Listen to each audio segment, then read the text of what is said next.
Guys, it works. It actually works.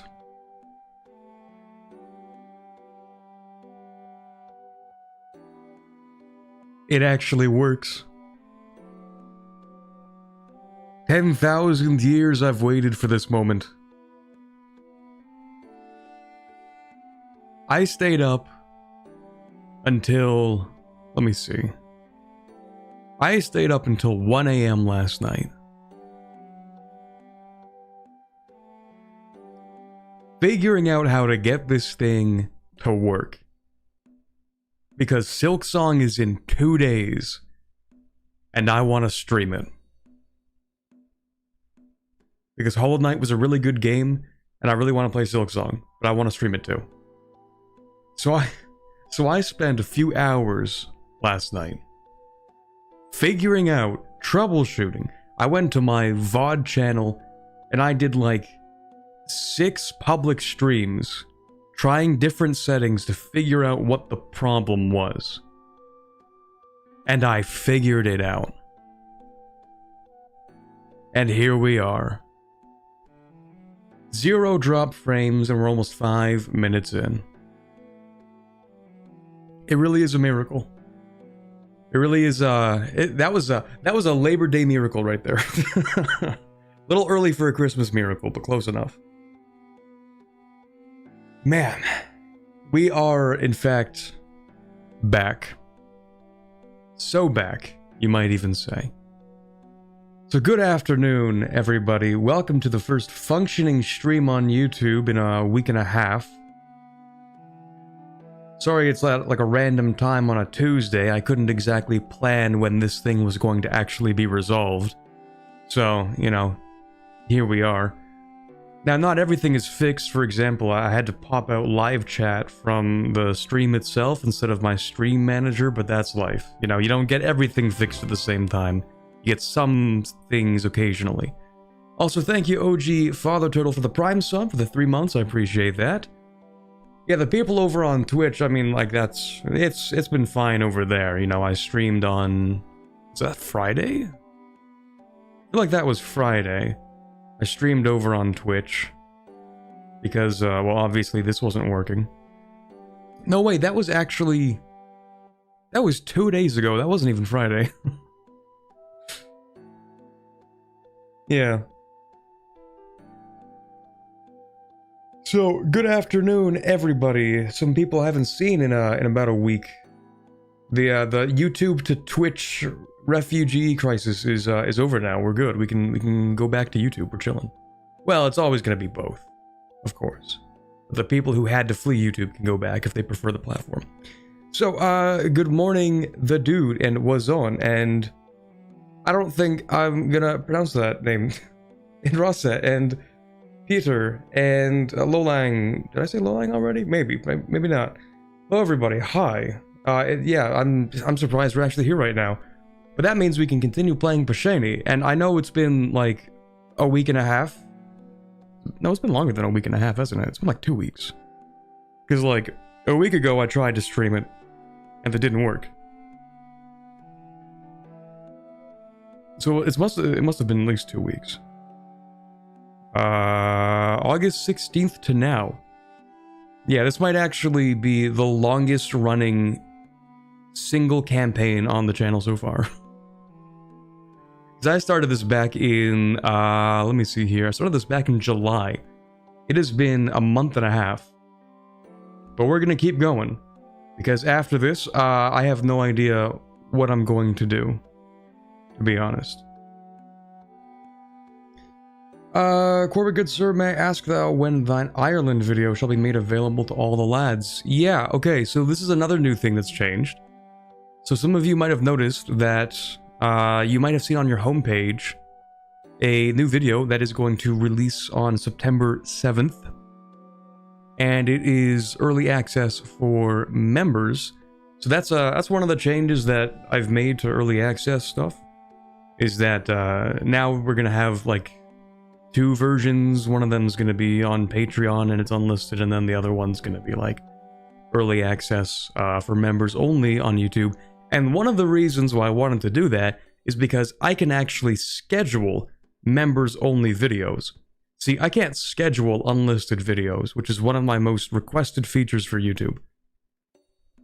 But because I can't schedule unlisted videos, and because I want to give early access to people, this is the way we're gonna do it. We have the one that's scheduled that will go release publicly, and then we have the one that's unlisted that, you know, the patrons and everyone else still gets access to. So that's where we're at right now. That's another big change. So to answer your question, September 7th is when it comes out. I don't remember the time, but it is September 7th. So it will release that day, because it will release even if I'm not here, which I will be, but I might forget. The 7th? Yeah, September 7th. I usually try to give like a week of early access, roughly.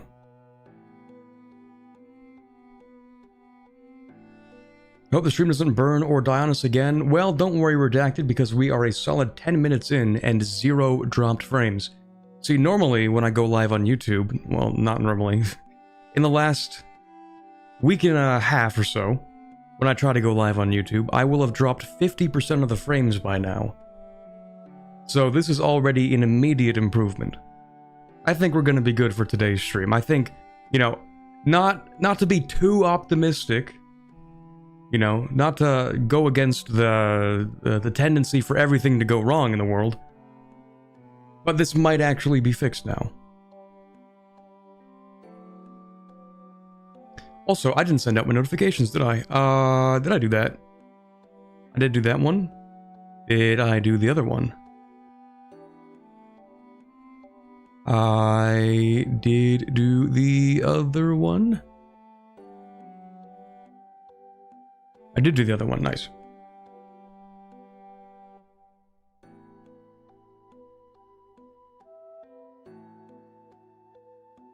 I know it's a little off topic. Do you know when you will be allowed to show EU4 off, or sorry, EU5 off again? No, I do not. I do not. But at some point before the game releases. Still kind of going through a Mali campaign right now. I think I'm in like 1690 something as Mali. Still going through that campaign. A full campaign? Well, I guess I'm still kind of learning the game. But I think so far that Mali campaign has taken me like 30 hours, and I'm like in 1690 or something.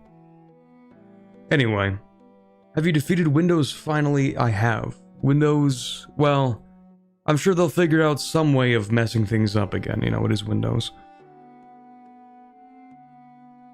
I'm sure they're gonna release some update that will, brick my graphics card or something, who knows.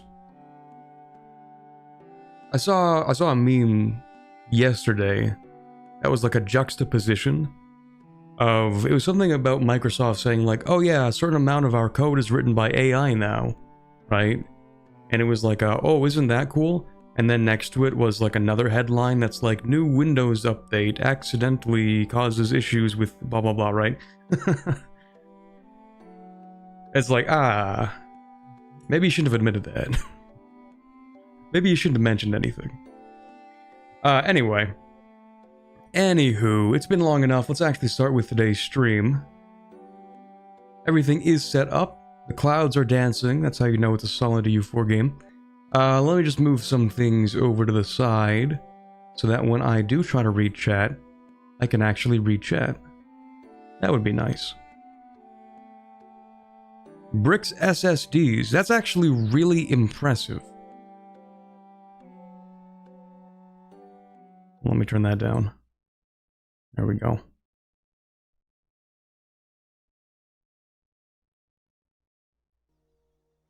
Oh, somehow I did mess it up anyway. Not bad, not bad. Off to a good start. You know, I far prefer having the problems with trying to get the resolutions to work over all the other problems I've had. Now when I get a problem with fixing my resolutions whenever I tab into EU4, it's like seeing an old friend. It's like, I'm familiar with this bug. At least I know how it works.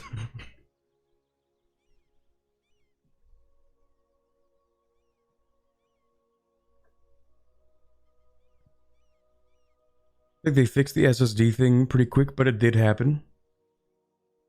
Solid, good meme. Here, let me turn that up a little bit. Okay, so Pashaine, the Luna Confederacy. We left. It's even worse because we left off on a cliffhanger. So this whole time, we've had weeks of not resolving the cliffhanger, but it is going to go crazy because the title of today's stream is not clickbait. It is actually what we are about to do. Right?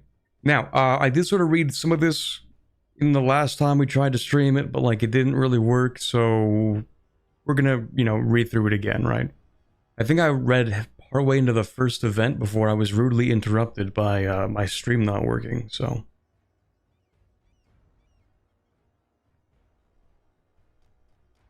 Hey P-Lies, how's it going?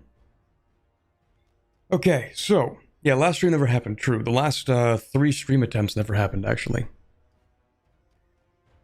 So, to catch everybody up, because it has been a little bit, we are Pashaine, the Luna Confederacy. And our whole deal is basically about, like, it's like guild organization of the economy and stuff, and this idea of, like, consent of the governed, you know, republic stuff.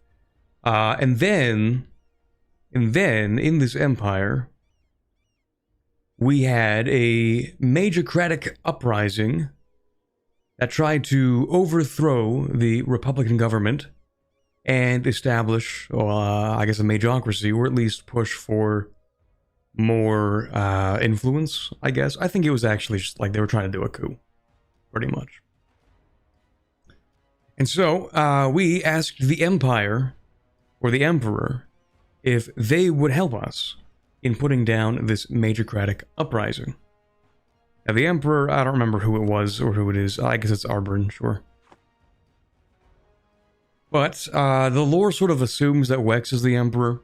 So, naturally, we have to destroy Wex, of course. That's just in every campaign, you have to destroy Wex, naturally. And after that, we were like, hey, it's kind of cringe that, 1, the Emperor didn't want to help us when we had this uprising, and 2, also that there's, like, economic links between Wex and the mages, which I don't know if that's actually real. I think they might have made a little bit of that up, maybe. Or, like, at the very least, they couldn't prove that the economic ties actually had anything to do with the majorcratic uprising. But basically, we killed them anyway. That's a shame. So, now after that, after we solve our crisis, and we get our control back, and, we go after... oh yeah, right, the Magisterium has something to do with this. So we took the Isle of Adrail to sort of go through the archives, and be like, did the mages have anything to do with this? Or, like, did Magisterium have anything to do with it? And I don't remember, to be honest. Maybe they did, maybe they didn't.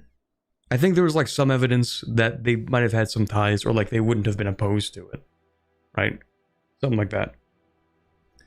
And then we went to the Wex, and we checked their archives and secrets and stuff, and I don't think we found as much, as I mentioned. But, like... oh well, Wex is 2 provinces now anyway.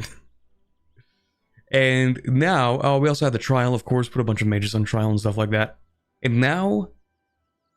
we're going to issue our grievances, because we have enough clues, we have enough evidence to suggest that, like, we were being plotted against.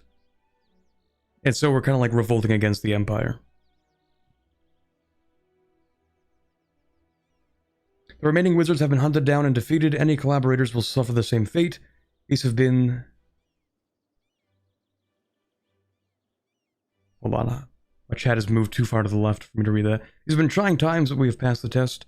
The attempt on our country has been left battered and scarred. Let's assure them our resolve has never been stronger. The war will be over. The Majorcrats have been defeated, and their Witch King rebellion has been foiled. Yes. Well put, Terra Aeternum. Actually sounds exactly like what they would put in an event.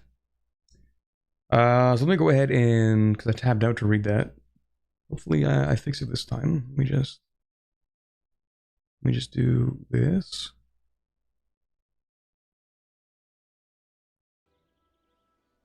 It's never perfect. Oh, it's not perfect because I did the wrong resolutions again. Sorry, user error. Actually, just a me problem. It happens a lot. Sit with me. Hold on. Let's do that. And this, and that.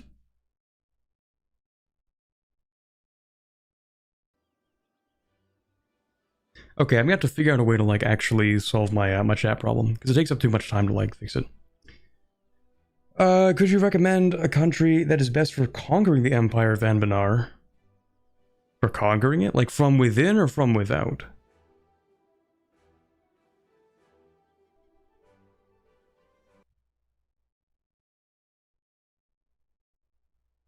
Within, I guess. I mean, Pashaine is a good one.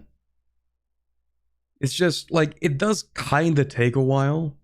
Almost as long as it takes me to fix my resolution problems whenever I have to tab in and read chat. Almost as long, not quite. Like, you just sort of have to, like, sit through a lot of the waiting for a while. But eventually, the game is like, please conquer the Empire of Anbanar and form the Republic of Anbanar. Also, hi, no one. How am I doing? I'm doing great now that my stream is actually fixed, now that I can play the game on stream and do stuff. Is this a new formable? Not new per se, but it does have a new name if you so choose to have it. It is just Pashaine, but Pashaine did get a mission tree. Any other recommendations for conquering the entire Empire? I'm gonna be honest, I just don't play in the Empire that much. I mean, I've played the Gnomes. I've played Silverforge. They're kind of cool because they also hate Wex, and that makes them cool. And I've played Pashaine, and that's kind of it for the most part. Well, let's go ahead and actually get into the lore here, because we have a lot to get through. We need to do pretty much all this stuff, and then I assume we have more missions after this. Like, I think there's more. So first, we denounce the perpetrators. The unimpeachable rules of the soiree are these. Distrust the guest who turns his nose up at his table mates. Distrust the table which will not mix with any others. And above all, distrust the host who, faced with such affronts, declines to intervene. Okay, so we have some aristocratic stuff, or, you know, what would be a better term for that? Socialite stuff? Maybe. Rich person socialite rules of being at parties. Stuff you have to worry about at rich people parties. Anyway, we get an event. Issue the Pashaine Grievances. Plotting in Wex. Funding networks across the Empire in every princedom of the realm. Accounts in special banks, cells within our institutions, and complacency. Utter complacency everywhere. This is what we have learned from our grand investigation, from our determination to discover why the mages came so close to upturning our entire country. This cannot stand. In some ways, we are beyond simply recommending reform. We must announce to the Empire what we have learned and what they have allowed. Sometimes one must preach truth to an unwilling crowd. Sometimes virtue makes one a stranger. And if the Empire will not address the arcane sedition in its very foundation, then we will have to make some very important decisions indeed. We get the Pashaine outburst in 7 days. Then we have things happening. Here we go. Lucius Silvalusna is a tall, spindly figure. From a distance, it seems he might snap were he to be dropped too aggressively. Yet, even at rest, there is a storm in his expression. A heavy brow wrinkles over a large, hooked nose, and even before he takes the rostrum, a bass thrumming of his powerful voice can be heard across the chamber. Diet. He does not honor this place with flattery. He calls the chamber's name as though it were a duelist's challenge. Those among you who know your letters may know of my ancestor, the esteemed Tomas. who between his many works of statecraft once wrote, in a letter to a friend, that the guest who has been wronged must not allow the evening to end before confronting his host. It was the lightest of soiree advice, my fellow delegates, and yet it stays with me now. This empire is rotting, delegates. In Pashaine, we have watched as the mages of this empire conspire to overthrow our legitimate government in service of an agenda which presses, in all places and at all times, against the will of the people. Perhaps you have looked upon us, fellow delegates, and smirked to see such perfidy trouble the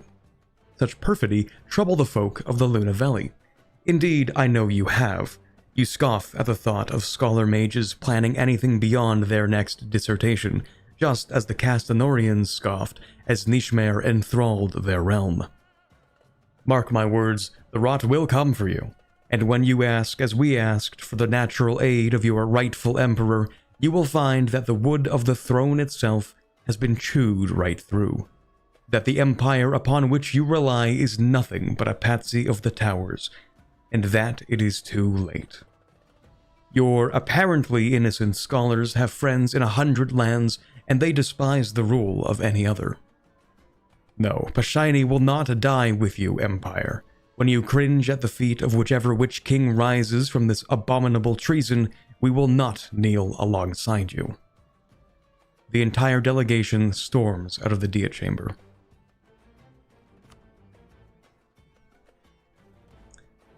We're going to get through all the lore, and then I'll answer a few questions chat has had. Yeah, that's a lot of lag. Oh, no. Am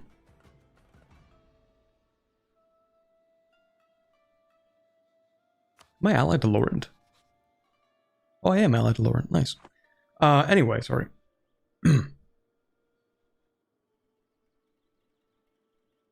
For our insults against the Empire, we are to be chastened by spell and steel. So goes the Imperial Bull which was issued mere days ago, and which was read to the Chamber of Representatives in almost absolute silence. One might have expected trepidation, whispered prayers, but truthfully, we Pashaine have had quite enough of fear.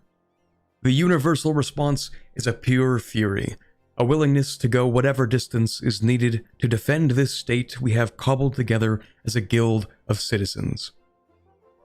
There are no true doves, fitting, since it is the dove throne which we defy. This second Nishmer, this patsy of the mages, will find no quarter among the resolute of Pashaine. There are no strings left for this flimsy empire to pull in our country. Chief among the war party is Lucius Silvilusna, who, in his outburst before the Diet, embodied all of the frustration and resentment we Pashaine have felt.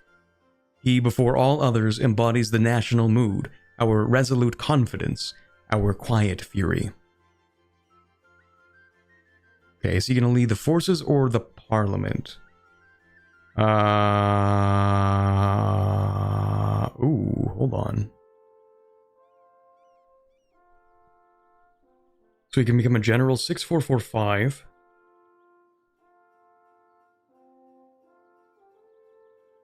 Or becomes a ruler, and he becomes an... We get Aegis of the State until he dies. Okay, so our current guy is... Right. Okay, so our current guy is an Imperial Gnome who's 98. Right. Forgot about that. I guess, yeah, maybe it's valid to pick a different guy at this point. We do get Aegis of the State, but that doesn't really matter too much. So, yeah, I guess he can lead the parliament. Just thematically, I feel like it makes sense. We'll go with that.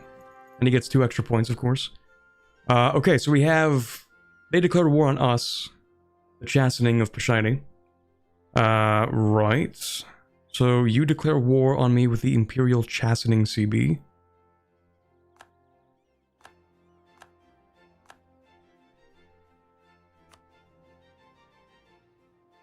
Oh, this is a really easy war. What?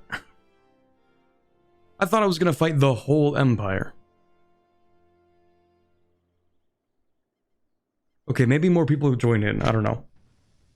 Anyway, yeah, yearly revolutionary zeal as well, because allegedly we do go revolutionary at some point.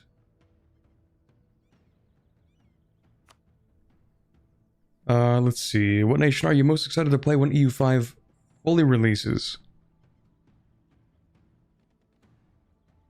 I don't know. I just kind of... I've been playing a couple of them. I think I'll be more excited to play a colonizing country when the game fully releases. Because right now, it's not as exciting as I think it could be. Lags or just my internet? It's gonna be your internet because I'm looking at 0 dropped frames on my end. I can say confidently that the stream has been literally perfectly stable so far, in the most literal sense. Not a singular dropped frame.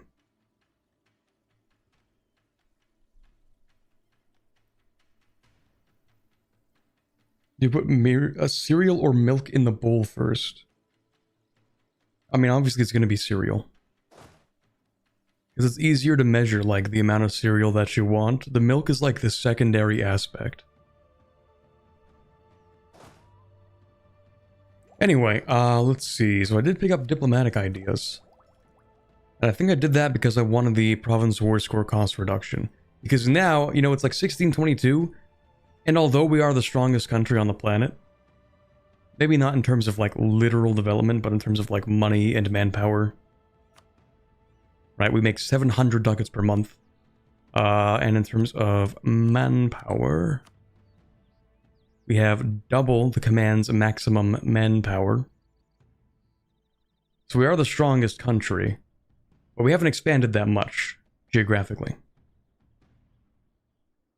Hope the war is harder because that's all you have to fight, then it isn't fun. True. Yeah, this would be kind of a weak fight. Kinda disappointing. Let me just make sure all of the ships that I have are gonna go back to port. Right, because like these guys, they got stuck here. I mean, we will win this. I wish I could like change the directive of the Navy even while it's in battle. I could be like, hey, after this battle, I want you to go to port. You know, by clicking the little button that says go to port at war. Anyway. Let's go ahead and get started with our war. Do more people join? This is a really weak Empire fight. Yeah, I'm not gonna lie, I'm a little disappointed actually. I mean, the Empire isn't even that big, but I kind of expected like Silver Forge or like Gisden or something. Or I didn't even realize, why am I allied to you? You don't even like me. How am I allied to you? What? How did this happen? Mine is 80. What?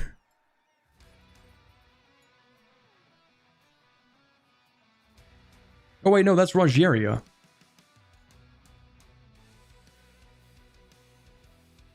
Why do you like me? I don't get this.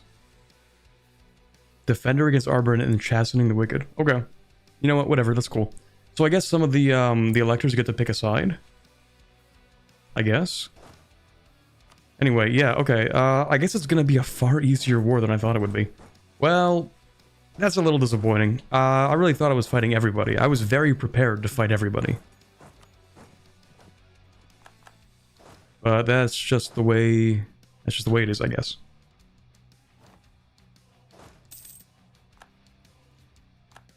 Small Empire is good for you because you have to conquer all of it. Well, I mean, yeah, but where's the sense of adventure?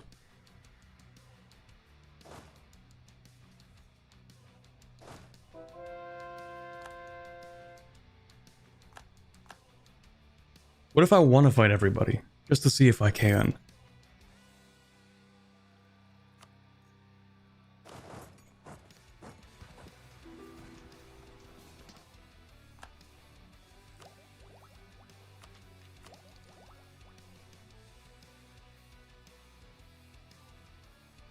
Yeah, we did kind of gut Wex and the Heart of the Empire. That's true. There really isn't a lot left in here. Education for the poor. We love education for the poor.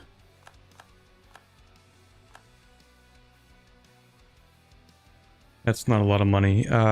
Sure.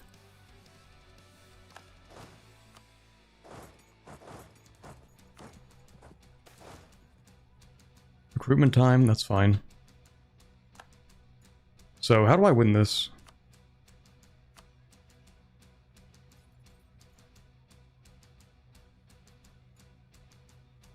Oh, there we go. Break the Empire. Only 50 to break the Empire?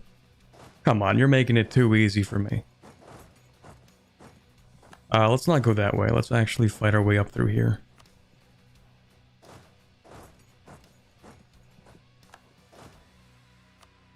Also fighting Pearl's Edge.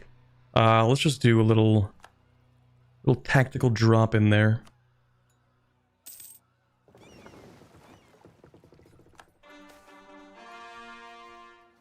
Ooh, sure, that's fine.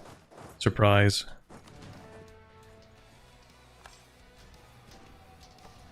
Oh. I'm sorry, I thought you were stronger than that. Oh. Okay, yeah, I think we have it in the bag, chat. Oops. Maybe I over-prepared for this war. That could be. It happens sometimes. Let's go with rapid expansion. That sounds exactly like what I'm about to do. And then we'll go and pick up a Diplo idea. Sure, another diplomat, that works. I'll go ahead and put down Spy Network here. I guess Spy Network here. Maybe one here too. That's cool. Are we beating the Empire yet? I think we actually won the war before it began. I think that's kind of where we're at.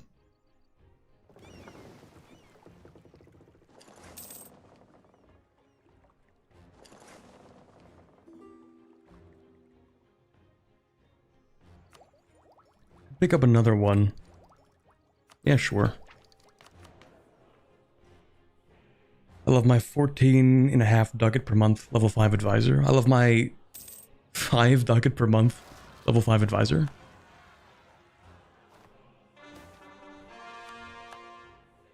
It is kind of funny that, like, in most EU4 campaigns, as you play later into the game, you get cheaper and cheaper advisors, but you also make more and more money.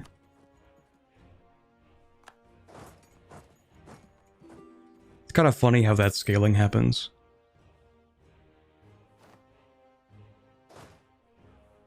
You figure out ways of paying people less while making more money. Where have I heard that before? Money's not even real, actually. Congrats on finally making Windows 11 work for you. Hey, Christian Dimitrov, thank you very much for the €249, and thank you for the congratulations. Yeah, it's been like a week in the making. Oh, and also, I don't know if I ever mentioned this part. Maybe I did. The reason I updated to Windows 11 in the first place was so that I could do, like, webcam streams. Like, I could have, like, a hand cam and do something. I don't know. The only tentative plan I have right now is to do, like, a showcase of my Magic the Gathering decks. That's all I got right now. So, we'll see. I'll come up with some ideas. But we can have more varied content. Because I had to, like, solve a driver issue. And I couldn't solve it. I couldn't figure it out without updating to Windows 11. And of course that created 17 other problems. So, anyway. Now that I've had everything figured out, now that everything is fixed, I can do both the hand cam, and I can actually stream console games now. Because the Elgato capture card also uses the webcam drivers, which were not working. So now I can actually do more varied streams. I can do cooler things now.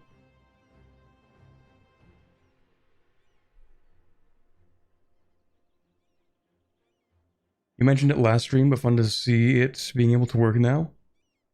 Did I mention that last stream? Probably did. Last stream is in like The EU5 Q&A stream.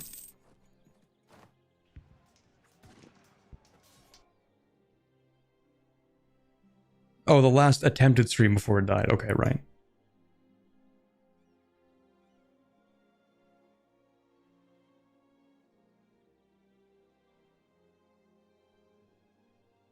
I kinda let it is indeed Corbin time. Like, for real this time, actually.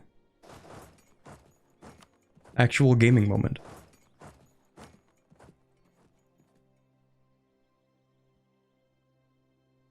Is there a country in Anbanar that resembles Byzantium in gameplay? You mean like where the start sucks and everything's terrible? And you have to fight a really big empire? There's like a little guy over here, I think, that exists. I don't remember their name. They just got a mission tree, and the first thing they do is destroy the command, but they're like 3 provinces. Apparently, that's a pretty tough one.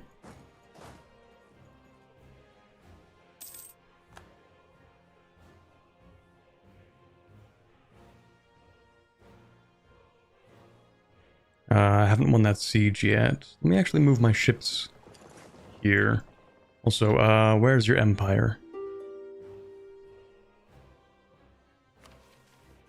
The empire must pay a blood sacrifice. Also, I should probably get rid of my AE.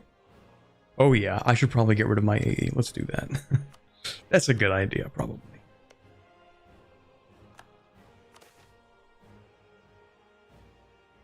We'll take that, I guess. Also, what are those other options? Oh, right, electorate stuff. Don't worry, there won't be any electorates when we're done. Tianlo, maybe? Probably. Speaking of which, I should actually play more in Harass. I've played like 2, maybe 3 games in Harass.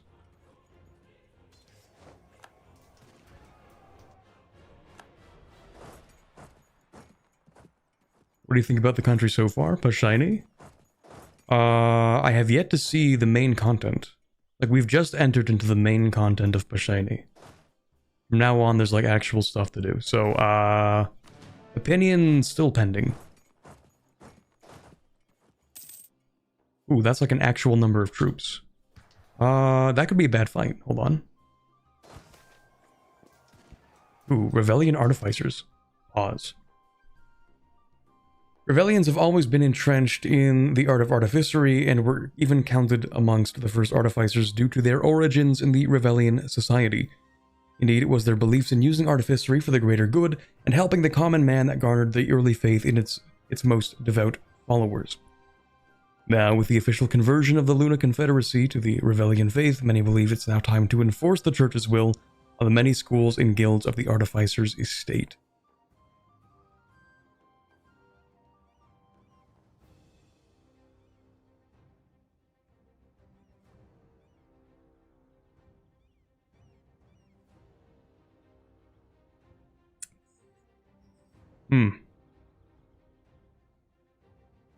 This feels thematically appropriate.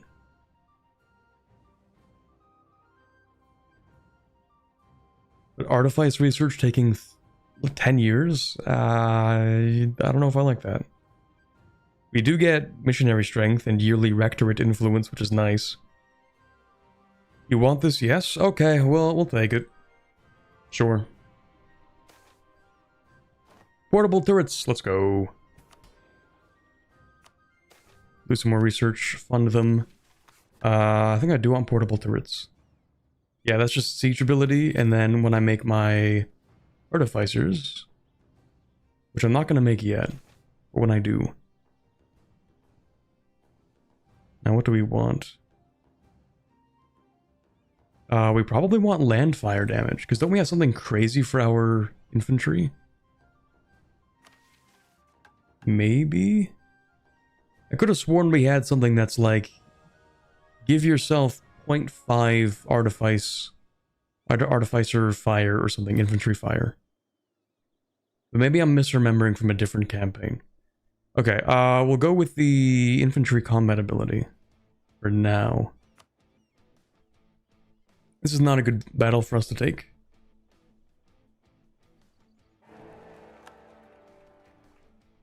Only because those guys actually joined in the last second, though. Like, otherwise, it was actually fine.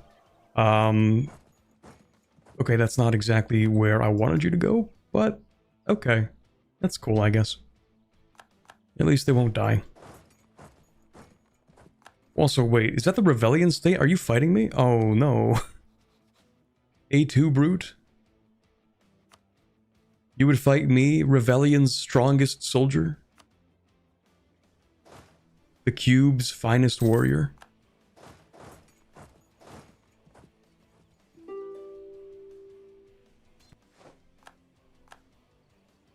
There's your capital.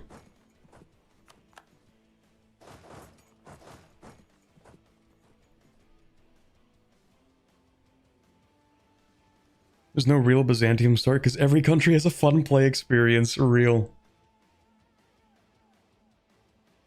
That's true. Will you play the Onis? Maybe.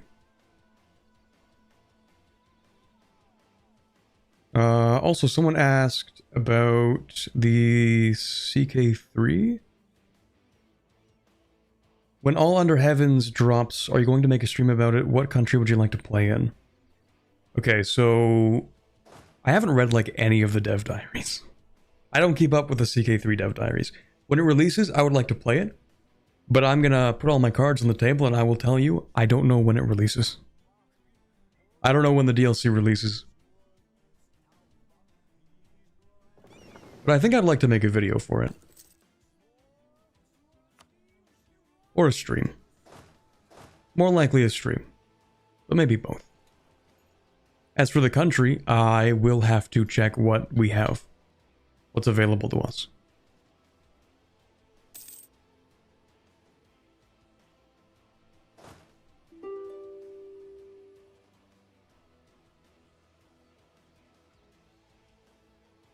Like, maybe I'll just play as some dude in China. Because I know you don't have vassals, you have, like, the governors, right?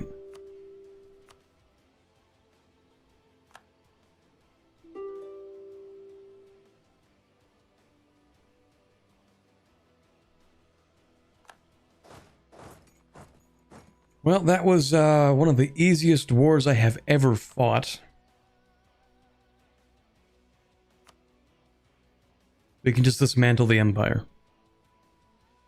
That was like nothing.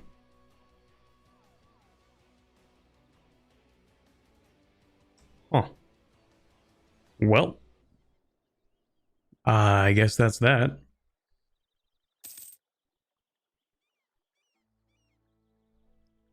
Can I also take stuff? I could take stuff.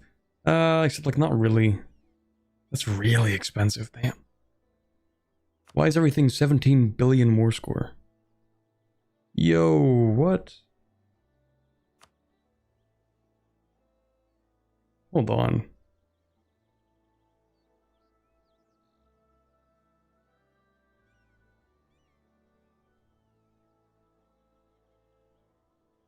Oh, everything's double war score, that's why. Okay, never mind, never mind.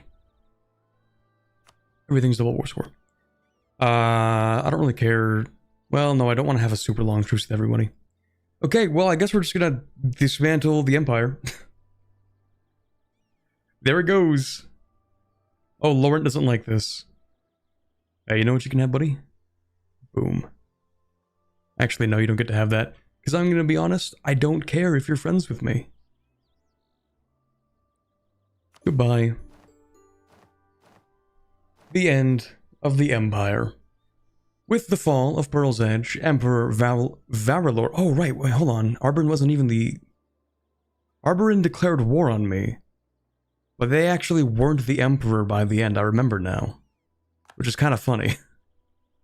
Pearl's Edge became the Emperor at the very last moment, I think. Anyway.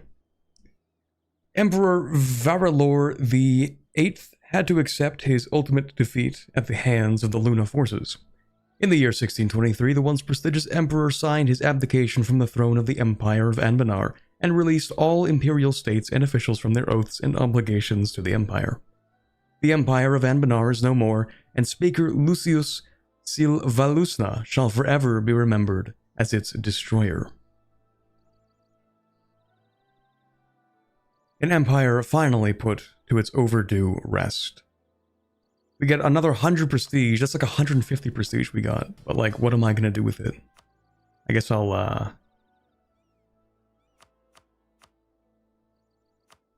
Here you go, buddy. Alright, let's take that.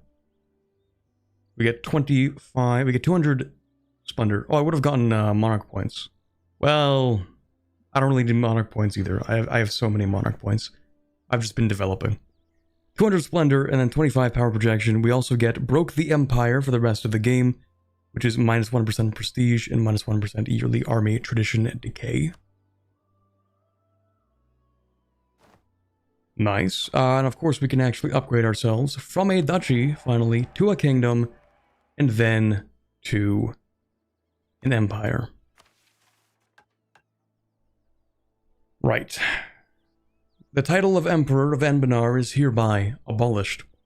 No individual, organization, guild, or political corporation may adopt such a moniker, nor may they utilize it for commercial purposes or as a title of trade, organized activity, or legitimation.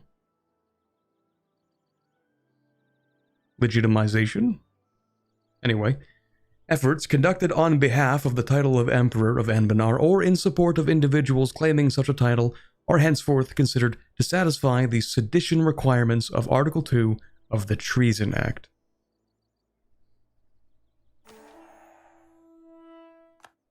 We Pashaine have been made virtue of our discretion. There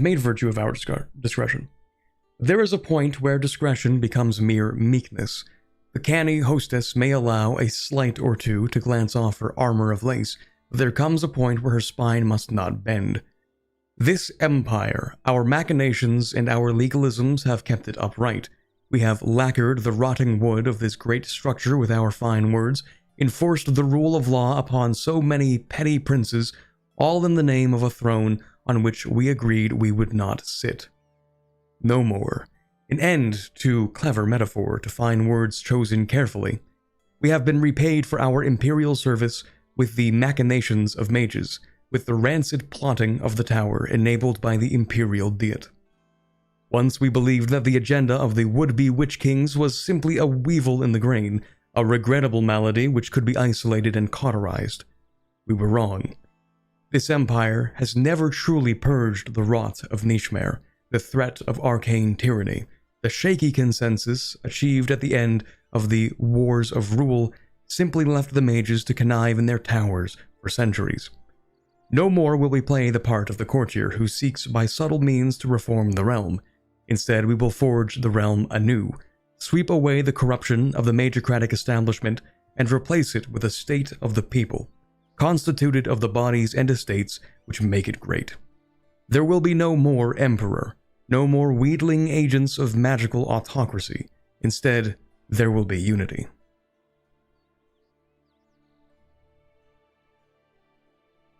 The dream is not dead. By these means, it is preserved. Legitimation is the act or process of giving or conferring legitimacy. Oh, okay, so it's like a synonym for legitimization. Yeah, time to export democracy. Let's go.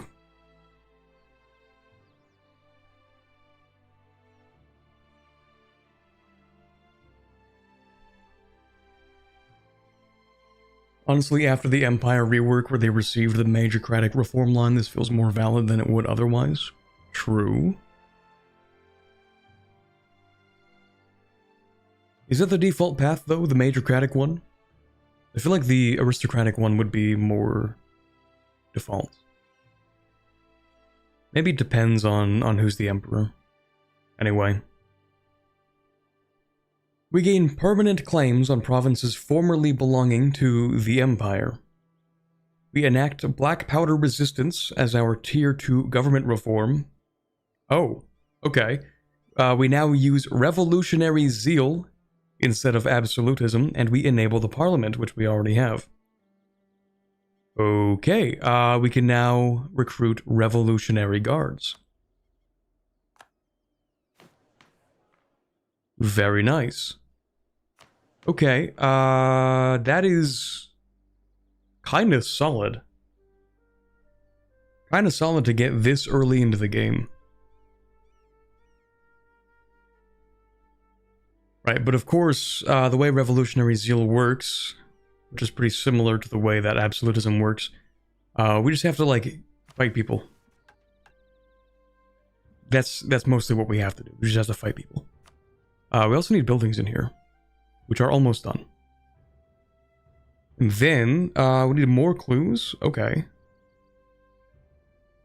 We need fewer than 3 provinces or privileges granted to the artificers. Oh, right. Someone did mention... okay, that's actually not too bad. Because we can just revoke... Did you say fewer than 3? Yes, okay. So we need to continue calling the Diet.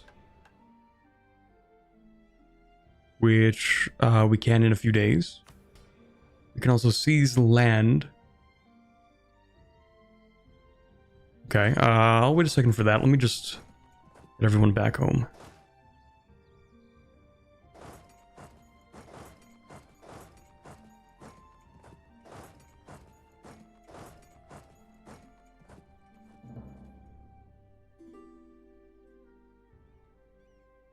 I know absolutely nothing about revolutionary mechanics in this game. I'm gonna be honest, I haven't really played revolutionary ever, now that I really think about it. Even in regular EU4, I don't think I've ever played revolutionary. Because to me it's like, well, you get rid of your absolutism. Usually by the time you reach late game, you're like really big. So it actually becomes difficult to go revolutionary.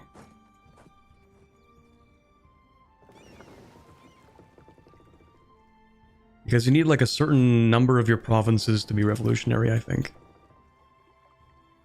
Otherwise, like, nothing happens. And so by that point, I'm already like most of the way done my goal. And the country is too big to go revolutionary.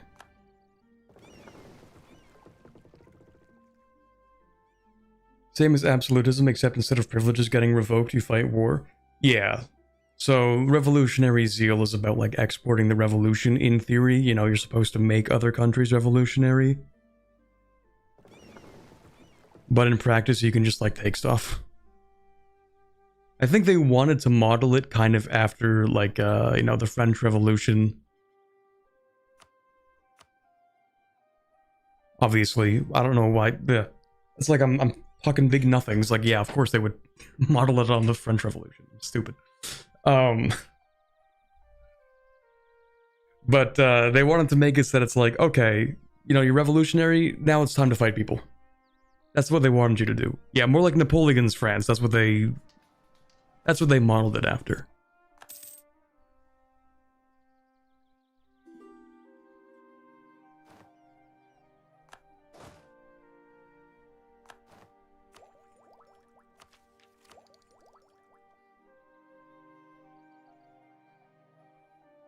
You want soldiers? Sure. 8,000? That's not very many. That's fine. Then we will do this.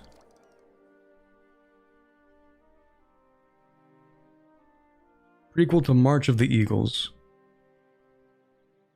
Yeah. I'm trying to remember my timelines. So Napoleon was... When did he actually ascend? Well, he became the emperor after he was the... What was he before he was the emperor? Like the consul or something? Or there was like a title they gave him, I don't remember. He was a something. First consul? Yeah. But he became emperor, it was 1803?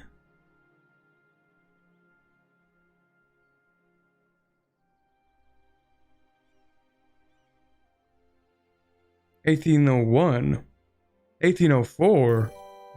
I'm seeing 7 different numbers here.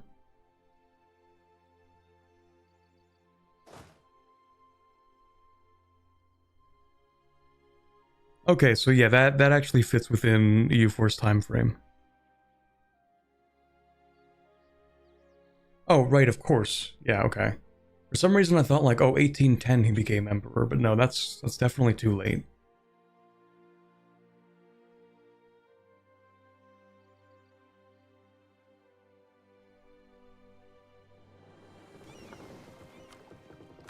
But yeah, anyway, where was I going with that? Right, so the idea is like, you go revolutionary.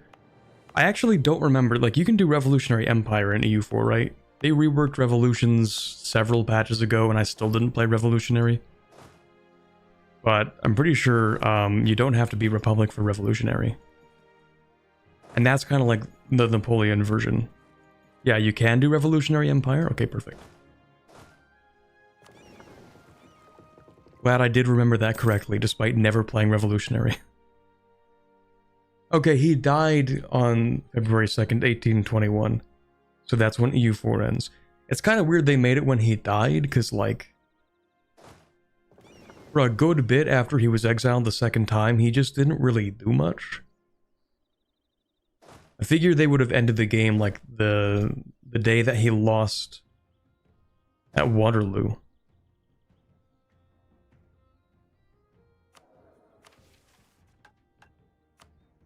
But anyway. What else do we have to do here? You need 35 dev, a manufacturing, at least 5 buildings. You need 1 dev. Okay, cities are bodies like any other, and just as the state functions best as a grand guild in which each citizen gains membership, so are cities governed best on this guild-like membership basis.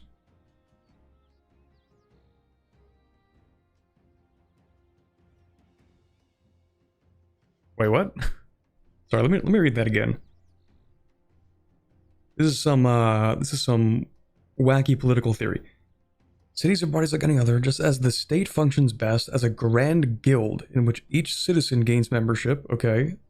So are cities governed best on this guild-like membership. Oh, they're just talking about, like, municipal politics, I guess. But, like, corporate representation of cities, in addition to provincialization or federalization of regions, allows for the unique character of the urban environment to receive a fair shake in the legislature. Oh, they're talking about, like,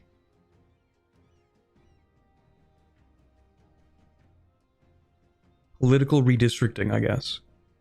Okay.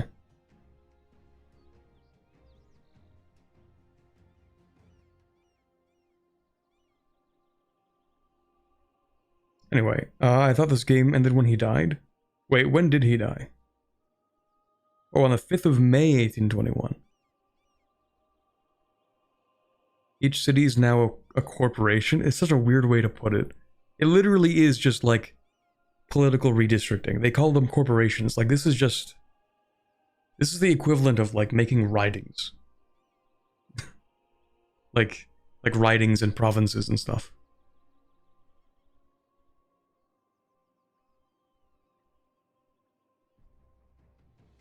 Okay, sure. The exclusive trade rights and city expansion rights, burghers' privileges, will be merged into the Committee of Urban Development.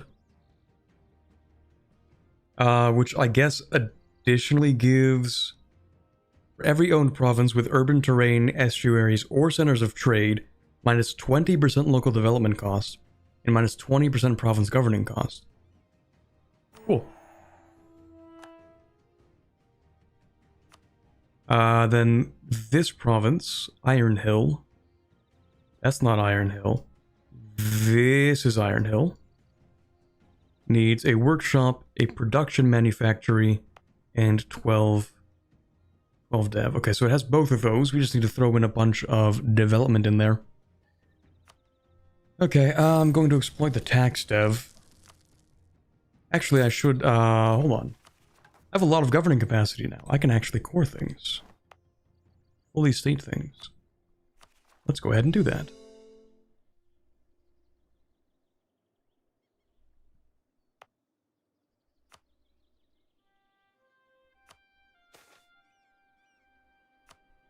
And then, yeah, we just need a whole bunch of Diplo power.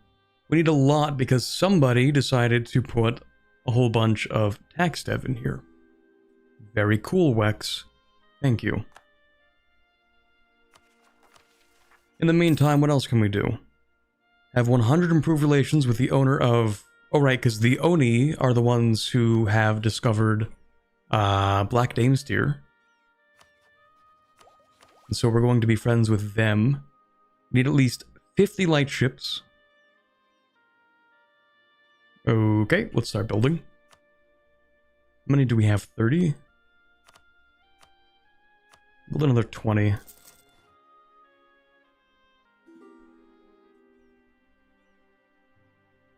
Probably something like the creation of départements in France, redistricting in order to rationalize the country administration. Fair. We have another election. I think we're just going to keep this guy because he's kind of cool. I like him. He is the aegis of the state, which does pretty much nothing for us because we don't have any revolutionary zeal.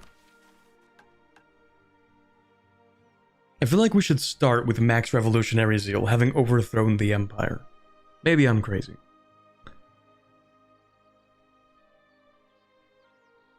But let's see. We need at least 15. Oh, maybe that's why. And a lot of Republican tradition.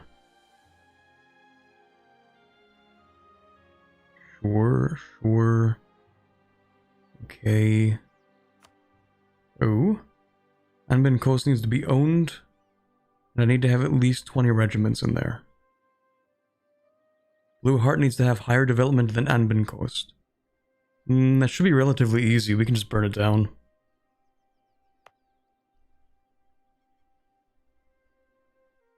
Could start conquering the Empire. True.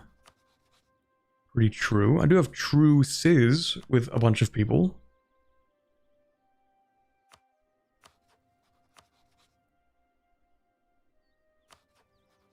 Yeah, you know what? There isn't really much else to do.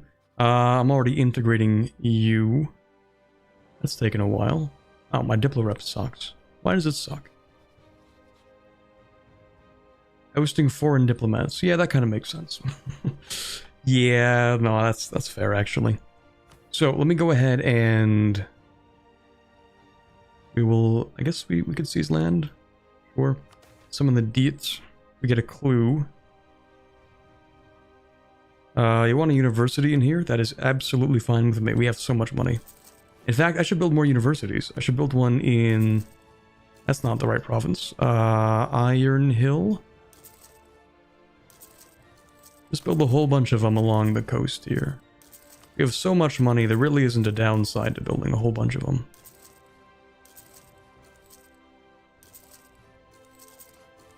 To have a truly equal republic here, we need to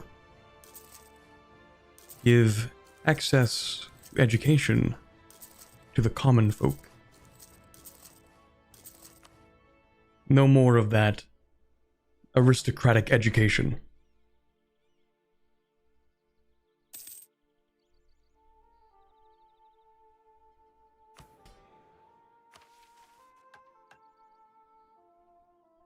Okay, we'll speed 5 a little bit. Maybe I'll invade you. That's cool. Because, like, what are people gonna do about it? Nothing.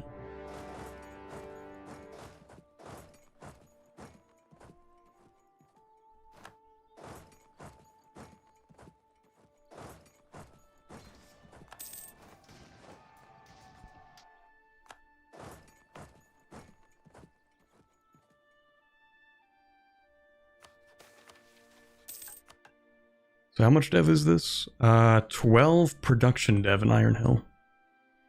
So I need 5 of these clicks, which is probably going to be at least 250 points. That's a lot. That kind of sucks.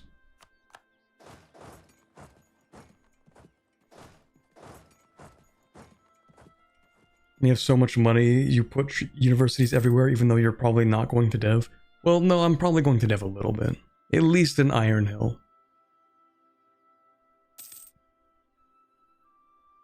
Everywhere else, we'll see.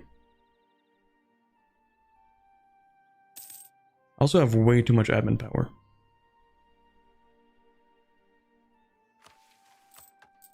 and no inflation, and maximum stability, and nothing to core.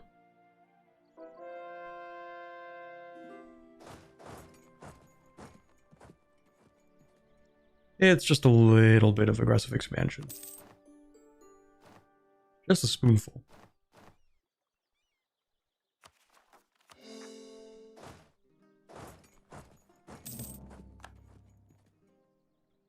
Iron Hill, isn't that a Wex province? Not when I'm done with it. And too much mail. Okay, yeah, I should stop. I should stop just like sitting around doing nothing. So, we do need to dev the capital a little bit. We do have a university in here, right? Yes. Okay. Yeah, we're gonna put on this, and one of these, and one of these.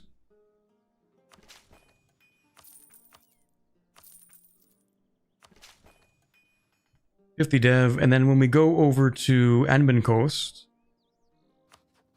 which I still have a truce with, until 1627, so that's 3 years. Yeah, I'll declare war on these guys. They have like one ally. Wind Tower, that's not even a real country. But yeah, in a few years I'll go after those guys. We also need the next parliament debate. When is that?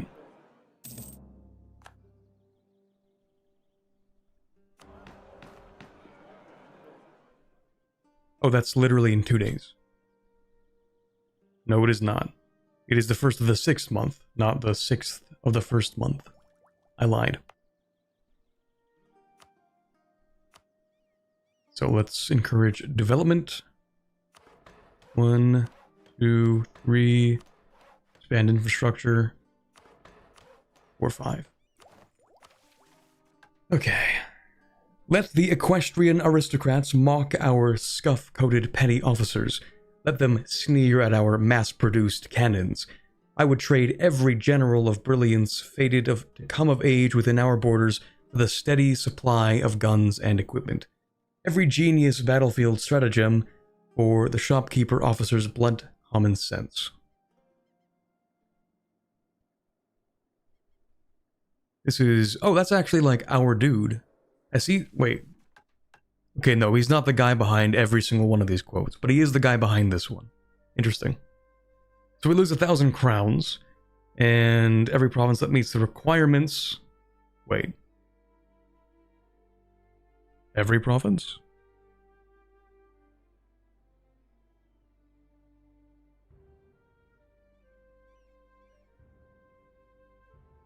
Every single one that meets the requirements? Okay, well I don't care that much. It's just more money and we have a lot of money.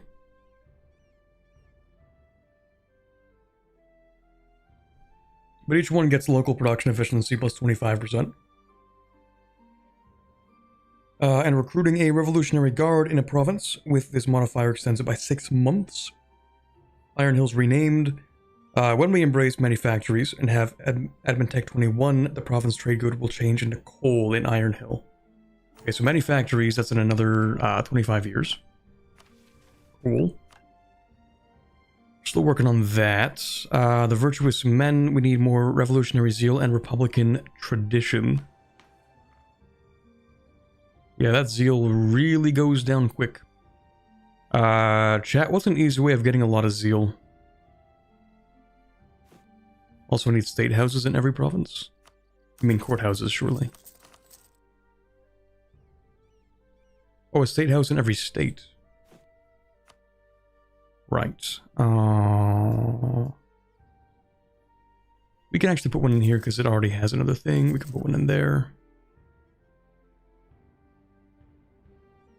Adriel, I guess.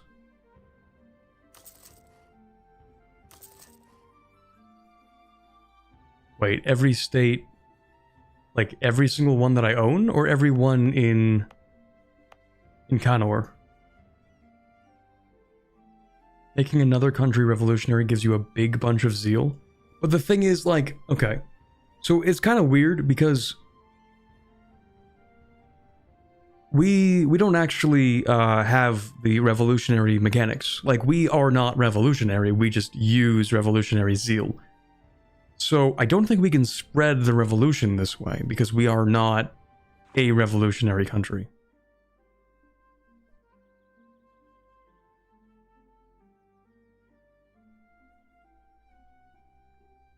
Wasn't there a bonus if you spy on the Oni?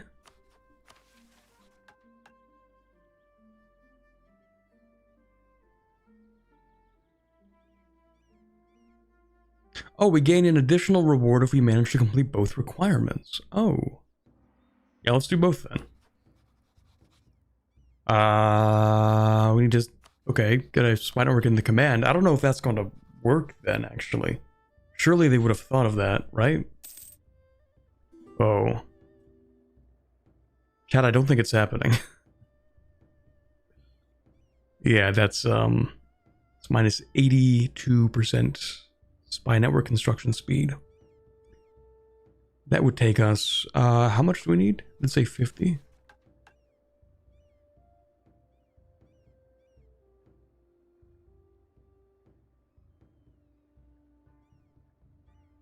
It's gonna take a while.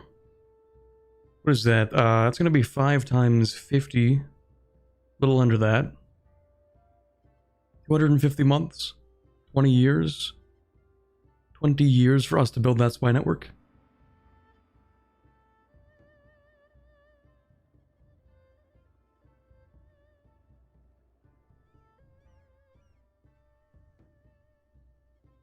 You have to be at war to not have the -4. So we do just have to declare a forever war. That's cool. Yeah, we can get zeal by strengthening government. That's true. And we do have to do that. But, yeah, how much do we get? 3... Sorry, we get 5 revolutionary zeal, so just 3 times. Okay, that's doable, actually. That's not bad at all.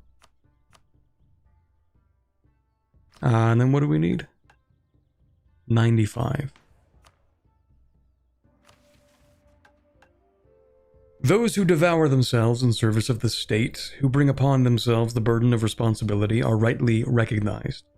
The autocrats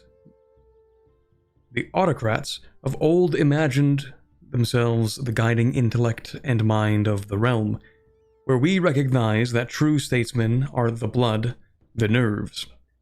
All the various organs must be coordinated, fed, regulated, and mediated between, for when the surface is punctured, it is the blood which rises to clot and protect. Right, okay. Interesting metaphor. We get 150 points, and if our future rulers win 15 battles while leading, they get Aegis of the State. Okay.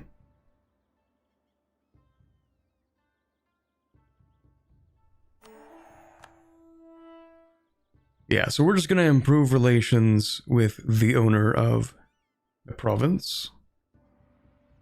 Over here, we still need more clues, but the parliament is going to take a while to actually go through all that. Just to get enough clues, I think it's going to take us another 10 years, maybe. So we'll see what we can do. We also need 25 Revolutionary Guard regiments. We have a lot of unique stuff now. Artificers, Revolutionary Guard. I might as well make an entire Revolutionary Army. Except, what do you get for Revolutionary? Oh, you know what? They actually are best as infantry. You really don't need Revolutionary Artillery.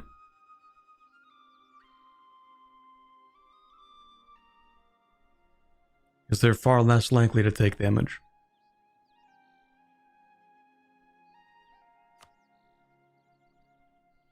So, how many of these do we need? Also, I wish you could, like, create templates, but with, like, special units. That would be cool. But I know they're not going to update AU4 anymore. Oh, well. So, let's go ahead and build... How many do I usually have? 30 in an army? That's a nice number. We'll go with that.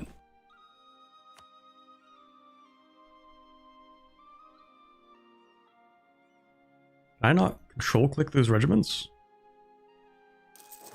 Oh, that was weird. And then screw it, yeah, well, I'll give you 4 cavalry. Drill law still works? It does. But I think I'd rather have I'd rather allocate more to the stats you get on the infantry. Because we do have a maximum number of Revolutionary Guardsmen.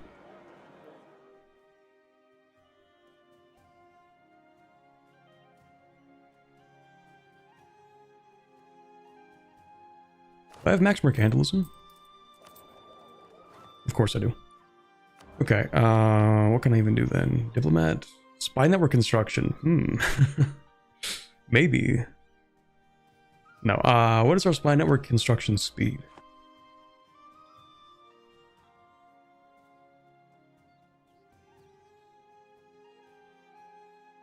Zero. It is unchanged.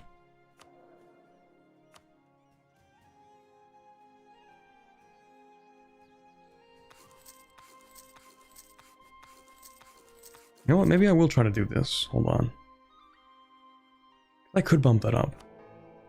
Yeah, what if I... Where is that?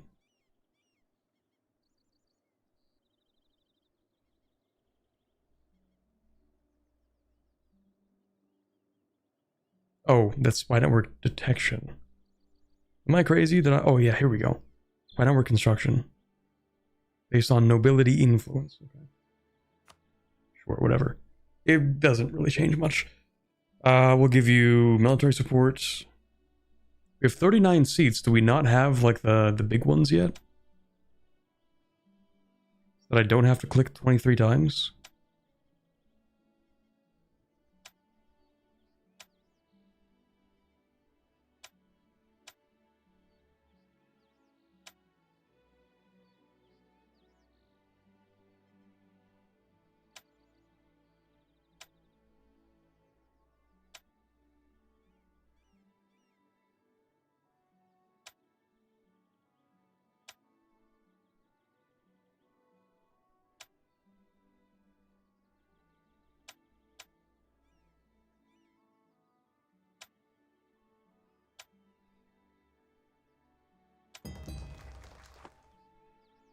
Okay. And then maybe I will try to do this. Yeah, you can have a seat, that's fine. So, can I get... Yeah, you'll work just fine. How bad is it now? You know, that's actually kind of reasonable. That's not too bad. So I could finish this mission, or I could wait... How long would this take now? 0.72.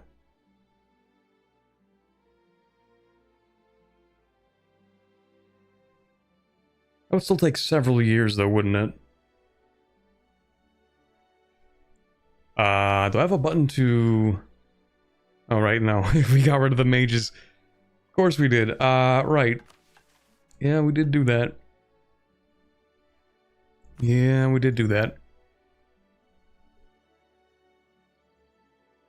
5 years and change. Yeah, okay, so we don't have the mages, and I don't think we have anything through artificery yet. We would, there is something for it.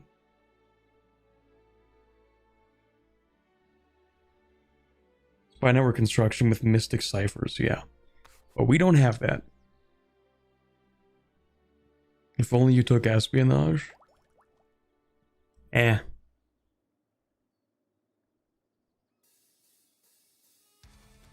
I'm thinking I might actually get rid of court ideas.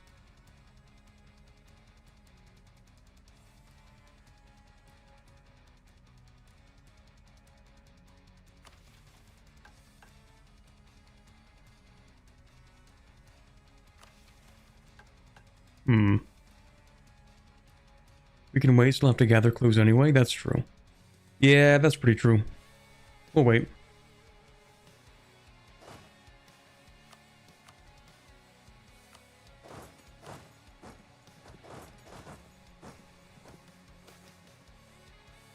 Overlord picks path. Oh right, the FLI hubs. Burn them. Who cares?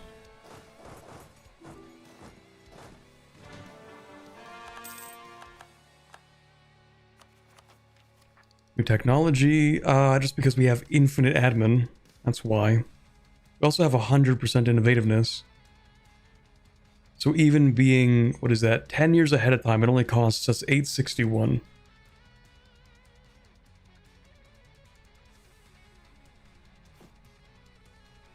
Well, you know what? Now that I have a bunch of admin, I could, if I wanted to, expand the infrastructure in a bunch of places. I suppose. We do also need to puppet the Rector.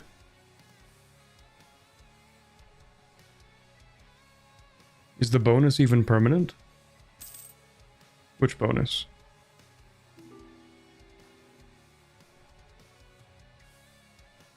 The Parliament bonus? No.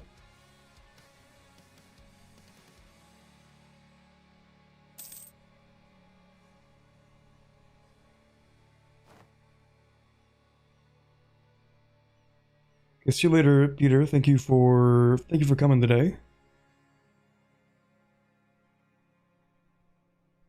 I mean, yeah, we're gonna have to wait like 6 years for the bonuses, so... let's just keep on focusing through Diplo ideas, and then maybe I'll... Here we go, we'll do this again. Proposal of whom? Another university, you say? Funny you should mention that. How long is that gonna take? 2 years. Maybe that was a bad idea. It could be worse.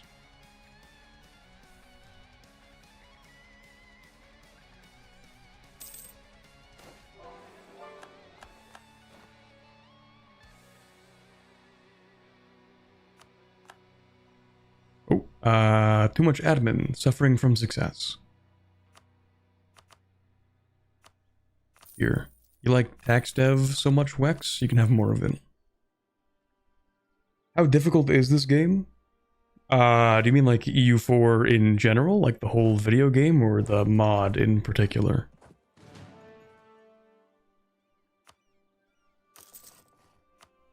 It has a bit of a learning curve, you could say.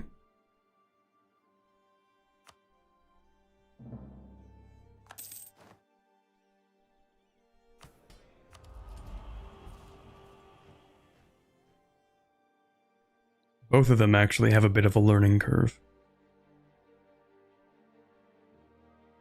We don't even use absolutism, so what am I going to do with that? Why not get to do that? No, I don't. Okay. We'll go with this, I guess.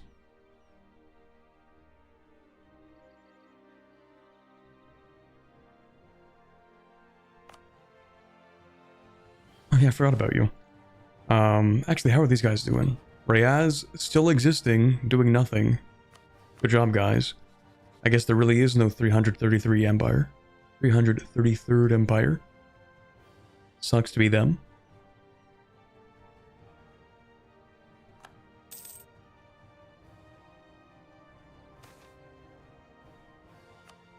I like how in Anbanar, every single timeline is kind of true in its own way.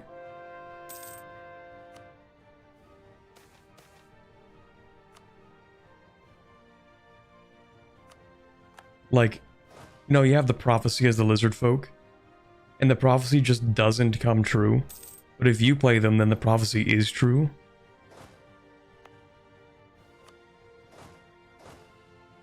But in that sense, it means that it like actually never was true to begin with. You just kind of like made it up. And they just kind of worked out.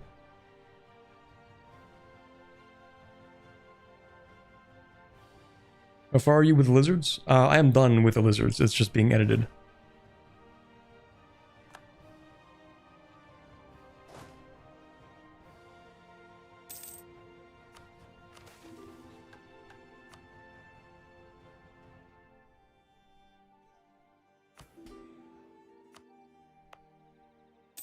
Yeah, maybe I shouldn't have done that. Maybe it was a bad idea to take it for this.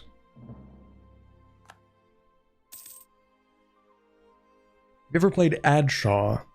I don't remember who Adshaw is.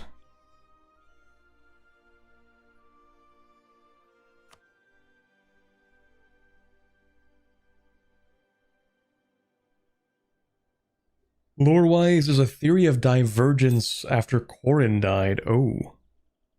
I do remember something about that.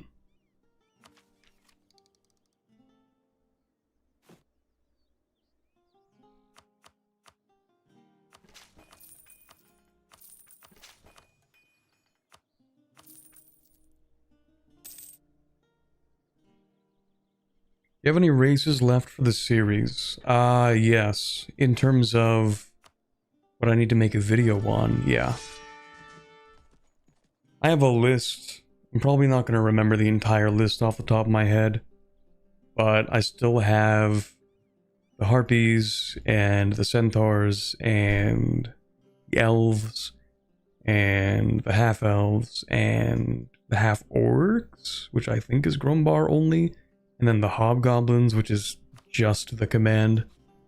And then, we already did Gnolls.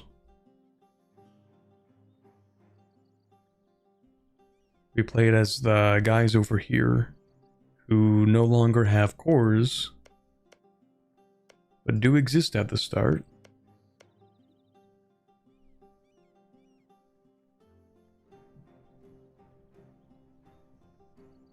And then there's also... Let me think.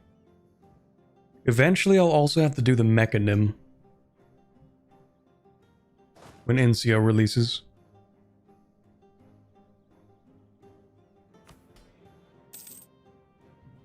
Anyway, so I have like... Man, I have like 6 months. That's gonna suck. It's gonna take a little bit, but that's fine. Let's see what we get here. Ooh. Minus 2.5% all power cost? Yeah, that's cool. Well, we'll take that.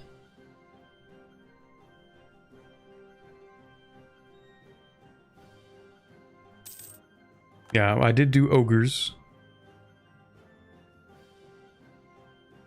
I did, the swamp.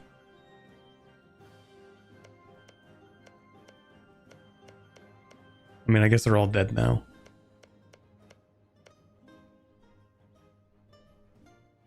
The swamp guys.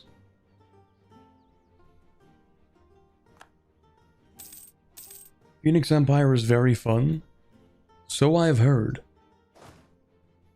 I don't know if I'm going to actually have time to do the elf playthrough this year, which I know is like a crazy thing to announce when you still have September, October, November, and December to go. But I kind of have the next 4 months, in a way, sort of planned out. And I don't know if we're fitting the entire elf campaign in there.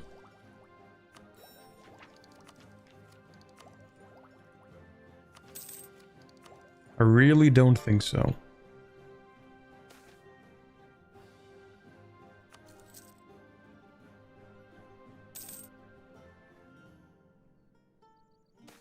Well, I guess Venail isn't actually a super hard one.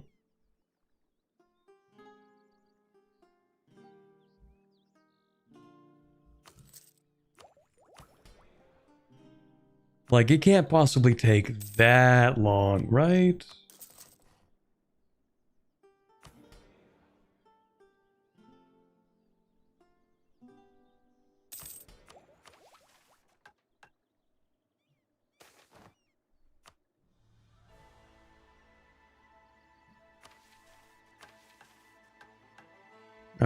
When is my research done?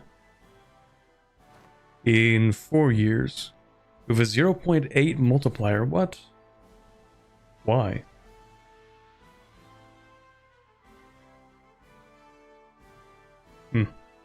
Okay. Near max monarch power, yeah, because I'm doing stuff. Actually, I'm not doing stuff, that's the problem. I need to do things. I need to invade this guy. But I guess I'm developing.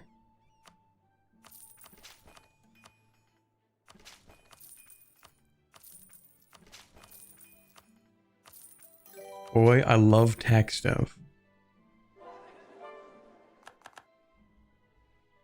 Venail is ultra old?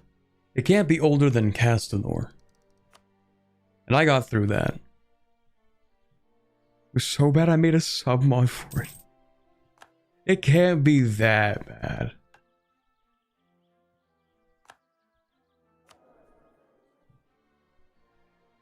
Surely.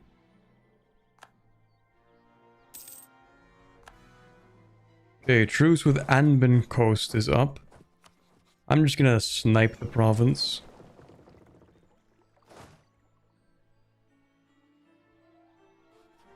I can right-click on it. Wait, did that say 0 troops?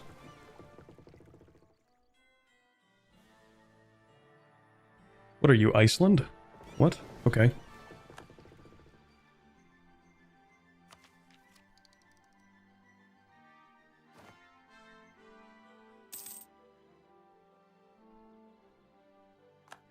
Need to change the edict in every single state, with you owning almost all of North Aelintir. That sounds good. That sounds like a really fun mission requirement that I am excited to try out myself.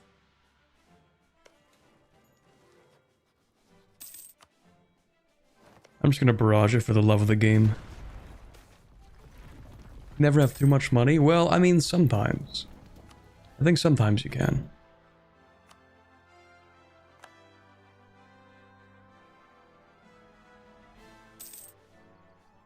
Also, yeah, let me get a drink.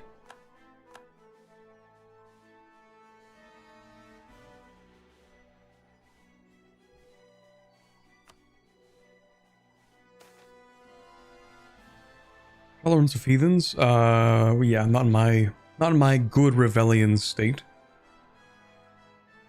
Okay, Anban Coast. So we're gonna do something special. Oh right, I can't even pillage because we're gonna take the province. That sucks. Well, that's life. I can concentrate the development.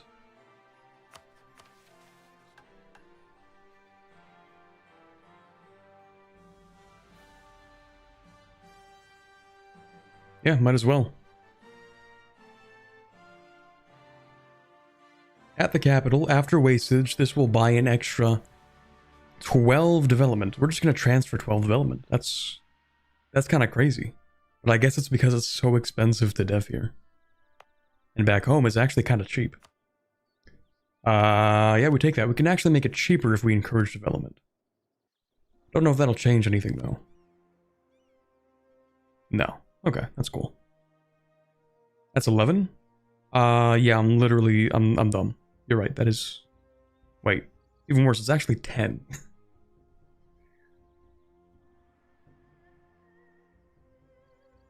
That's crazy.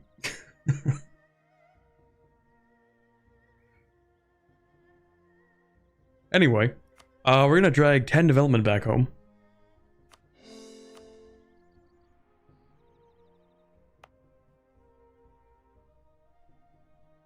I'm sure it's not 9. Could be. There's a chance. Make it 60 dev. Nice and round. Okay, yeah, when is this done? Pretty soon. So it's just the one university, and then we do the next diet. Also rebels. Not my rebels.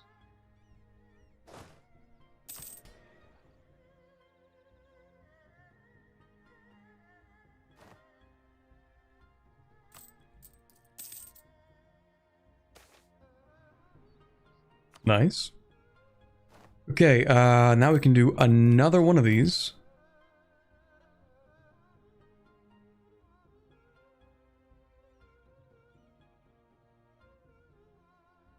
Where's that?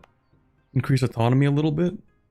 25 or higher. Okay, that's exactly what I need then. Perfect. Okay, we have 10 clues. We also need fewer than 3 privileges for the artificers. We go to our inventions, and we say we're going to get rid of this, and this, and this.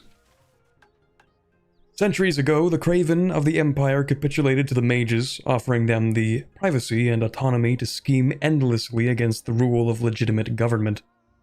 We recognize now the power of the independent guild, the strength which a group gains when they may extend an arm as a single body, free and unhindered. Now the house wishes to do the same for artificery, as though magic may be rendered mere ceramic upon its infusion into an object. My fellow members, how many times precisely must we learn this lesson? Ooh. Ooh, interesting. Okay. So they're kind of comparing... They're comparing the mages to the artificers, saying that, like, yes, the mages had a whole bunch of power that was, like, left unchecked. But we can't pretend that artificery will be any different.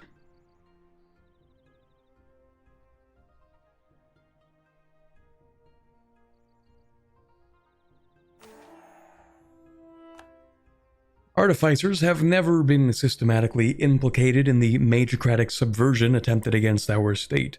Indeed, their craft has slanted quite merrily into the guild system in a way the mages never quite did, and the condescension of mages towards their practice actually inclined them against sedition during the mages' attempted coup. Nevertheless, they are another potential source of power, and we have learned that such supernatural power easily corrupts those who may hoard it exclusively. While there is no strong support behind a purge of artificers along the same line as mages, there are increasing calls in Parliament for stricter regulation and government oversight of artificery guilds. Fundamentally, the practice of any form of magic must be subordinate to the Citizens' Guild, the state.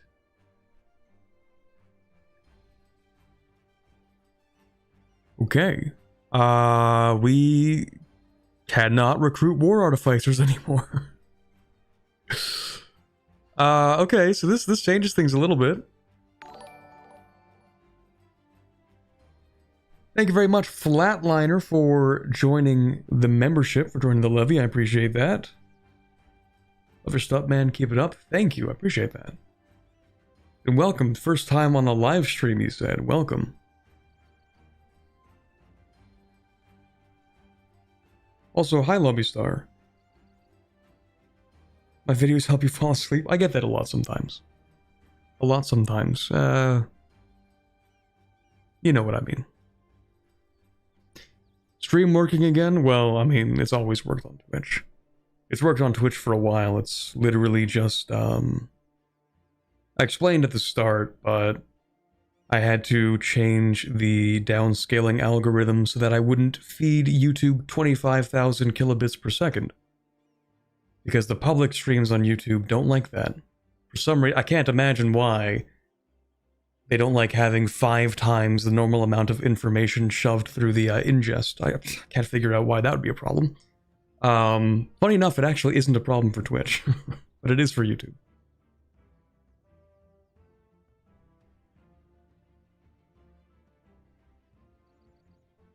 Anyway, we have strict state supervision on the artificers now, which is kind of funny because we were flip-flopping between the Burlites to the Revellion oversight, and now we're just doing strict state supervision. So now it takes even longer to do artifice research, and now we can't even get war artificers, so that's really cool. Okay, so no units, we just have the Revolutionary Guard. That's great.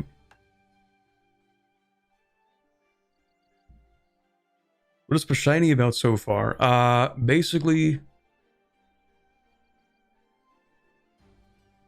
someone described it as like, what do they call it? Syndicalism or something?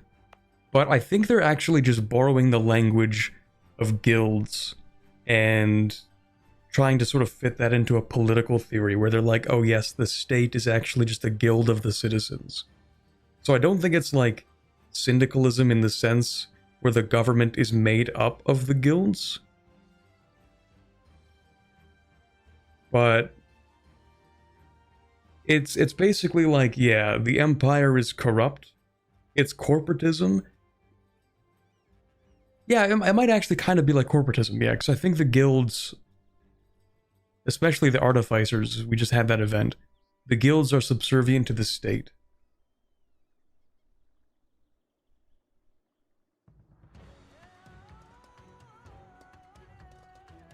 Union corporatism. Kinda. And then I don't even know how the political process works. Like, who makes up the state? I mean, we do have elections. I don't know how the political representation of the Luna Confederacy works, but... So right now we're like overthrowing... We actually just finished overthrowing the Empire.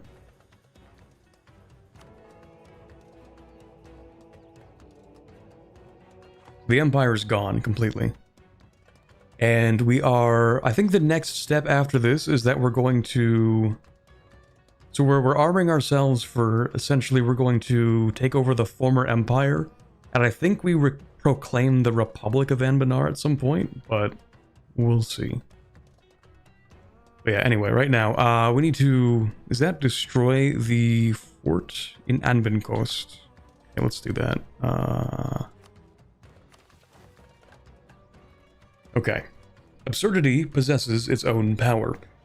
What men do not believe they cannot combat, and for as long as one can hold one's enemies in disbelief, they will fail to adapt. This is the logic of the massacre, which the neophyte often misidentifies as merely an act of terror. Yes, one massacres to inflict fear or to reduce resistance in a locality, but beyond this, massacre destabilizes the survivors, presents even those who were not there with a world utterly changed and unpredictable. The survivor must adapt, and this adaptation takes crucial time. In this sense, all spectacle mimics the massacre.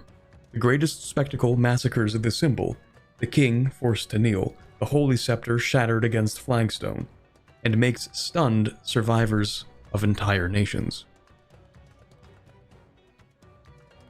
So it's basically saying, like, in the same way that a tyrant or a tyrant or evil king, I guess, would use like a massacre to try and reduce unrest in a region, to instill fear in a region so that they won't rebel. When we shattered the Empire, it's basically saying the survivors of us shattering the Empire, so the rest of the Empire, are going to have that same reaction to us kind of throwing the entire region into upheaval.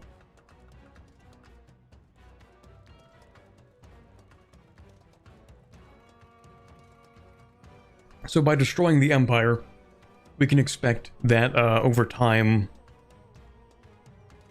Well, it really just says over time that they're going to adapt, not necessarily that they will come back stronger or fight you again, but you get the gist, I'm sure. So we get the sack of Anbenkost. It's actually even worse, because yeah, we're actually not just destroying the Empire, we're going to sack the Imperial Palace.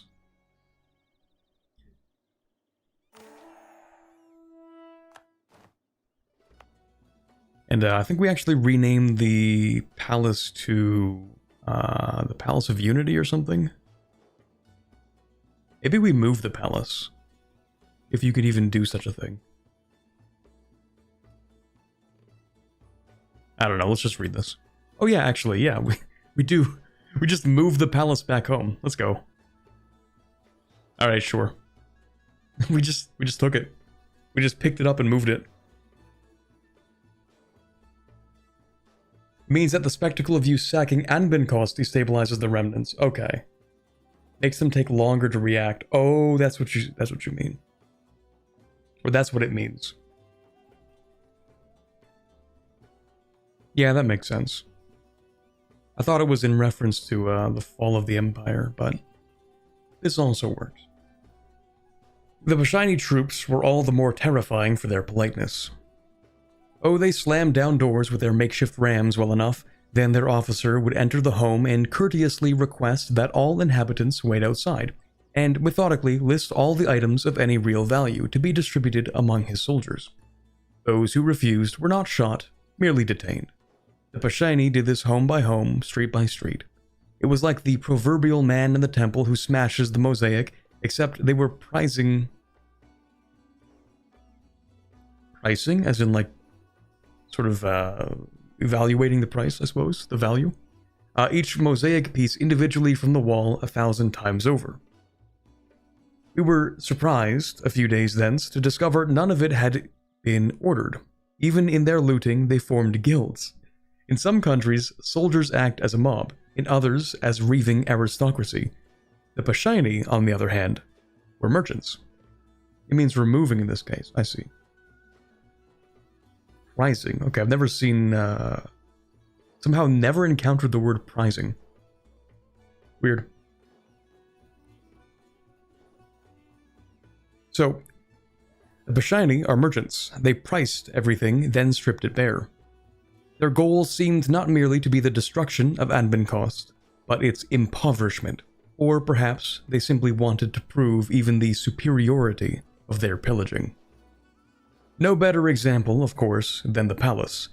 Thousands of soldiers working over several weeks dismantled the entire thing from top to bottom down to the ornamentation, all to be shipped away to Bluehart and reassembled, a symbol of humiliation, of the ultimate defeat of the Empire.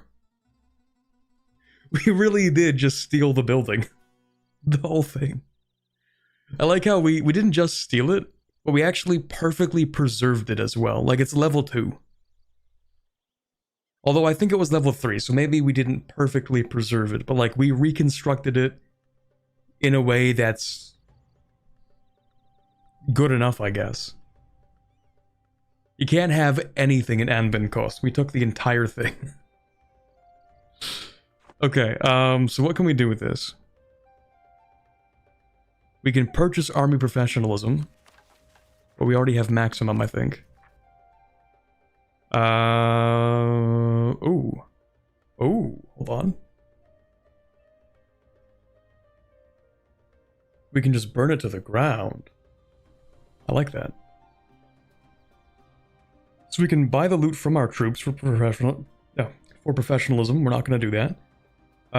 We can just give them 75 devastation. Not going to do that.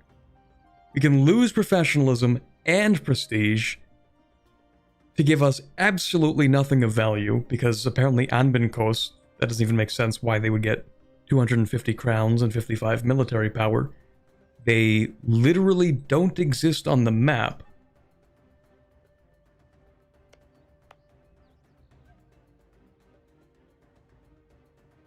So, okay. But anyway, we give it 100 devastation and 2 base production. You know what, actually, even if we did this, it wouldn't really change much. Because this will also give us max devastation. So, yeah, we'll burn it down, but they can keep the 2 production. That's cool. Alright, now we need to puppet the Rector. We either need to be the Rectorate controller, or we need to vassalize them. And the Rebellion State does not like us. And the Rebellion State almost always becomes the new Rector. That's cool. How old are you? 26? Chad, I think we're just going to vassalize them. Exploit dev. We cannot. Not yet.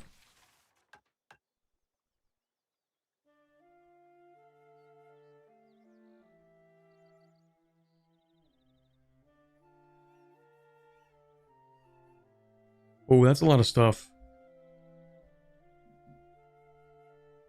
I actually wasn't anticipating the go conquer a whole bunch of stuff button.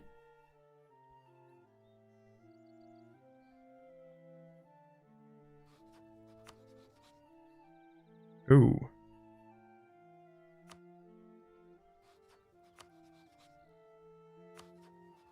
Oh. Do I need to directly core it? No.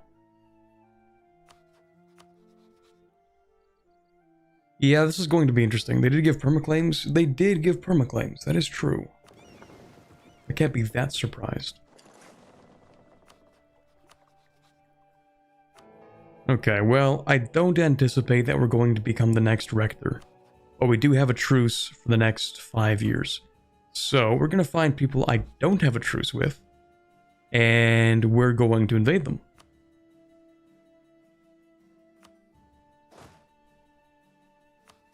So what provinces do I need?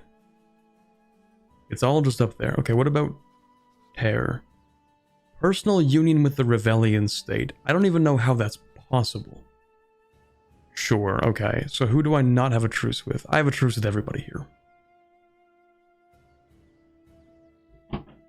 Except for Themarin.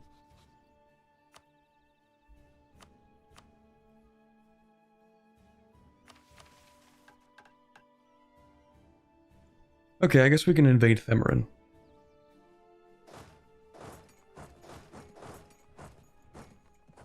You have a Puppet the Rector quest? Yes. Wait. One of the following must be true. Either Torraith... Who is Torraith?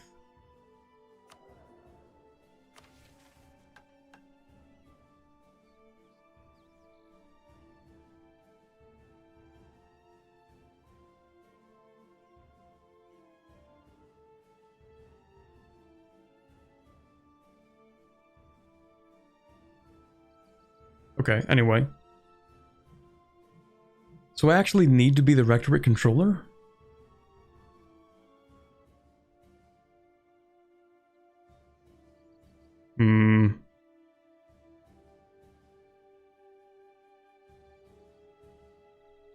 Yeah, they are not going to ally me. They do not like me.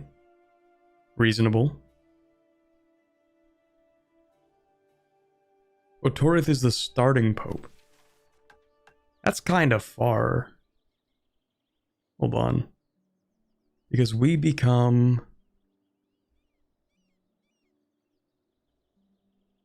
Where do we become Rebellion? Is it like here?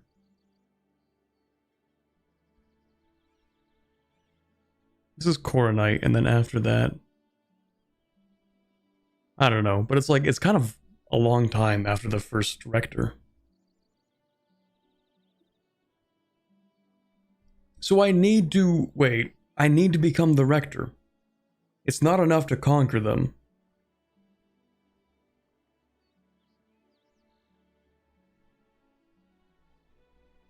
Torith is an elf, so they're usually alive. Oh. They will respawn if conquered. Will they respawn and not hate me?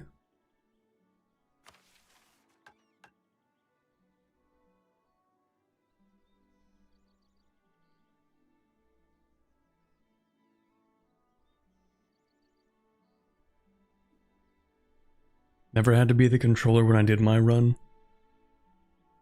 Well, it's tragic. They inherit the relations of who they substitute. That's really not going to help my case. If you conquer and release them, it might work. Maybe, possibly. Maybe.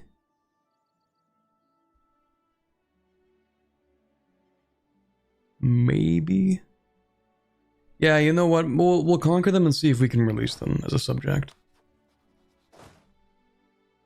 Before the event fires. Ideally.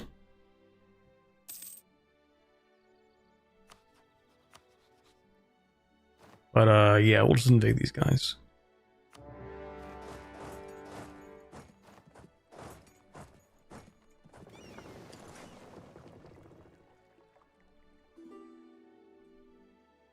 We don't need the ships out.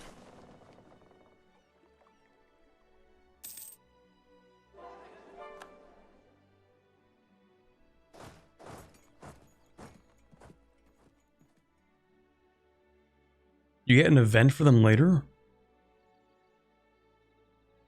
Yeah, the last part of the requirements say we can vassalize them. The problem is that it's not the same thing. The requirements at the top say we need to be the Rectorate controller, because Torraith is dead. So we have one way of completing that.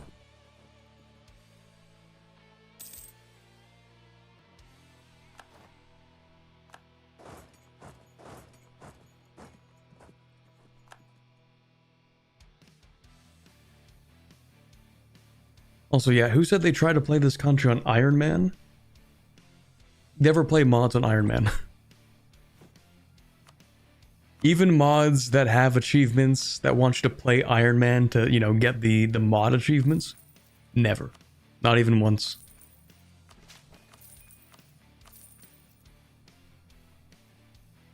Like, I would rather just get the achievement in non-Iron Man and be like, let's go, I did it. Although I think even the Anbanar achievements recognize that, like, you don't need to be an Iron Man because that's a terrible idea.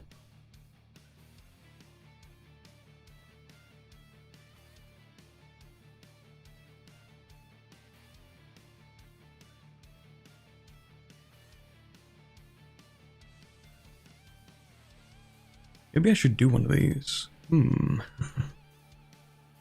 Formed the Empire of Anbanar while being ruled by the Silmuna dynasty. This one is funny. Venail own every province in the Lensinor region before migrating to Elandir. And Lensinor, of course, is this. So when you play Venail, of course, it just decolonizes your previous territory. Your old stuff, and sends you out into the new world. I wonder if anyone's done that before, where they play as Venail and they do like a world conquest. And then they press the mission that decolonizes everything they own.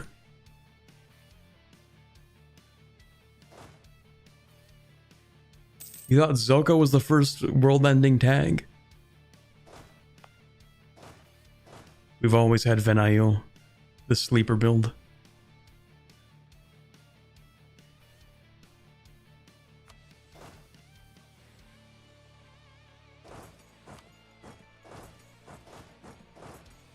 Oh, this is like an actual country with actual troops. That's crazy.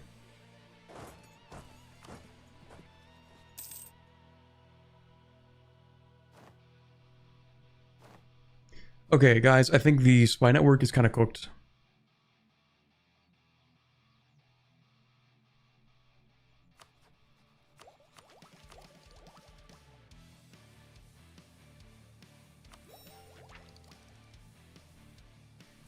I think at this point we might as well just finish this.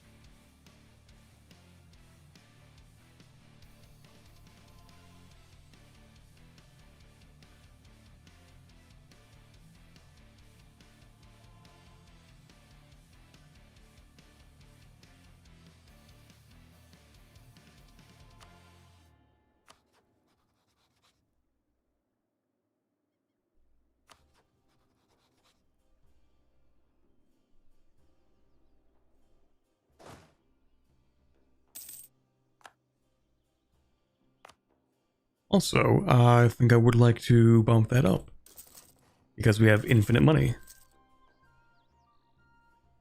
There we go, more max revolutionary zeal, of which we have very little. We do gain 1 per year though, because we're at war. 1 per year is not a lot.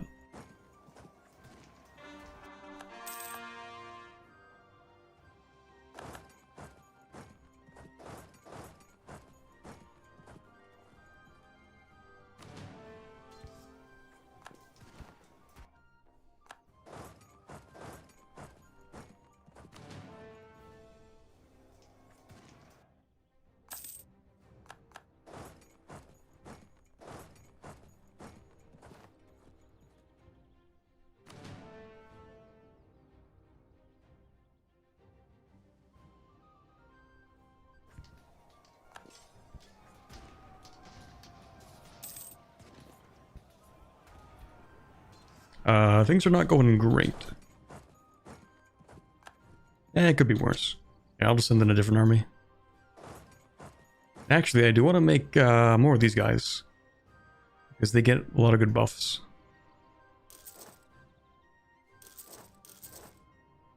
One, two, three. There we go.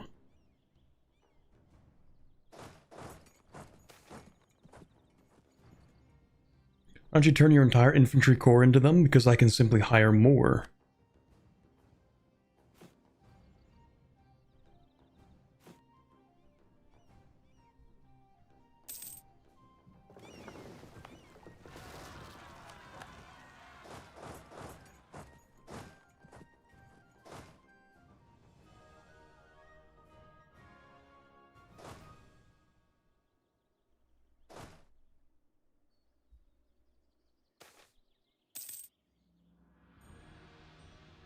Yeah, actually, Diplo annexation costs would be really nice. Also, too much admin, of course, as always. Suffering from success.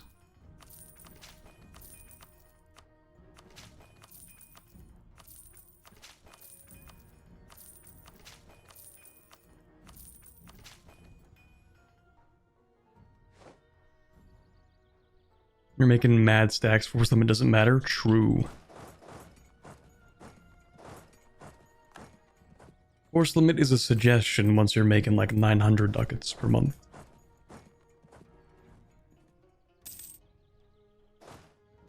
Is that an Anbanar thing, having too much mana? It kind of feels like it, yeah. But it definitely feels like it more when you still have your mages. Because the mages will also just give you like a minus 5% all power cost. And right now we are at minus 25% all power cost. Now, of course, we are in our golden era, and we have max innovativeness. But yeah, everything just becomes really cheap. The tech becomes cheap. All power costs become cheap, also because you can hire like the wizards and stuff. The court mages. Another minus 2.5% all power cost.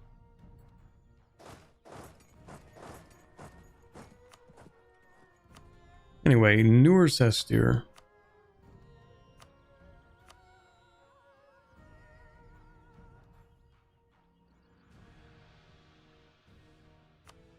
Reveria. Monastery of the Silver Moon. Oh, definitely those guys, yeah.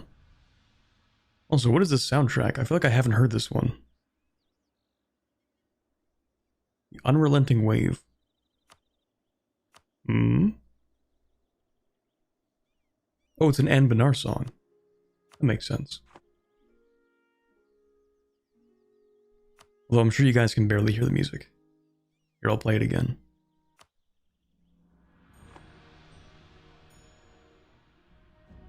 You been playing music? Yeah, it's kind of quiet though.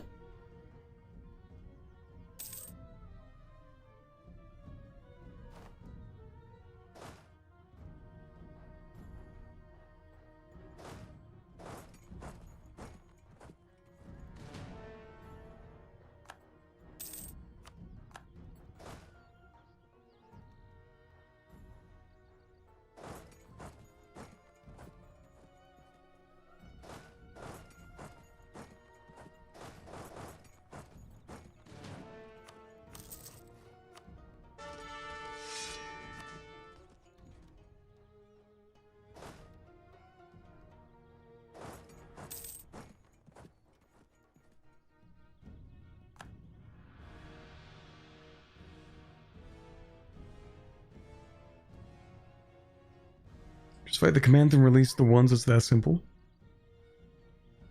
Release the which, sorry?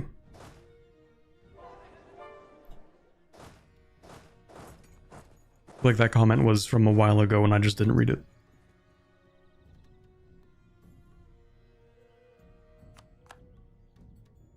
Oh, release the Oni, I see.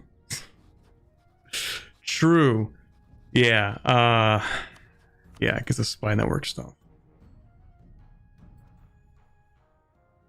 We're back to nothing. How long is this going to take? I feel like we've added 15 years onto this research when it was supposed to last 5.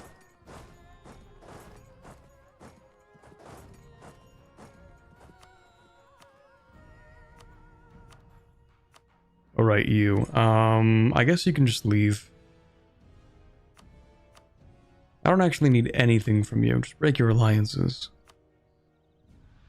1 alliance. That's cool.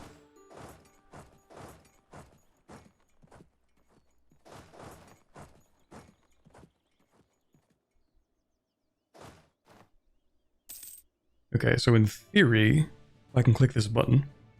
Newer Sestir, we're going to ask you to break your alliances. I don't think I care about your money because we have infinite money ourselves. So that's cool. I will take war reps though, just because I don't like you. And then After that, it's really none of my business. Goodbye. I lied, I did take their money.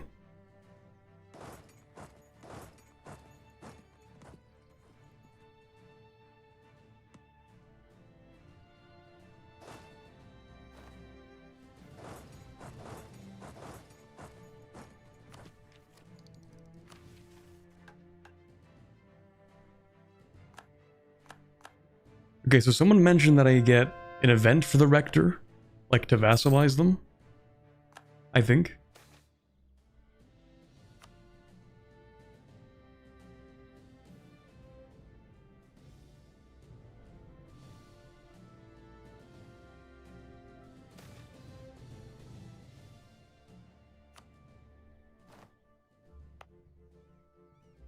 Oh right, I forgot I'm at war with you. Sorry, yeah, we'll just take everything.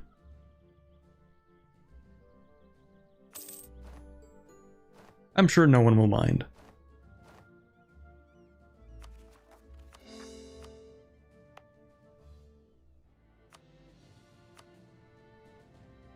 I think they're starting to mind a little bit. It's fine.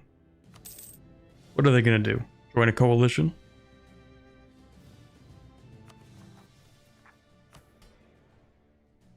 Oh, right, I need to give you your inventions back.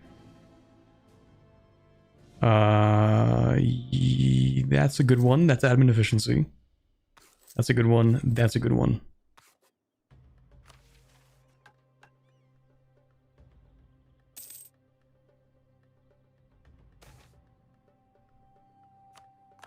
Okay, yeah, I don't know what I'm gonna do with this.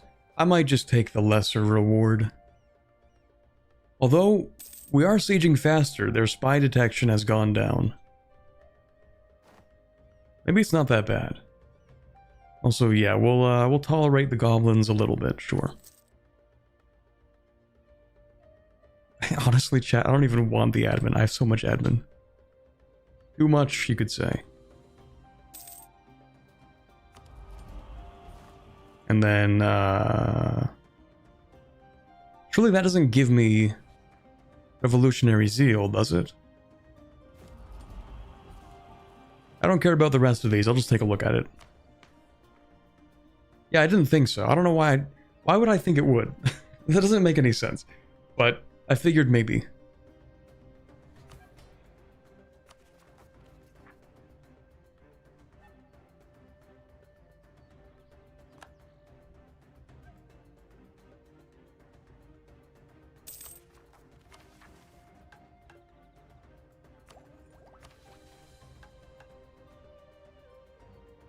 Okay, let's do another check on how long this will take.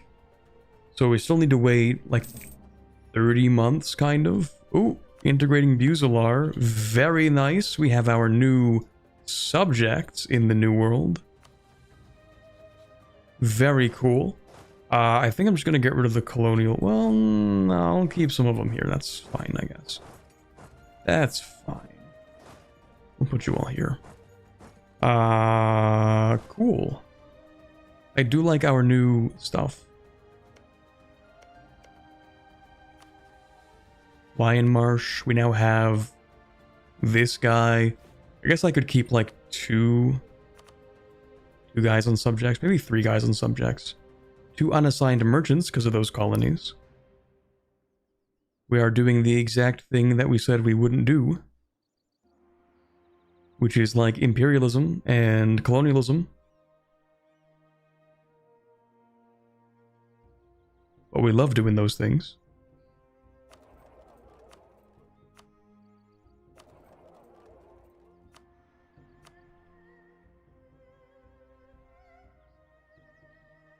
Yeah, we'll do that. We'll just send more trades for compounds. Actually, no, not this way. We'll send that stuff this way. Anyway, we have a lot of money. It doesn't really matter.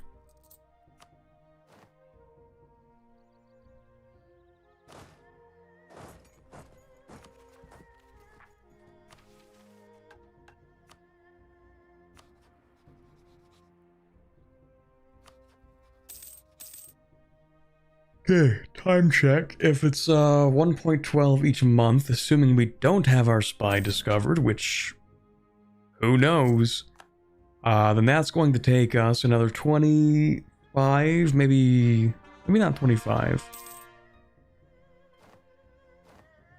Another like 20 or so months. Maybe. I didn't actually do the math on that.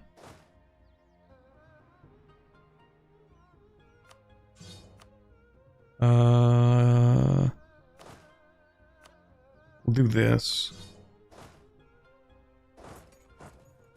Then we're going to build another Revolutionary Guard. Maybe I have too many units. Maybe I shouldn't do that.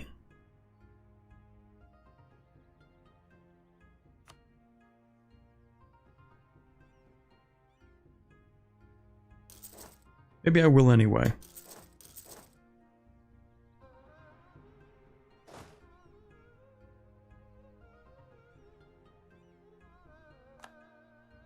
With all that money, think of all the rebel support you could do with espionage. True.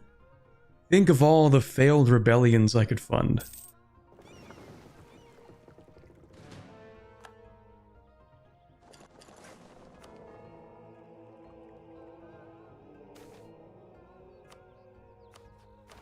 Oh look, finally an invention. That's crazy.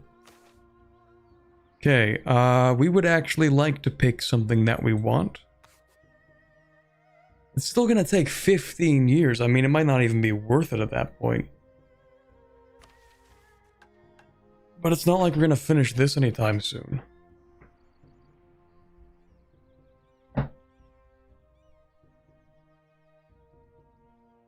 We have all the other requirements filled out.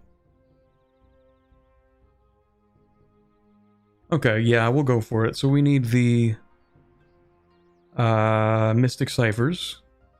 So societal invention. And we don't even roll the Mystic Ciphers. That is really cool. That's really neat. That's really, really cool. Okay, I guess we'll go with the Empire engine.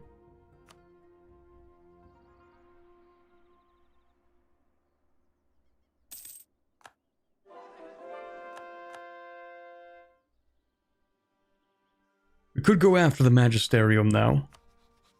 We're only allied to Exwes.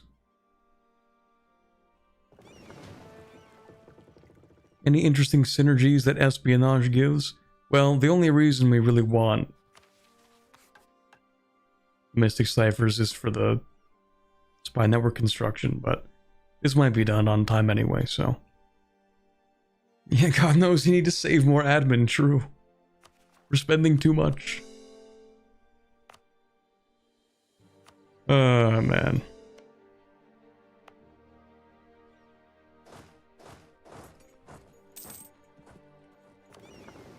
Drowning in admin right now. That's a lot of provinces. Oh, you own a lot of things. Not a lot of things I actually need to take. Let me think about this for a second. No, that stuff I do need to take. I lied again. Okay, yeah, we're gonna take that stuff. Okay, we'll go with Varivar. I like the name of that province. Oop, there it goes.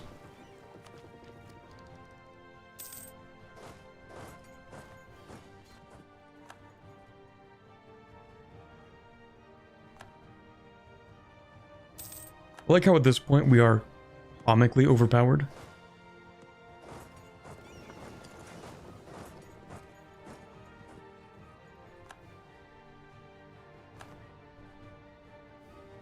Okay, I'll just take this. Ooh, that's expensive. Ooh, that's 105.9% over extension. That's a lot of aggressive expansion. Hey, hold on now. Let me think about this for a second.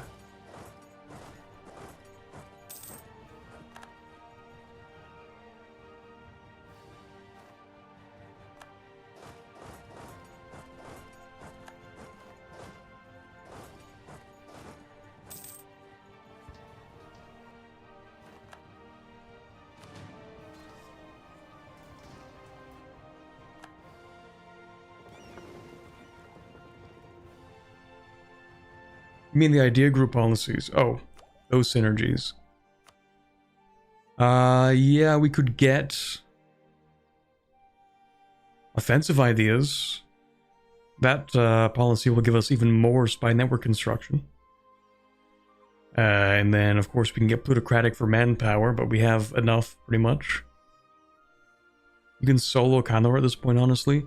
I could. But, like, what if I don't want to?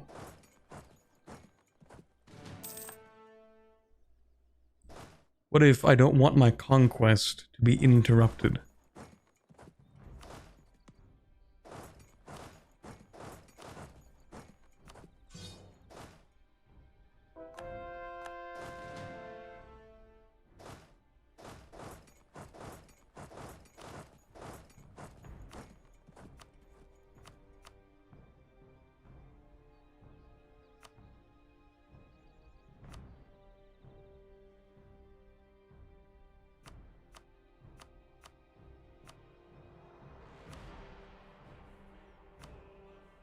That's not even the entire magisterium either. Hold on. That's with the province war score cost reduction? Dude. It's just so expensive.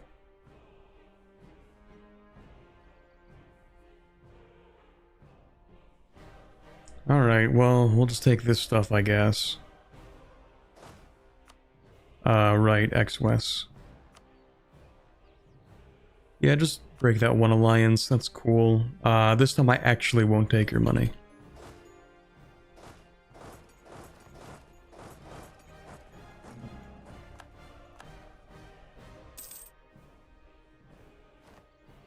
Okay, we take this stuff. They really don't like that. Dang, that's crazy.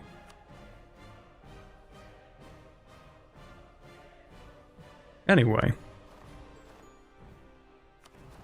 So we're gonna take it. And how long until this truce is up?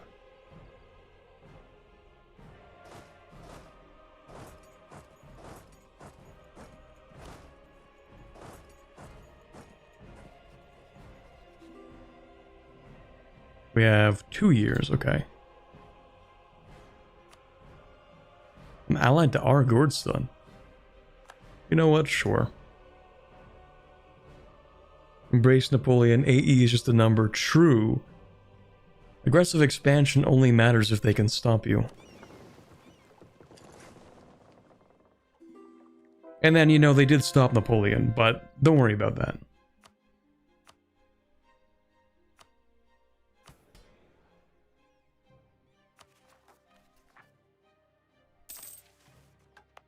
And even, no, I can't. I already concentrated development from here. Yeah, no, I'm not gonna change that. What are they gonna do? Join a coalition? No, they definitely will this time. They are absolutely going to join a coalition.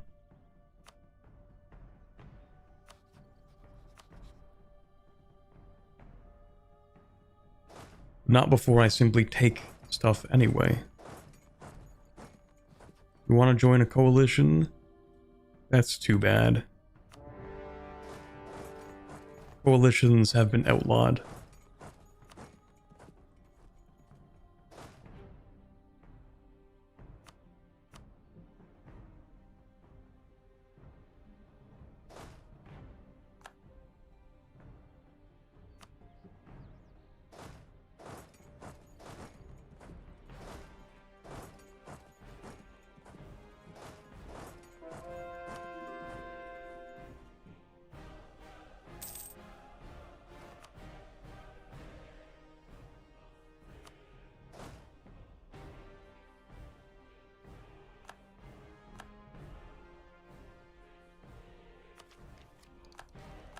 Yeah, it's just a small coalition. I wouldn't worry about it.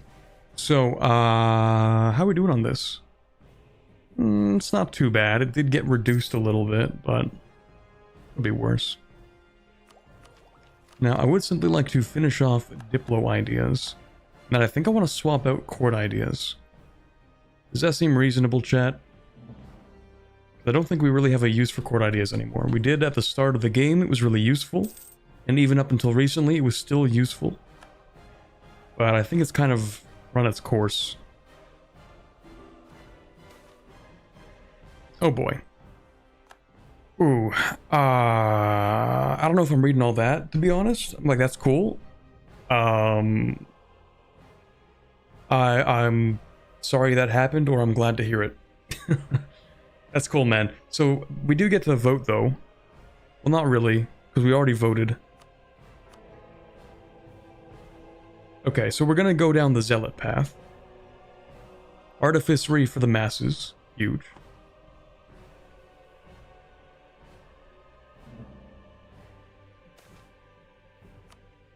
Oh, I just gave Wexkeep a seat in Parliament? I'm a fool. There, retribution.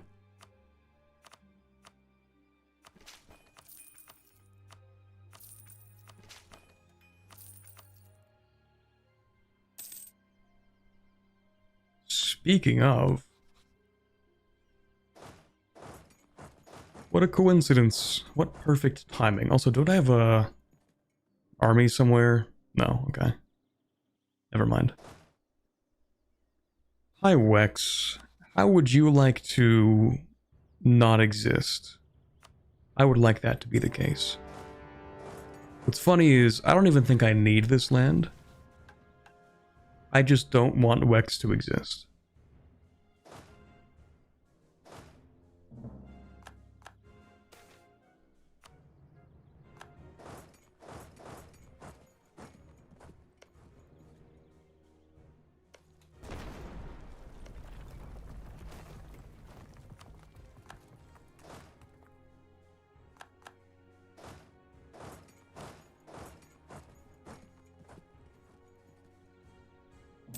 I'm so used to playing Catalachia, where whenever I barrage, I also get like a minus 50% local defensiveness on that fort.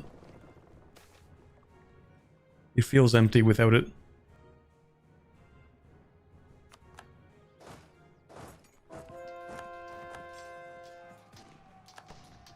Not even the gnomes can stop me.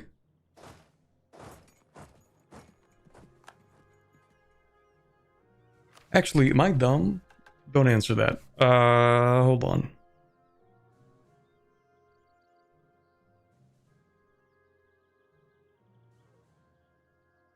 I'm not dumb. Let's go. Okay, because we don't have artificers. So I'm thinking like, wait, should I even do this? But yeah, no, it's fine. Because we still get morale damage and siege ability. This is the one where it actually would not help us at all.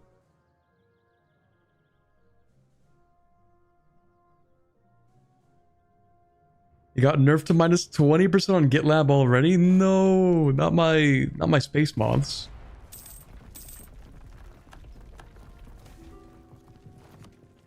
It was only a little bit overpowered.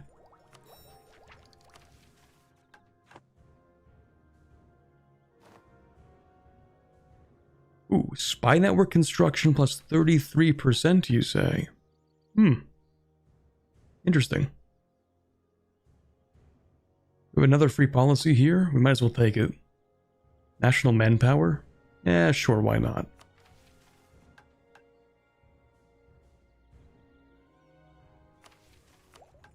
Okay, so now is it actually worth taking espionage at this point? What do we get? Oh, we get siege ability. That's what we get. And I do like siege ability.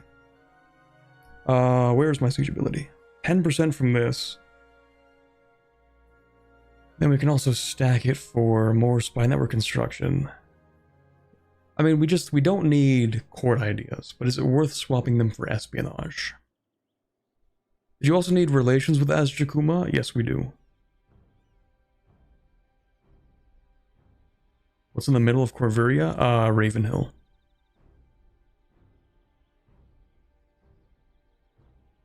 Which I think was just, is it released as a subject? I don't remember what these guys are. They might be like a merchant republic or something.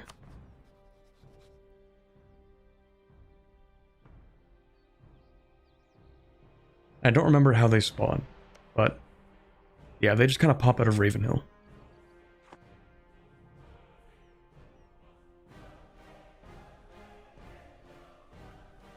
Isn't there a debate to reshuffle parliament seats?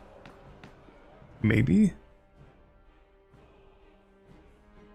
Espionage is really good. I mean, it would help prevent this from happening. See, don't get me wrong here. We would win that war. The biggest problem is that when I attack somebody, we have to fight everybody. And even though we'd win that war, it makes it so that we have to deal with a lot every single time we want to go to war, pretty much. Or maybe we get to, like, annex another 2 countries before the coalition reforms.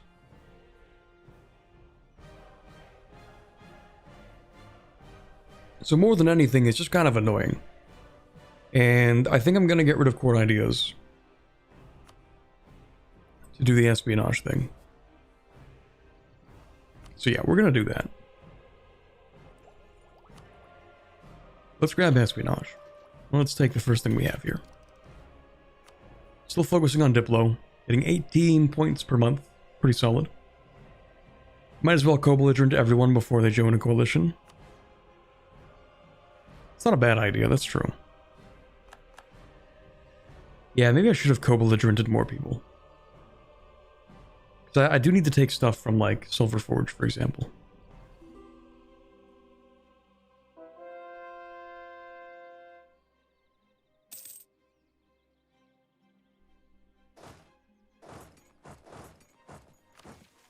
We do have more free policies. They are free, so we might as well take them. Maybe not that one. That's not useful.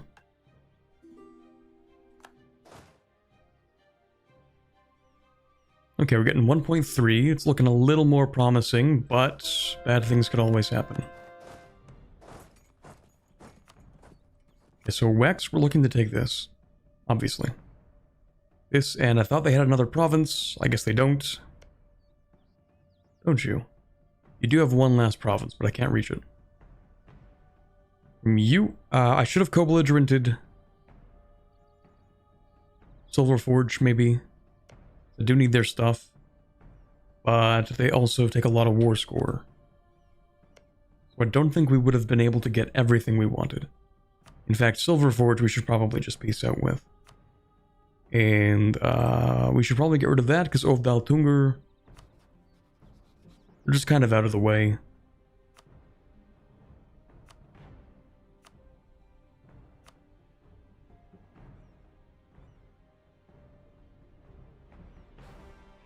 Guaranteeing Wex? Go for it, man.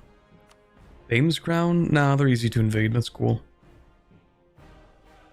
Just in case, I think Gawad and Laurent. Because I don't know, they might try to ally them. Maybe. Wait, do you even like each other? Neutral. Neutral. Okay, pretty low chance. I don't think they're going to ally them.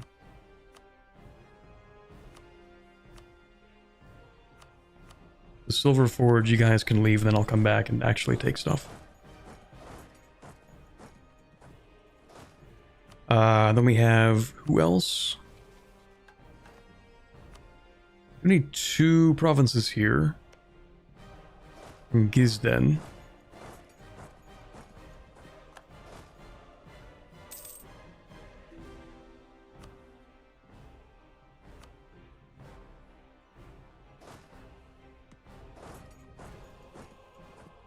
Maybe not that province. We'll fight here. Oh.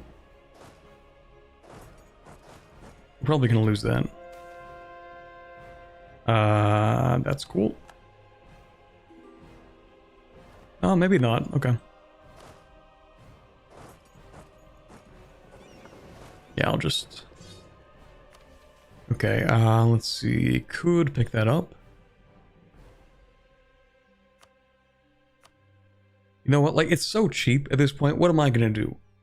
Wait another 6 months just to pick up another, like, minus 60 points here? I can make it 200 and 24 mil power instead. What a bargain. No, I'll just take it.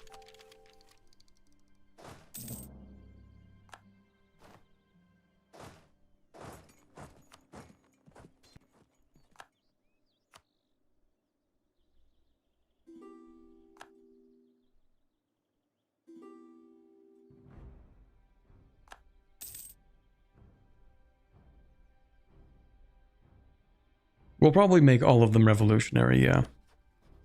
Let's improve relations with this guy.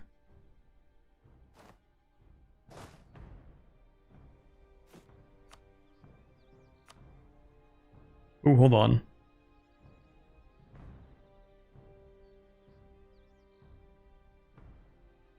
We don't have enough force limit fraction to do that.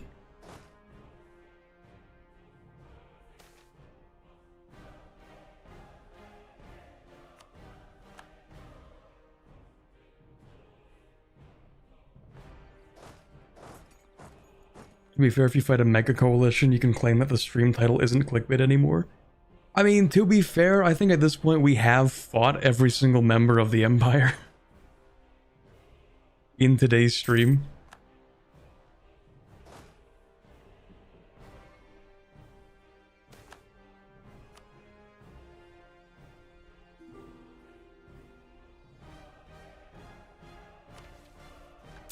So we did kind of fight the whole Empire. Sort of.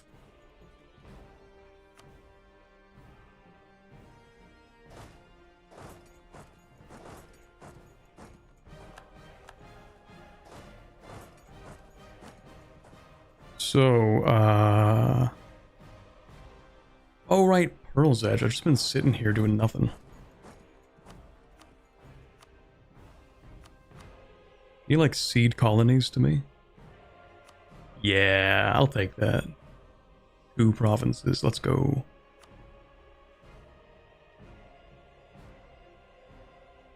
Oh, they also have this stuff. Okay, I don't care that much.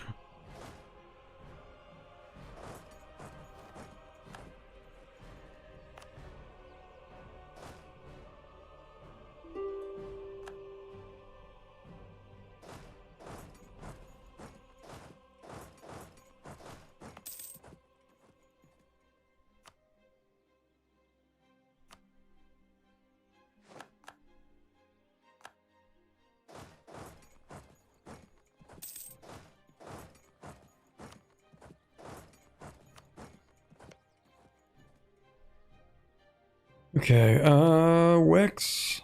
Wex, I'd like this stuff, and then... Oh right, you're the guy who brought me into war with Gizden. Kind of a tough one.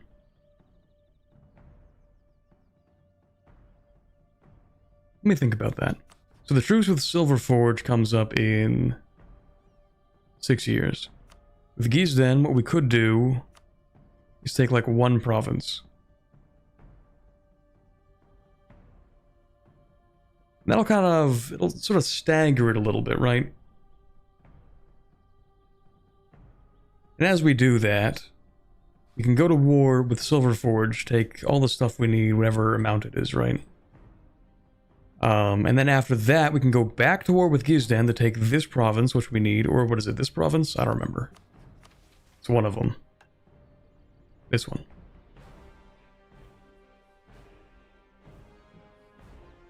Because we can't take it right now. But we do want to extend the truce. I think.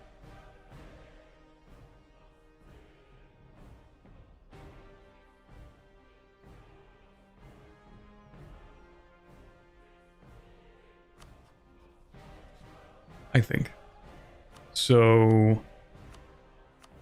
I'll just do this with Gizden.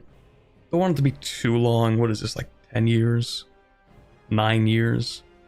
I can work with 9 years. So we'll just do this with them. Unless you're allied to somebody I care about. Ooh, that's... Okay, never mind. Never mind, that changed my mind. Corvuria. And Benin? Yes, Benin, because I plan to declare war on them. Kawarnan? No. You also know. Okay, that works. There we go. So a short truce, but a little bit longer than the other one. Then I'm also at war with Dane's Crown. Oh, and Arborin. I didn't even notice Arborin. Oops. Sometimes you forget you're at war with people. Are you winning, son? We are definitely winning. Winning almost a little too hard, you might even say. Infinite winning.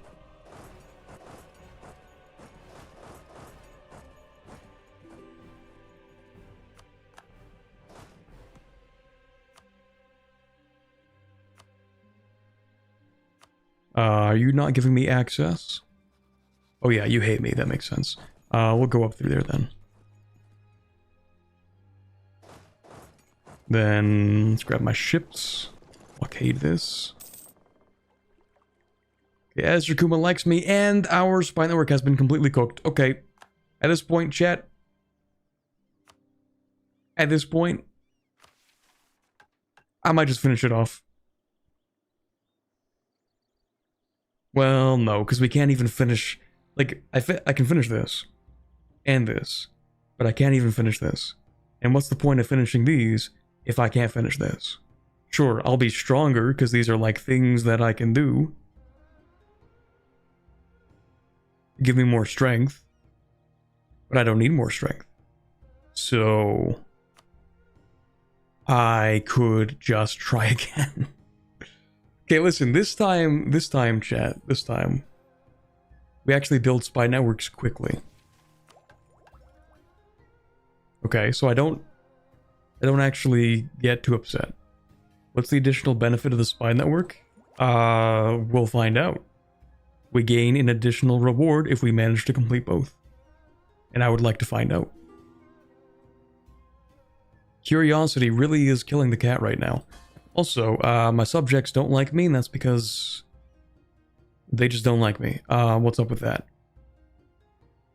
Because I have mercantilism. Yeah, that does that. Okay, I'm gonna reduce your tariffs. Congratulations. And I'm gonna reduce your tariffs. It's funny, actually, that... Tariffs... Oh, wait, what? Oh, never mind. I was going to say tariffs are like just part of their income, right? No, you actually do take part of their production and trade, which kind of makes sense, sort of. Kind of, sort of.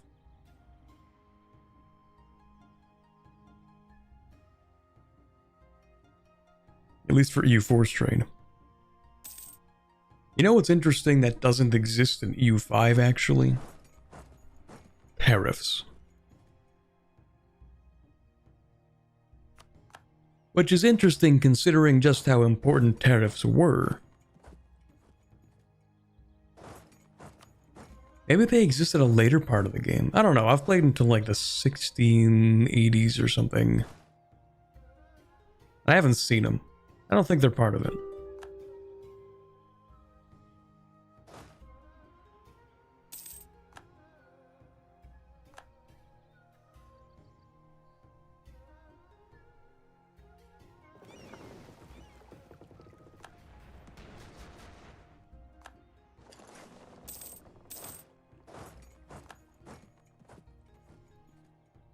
It's a really good reward for both. Alright, I'll lock in. Speaking of locking in, hello, who do you think you are?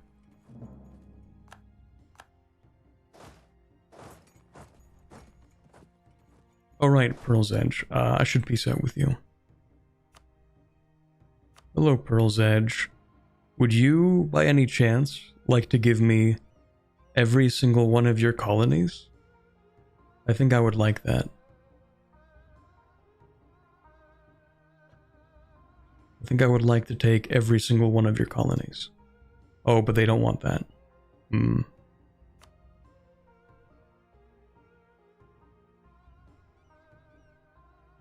Yeah, I guess I didn't declare war on them. That kind of makes sense. That's okay, I'll just take a few coastal things then. Oh, I want that. I want that too.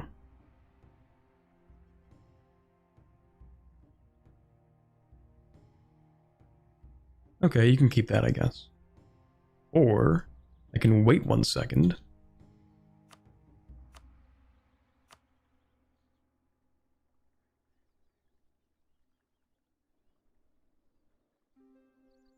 Or not.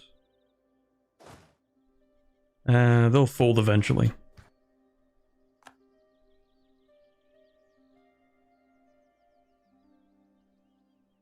Why aren't you calling back the spies? Because I am too lazy to.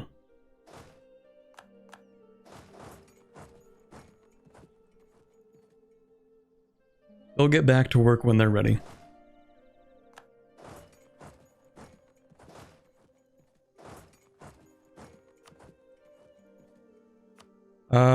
Gibbered.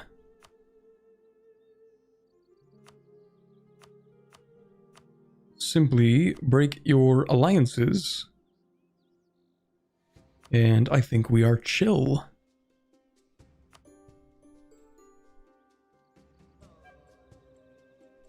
Why are you colonizing? I thought you were the good guy. We simply, inherited these colonies. Note the lack of colonists, so checkmate.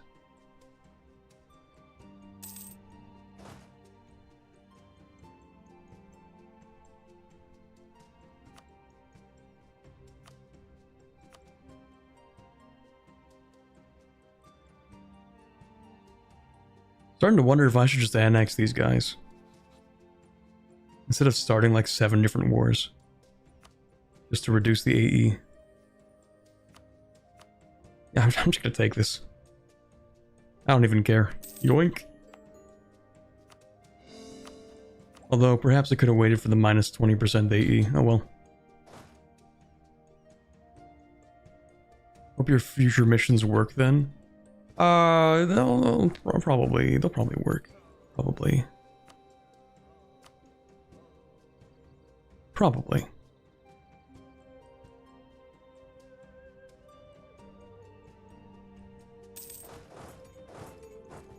Probably. They go back automatically? I didn't know that. Yeah, like if you just leave them there, then they'll get back to work. So, let's see. In 3 months, this guy will get back to work. And in 7 months, this guy will get back to work. So, Dame's Crown. Alliance. Oh. You're being weird. Okay. Cool, that's fine.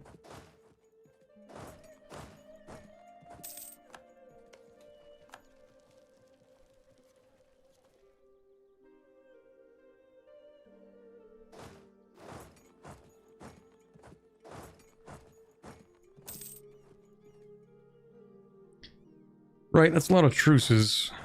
Yeah.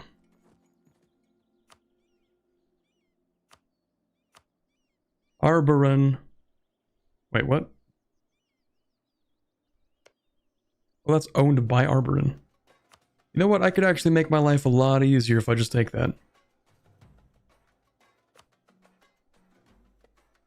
Yeah, I'm gonna do that.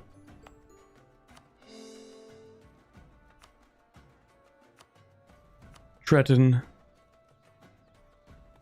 You can just leave, to be honest.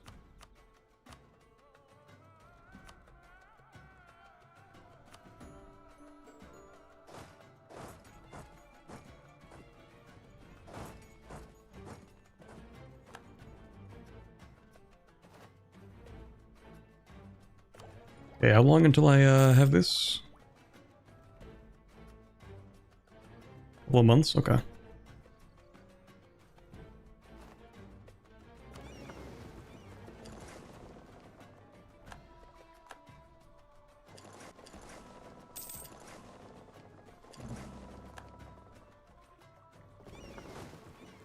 What on... Stop that. Hold on.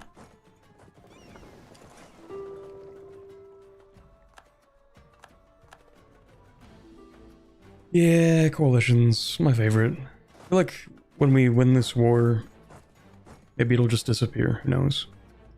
I would like to finish getting this first before I take any more land. I should have done that first, but I was impatient.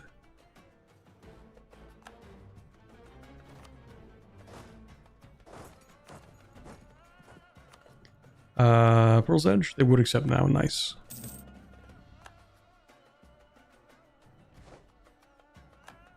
Yeah, the right to tax incoming goods was an important part of royal power, so it's a bit strange. Yeah. We might be represented by a different thing in game, maybe. We'll see. I'll play more and then I'll get back to you on that. So Dane's Crown. We're not taking land. We're just going to break your alliances.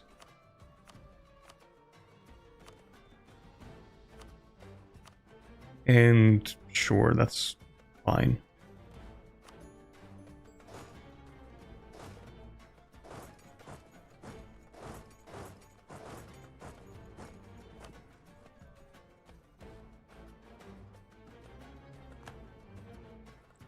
Even Barumand? Okay, man. Sure. Alright, I'll pick up this espionage idea, so everything is cheaper to take in terms of aggressive expansion. In fact, what do we have right now? Minus 40%?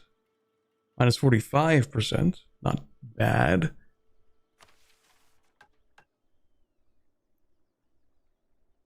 So we will take what we can from Wex, which is not much. Then we will go to Pearl's Edge. And we'll take sort of what we can for now.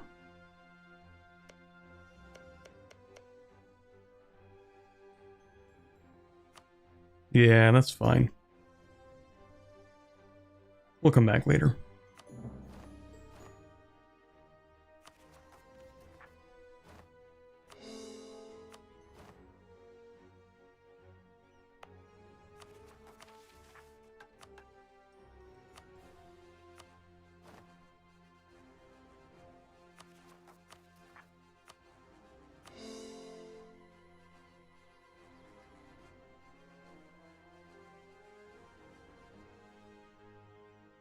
Okay, then we take all of this.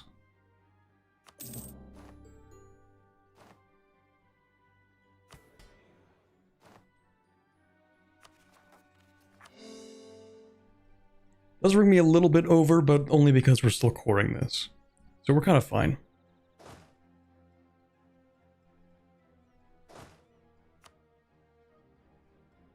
Oh boy, it appears my superiority has caused a bit of controversy.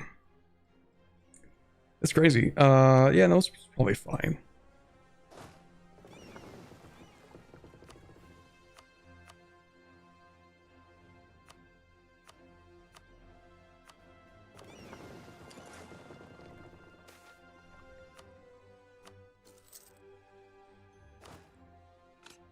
We get our new troops. Over time, bullets became deadlier and armor became more obsolete. Of course.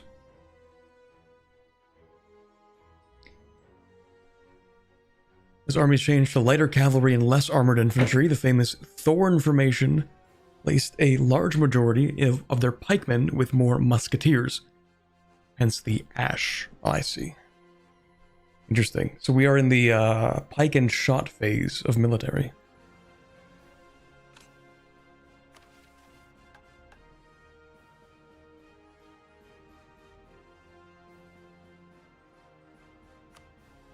So what else do I need here? Pretty much everything I had my eye on. Okay, we'll just have to wait a little bit.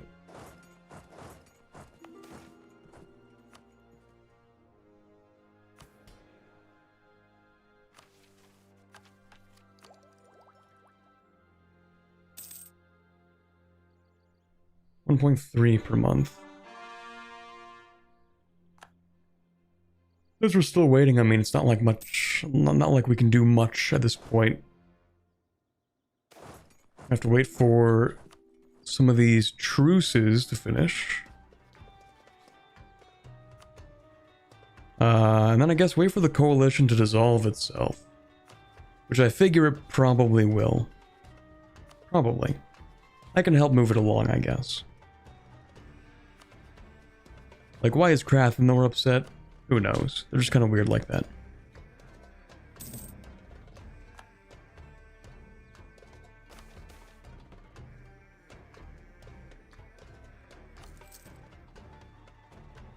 We actually have max innovativeness.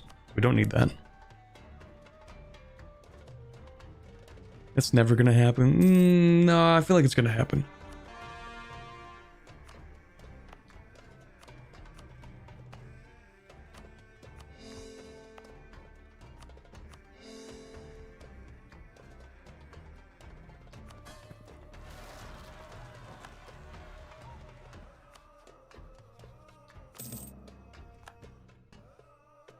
We want blood, true, but the blood will have to wait.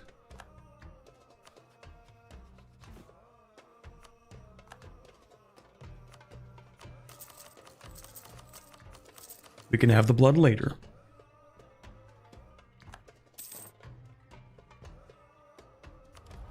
So surely this time we can get the spy network we need, right guys? Surely. If all else fails, I mean, in the next year, we're going to get another 50% spy network construction. So surely at that point, we will have enough spy network construction, right?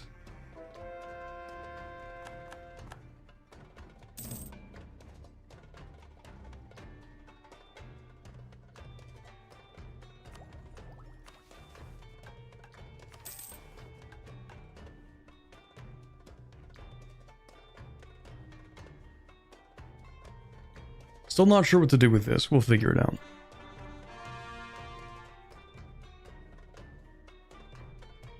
Also, chat, how many of you are into board games by any chance?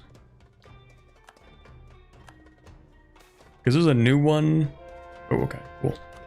It's not even a new one, I don't think. It's one that's new to me. That I just played yesterday for the first time, called Root. And it's kind of a banger, I'm not gonna lie. Like, it's really complicated. And I don't really know how to play any of the factions. I played one of them once, and I did win that game. But I think I just played the easiest faction.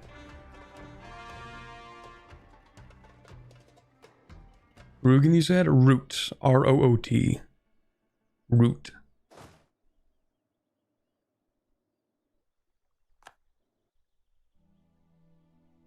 It's that's like a longer name. It's like something the woodland and whatnot. But the short name is Root. And it's a 4-person asymmetrical strategy game. Where you have like the industrialist faction, which in the lore of the game has already taken over most of the area. And then in one corner you have the aristocracy that, like, their goal is to reclaim everything. And then you have like the freedom fighters, which seek to, like, you know, start a revolution in the area. And then you have the Vagabond, and they're just kind of chilling. The Vagabond just does whatever they want. Yeah, the board game, Root.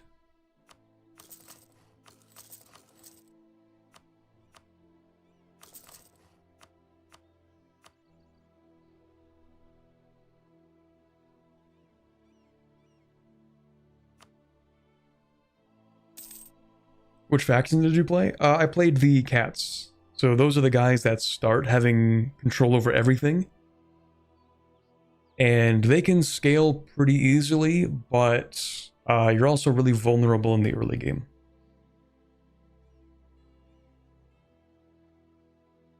Because you're spread so thin. It kind of has almost like risk combat, sort of. You need to have like a number of troops in an area. And then, like, when two guys fight, you just deal like a certain amount of damage to each other. So and there's like attacker's advantage, so you roll 2 dice And then the attacker takes the higher roll, the defender takes the lower roll. Which is interesting.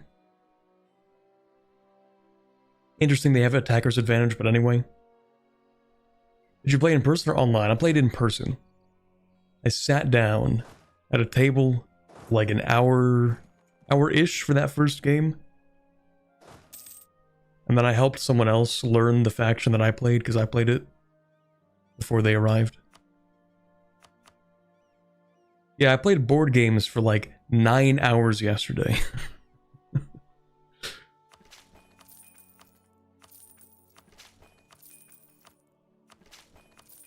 I kind of like board games, if you can't tell. I think that kind of comes with the whole liking Paradox games as well. Only an hour? I thought it would be longer. I think it was like an hour and a half for that first game, and then the second one I think took like an hour 15 maybe.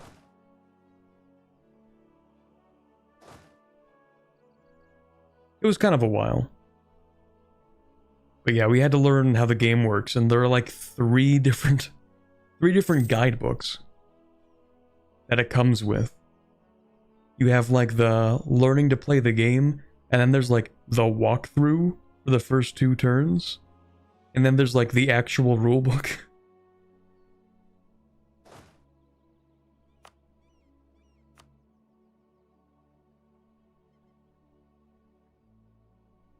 What else did I play?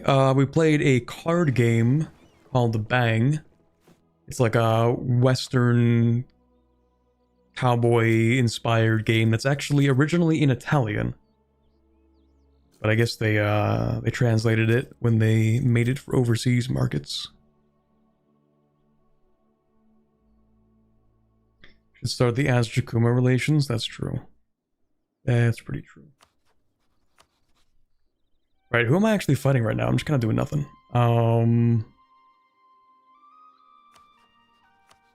Coalition. Who isn't in a coalition? You aren't. I think my plan was first Silverforge, then Gizden. Maybe.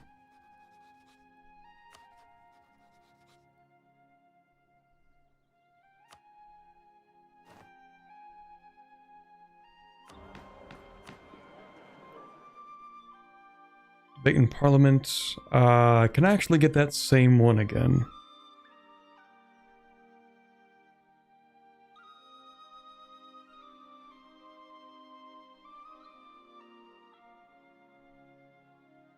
I'll just cycle for it.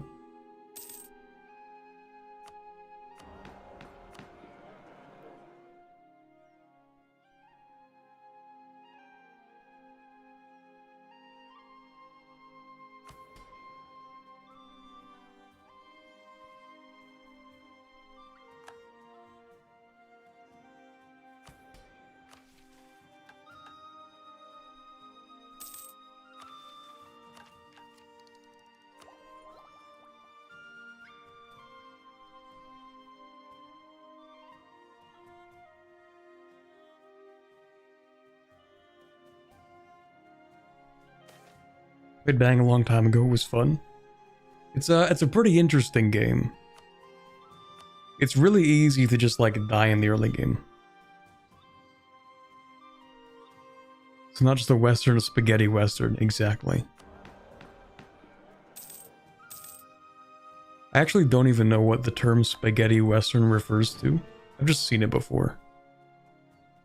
Because it's an EU4 achievement.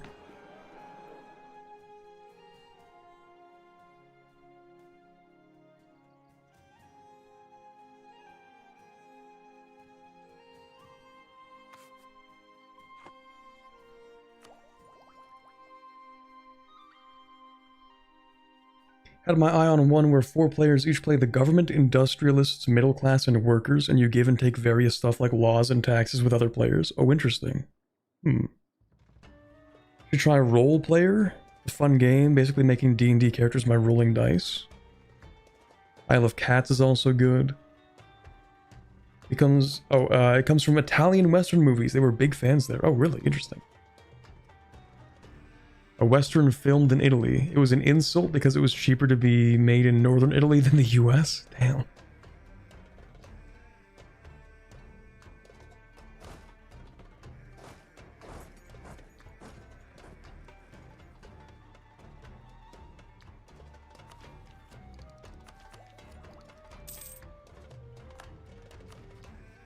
Oh, no possible rivals. Very nice.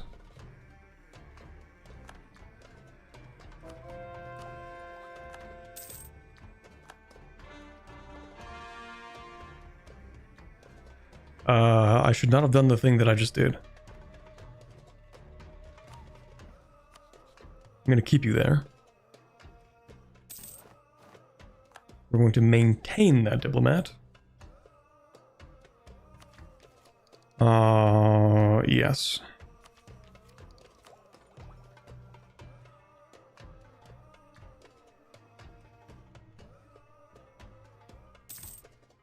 Okay, now we can take this. And that should be next month. Should be. No promises. Okay. Okay. We have a spy network with the size of 50 with the owner or their overlord, and we are employing a spy master. In addition, we also have 100 improved relations with the owner. That does not mean we need 100 relations, we just need that 100 improved relations. We should get both of these now. It has been common among human and elven aristocracies alike to speak of honor among weapons, as though death gains any greater meaning for the victim through the elegance with which it is dealt. It is a naive moral nonsense. The statesman makes a demon of himself the moment he deems it necessary to take life in the name of the state. This is his burden and his moral inevitability. In this moment, his honor and his absolution become inconsequential. He can only hope, through the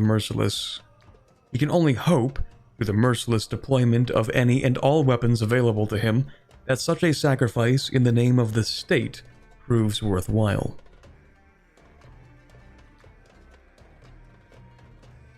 So this is in reference to the fact that we're going to have the magic negating bullets. And so, you know, it's a dishonorable way to kill mages. You just shoot them and it destroys their magical barriers and whatnot. But that sucks, Grandpa. Get with the times. We have anti-magic bullets now. So, deal with it. Actually, no, it's in reference to the black powder, which is just gunpowder. We're not even... I mean, it's kind of both. I assume it's both, because it's not, of course, just gunpowder. We've had that for a while. Specifically, these guys have access to Black Dame's tier. So I assume that's why it's referencing more than just... Yeah, okay. Exactly. So we get the Black Dame's tier bullets. So it is referencing the bullets. We did not hide the ship. We festooned it in ribbon and sailed it right up the Divenhall to Napes Bay. We wanted all Anbanar to know that we had a shipment of the stuff, and that we'd deploy it whenever we felt the need. At this point, you see, we'd rather abandoned the prospect of making nice with the neighbors. It was a question of the fundamental survival of our society. Let do-gooders whine about the Oni, about deals with the devils of far-off shores. Every one of them had made the same... Oh, okay, had, not would have. Every one of them had made the same pact over and over again with the mages they foolishly trusted not to coup them in half a second, as soon as it served their purposes. Ruin upon the Witch Kings. We get Black Dame's tier bullets, which actually gives us Revolutionary Zeal. Interesting. We also get an event. Because we completed both requirements, the Black Dame's tier bullets artificery privilege no longer costs any upkeep. That is a really, really good bonus, actually. I'm glad we did that. Okay. Yeah, that's a tier 3. Black Dame's tier bullets. We get 5% discipline and +1 yearly Revolutionary zeal. That is crazy good. Free 5% discipline and yearly revolutionary zeal. Also, am I doing research? Oh, of course I am. It just takes forever. Never mind. Next. Institute the Guardsmen. Once the swashbuckling adventurers of Menebor charmed lovers with their daring, their risk. Proud, bellicose, and muscle-bound, they were just young enough to be reckless, spilling over with bravado. And yet, how much more appealing still when such bravado is in the service of us all. Of course, a rake is a rake, but a rake in good boots, fervently vowing to take on a Witch King for you. Darling, you'll hand over the light fixtures if they ask. Sure, okay. That's a quote from somebody who has only mentioned this one time. All Revolutionary Guard training decisions will no longer require army professionalism to take it. We also get the Black Powder Guard for the rest of the game, giving us 10% increased landfire damage. Our infantry get 0.15 infantry fire, and our artillery get 0.25 additional fire as well, but only for Revolutionary Guard regiments. So there is a reason to get Revolutionary Guard artillery. We also get new privileges for the adventurers, which will be renamed to the Guardsmen. Okay, that actually was worth it, yeah.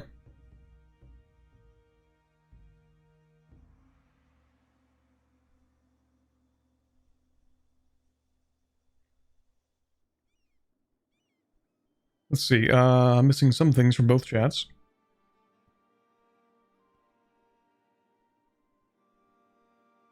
Corporate historical event alt histories would you say it's impossible to have happen? What historical event alt histories? A lot of them? Like, it depends on what you mean by impossible to have happen, because, like, you can kind of change anything to fit almost anything.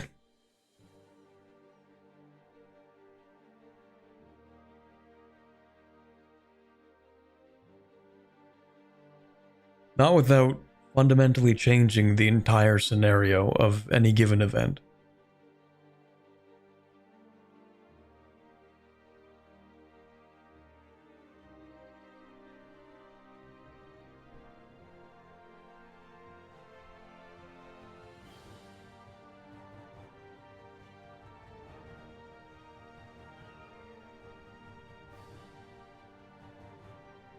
Let me see. I think also you played the Lord of the Rings War for the Ring board game. Took you 9 hours. Oh. Those are the kinds of board games that are kind of daunting. Oh, we also don't need this anymore. Don't need that anymore either. Like, I'll play board games that take a while. But the ones that are like, yeah, this will be 7 sessions. I'm like, oh. Okay. I mean, to be fair, I am in the middle of like a Baldur's Gate run with 3 of my friends, and we're on like the 6th, maybe 7th session.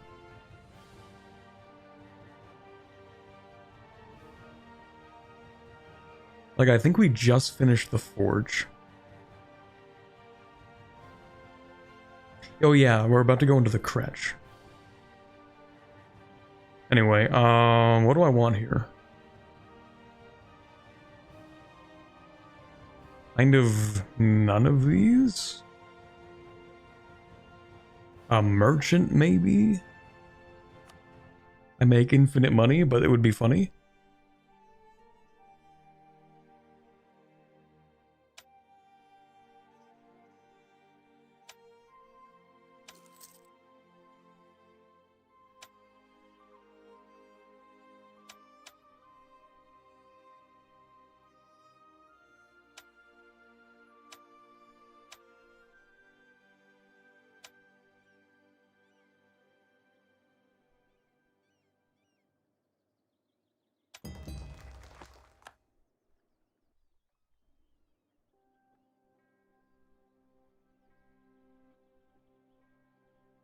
And then, of course, also yesterday, We didn't just play Root and Bang, we also played Stone Age.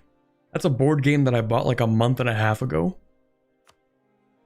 But every board game night, it's like we end up playing something small and random. Because like every board game night we'll have like 7 people. So there aren't a lot of board games you can play with 7 people. Bang is one of them. And sometimes you can make teams, but not everyone's trying to play like a 2-hour long board game. Anyway, yeah, when's the next truce coming up? Silver Forge. It is in 2 years.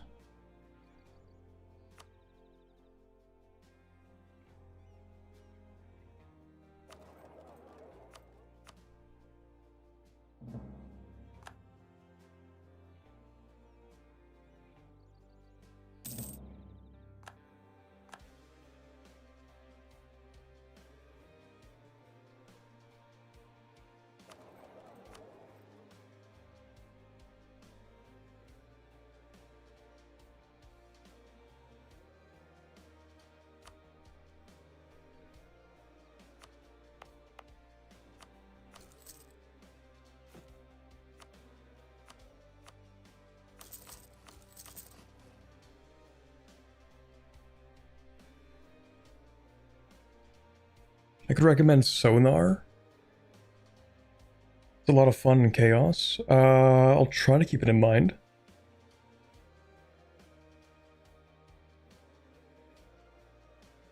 Seven people, it's a lot. It's like a whole D&D party. Sonar's up to 8 people, usually play with 7. Yeah, so anything that's like a real board game, which is like not an easy category to define.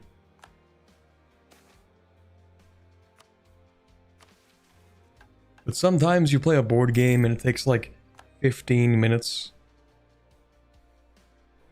And the rules are not very complicated. It doesn't really feel like you're playing a board game, you know?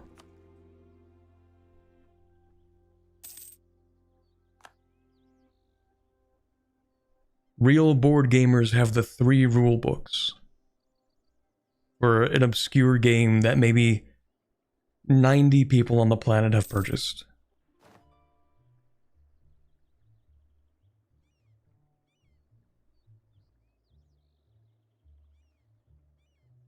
Where's this? Real lore. Of course. Okay, I think I have ships here. No, I don't. Okay, of course. Of course I don't. That's because I hired them there. Right, okay. Let's go and get... How many transports do I have? 79.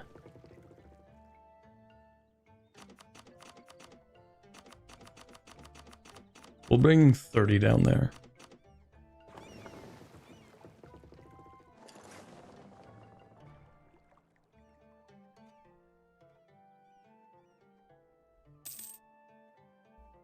Seven is the perfect amount for diplomacy. That's another game one of my friends was talking about.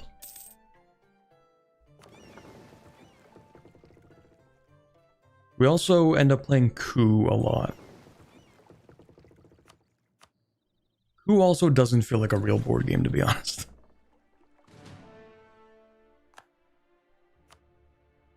Maybe this coalition isn't going to disappear. Well, I'll just fight the full thing at some point, that's fine.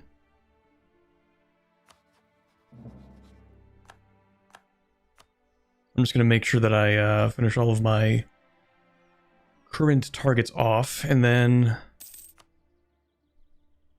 we'll see.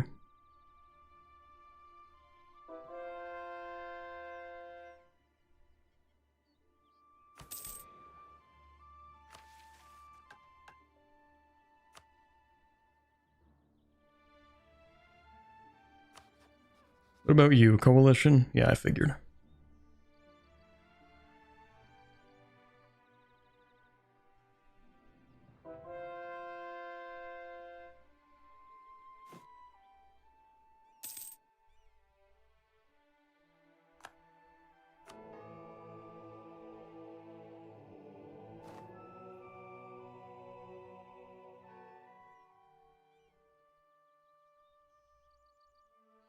I'll get that. I'll take that too.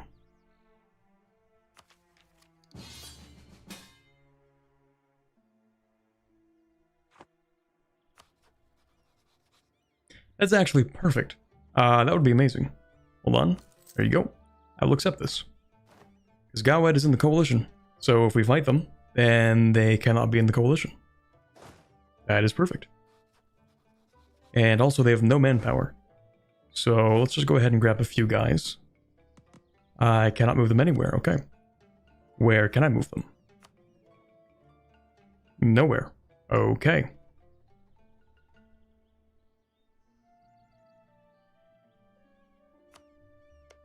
I guess I'm going to have to, like, naval land. But I can't because I don't have enough ships, because I just sent some off.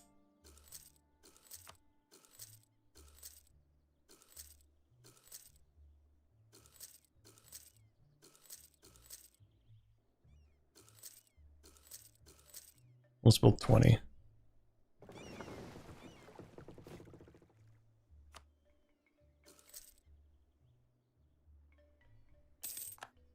Yes, Lord in the coalition, that's cool, that's whatever. Yeah, as I mentioned, it's just kind of annoying when these guys join the coalition. It's not like they're going to defeat me, they're just going to get in my way. Gowed will get access for you, probably. I'll just wait. Because everyone hates me, so I'm not gonna get access.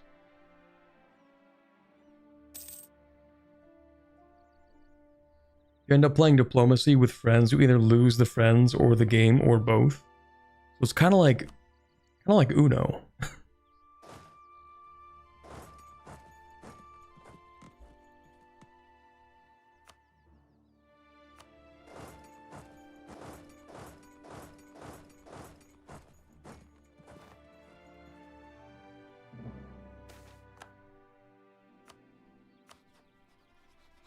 Oh yeah, when is this truce up? Should probably leave like 2 guys behind.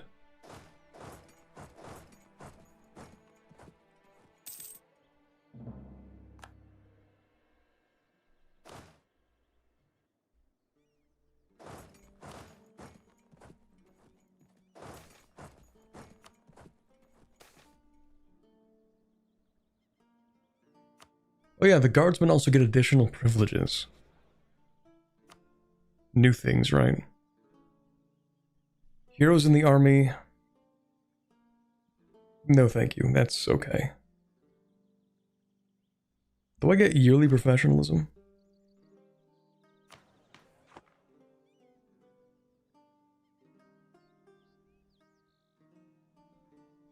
Point 2, okay.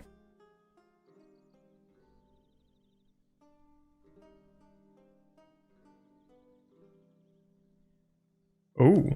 Ooh, hold on. This reduces the Revolutionary Guard force limit.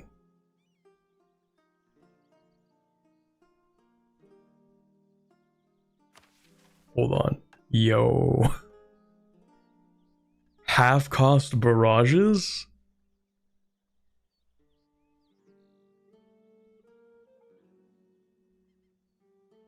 You can only have one. Well, I think I know which one I'm taking.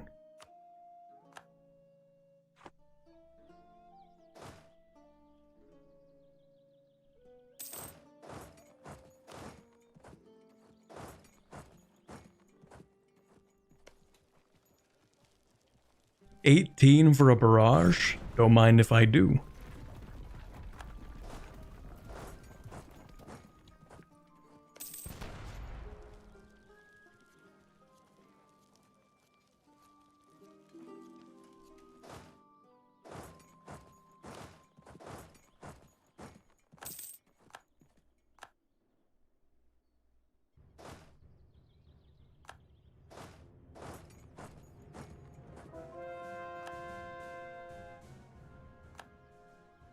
Hold on. Sub me in, coach. I can barrage. Let me at him. I said let me at him. Please step off the fort.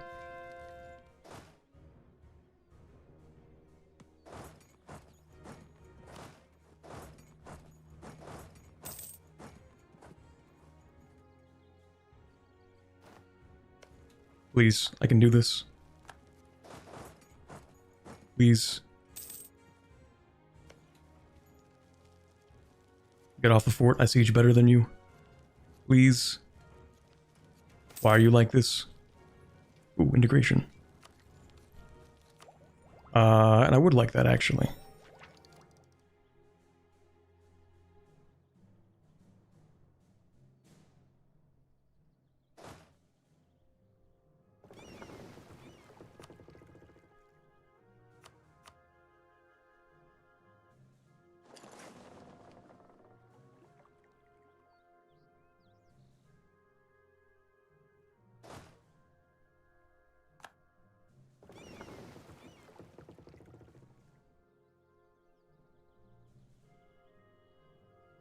My run, I went for movement speed, and with other stuff I was stacked.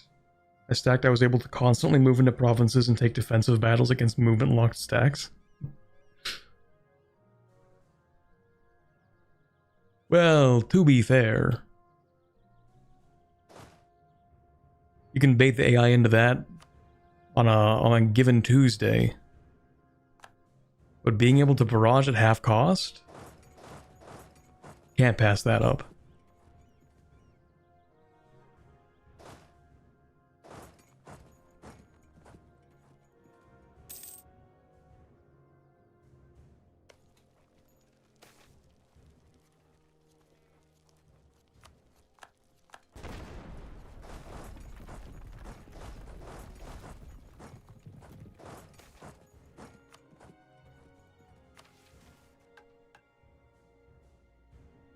Mill points cap? Yeah.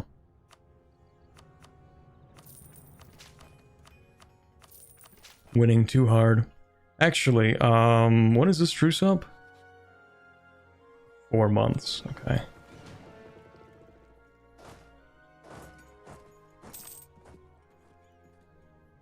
How have you not taken Port Nam? It's actually more surprising that Gawed hasn't decided to leave the war yet.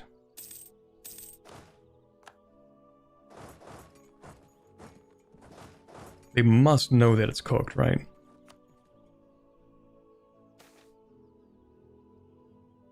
Oh?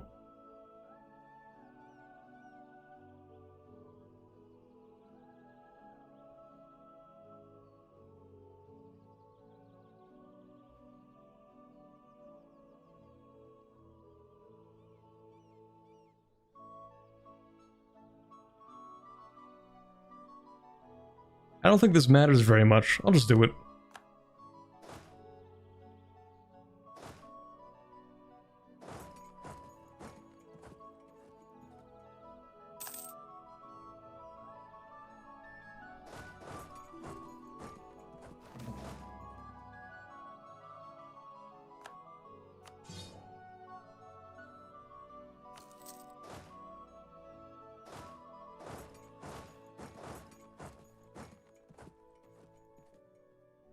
Means you aren't barraging enough. True.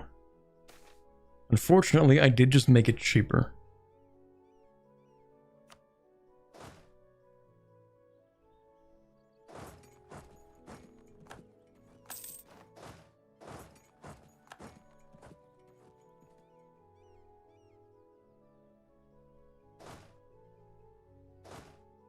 Oh yeah, we should definitely deal with this.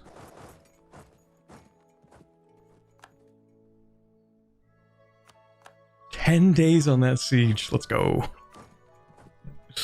Okay, what is this? We just ended the truce, and they joined the coalition, and I'm stupid. I let literally 20 days go by, and they joined the coalition because I let 20 days go by, and I forgot that this was going to happen. So, with that in mind, I think I'm going to wait for this war to be done. Or I might just leave the war, which will give me a truce. And then I think I'll just fight them, to be honest. I think I'll just fight the coalition. We'll do something interesting. Yeah, it's good content. Right now, we're just kind of like steamrolling troops, so. Yeah, they're not really putting up much of a fight.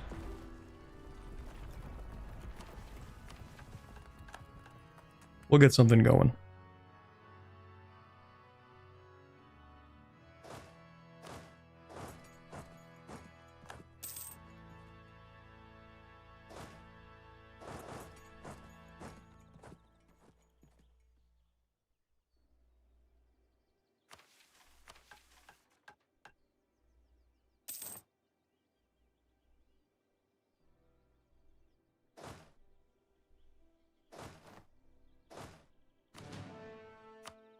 Can the Revolutionary Guard do what I need them to do? We will find out. I also want a spy network on you for eventually...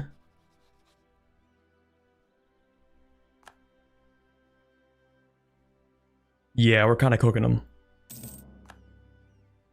Sheesh.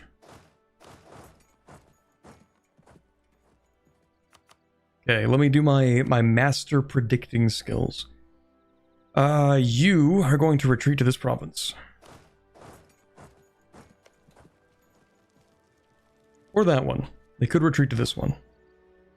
No, not that one.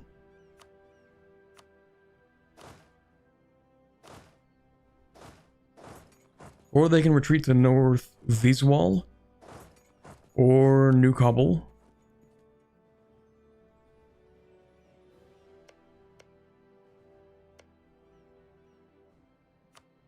Yeah.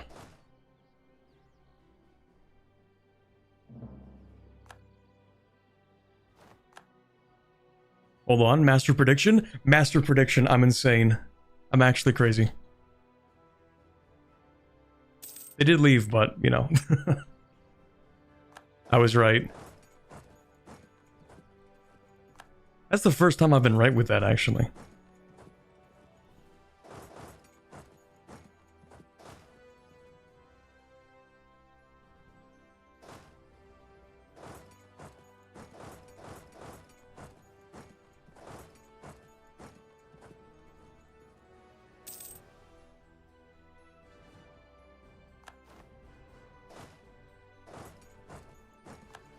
Too many mill points. Okay, let me move my troops back.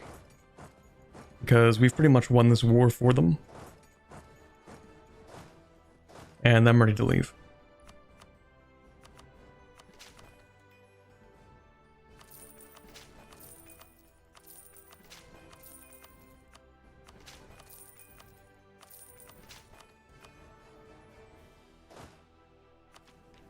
I guess I could take the next mill tech too. That's true.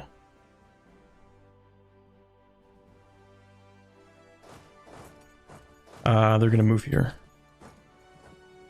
Oh, I was wrong. I was wrong because they shouldn't have moved there. They should have moved here at the very minimum. That's weird.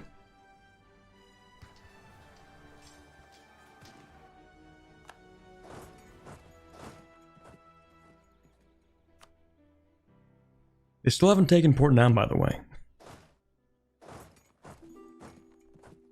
I'll help them out.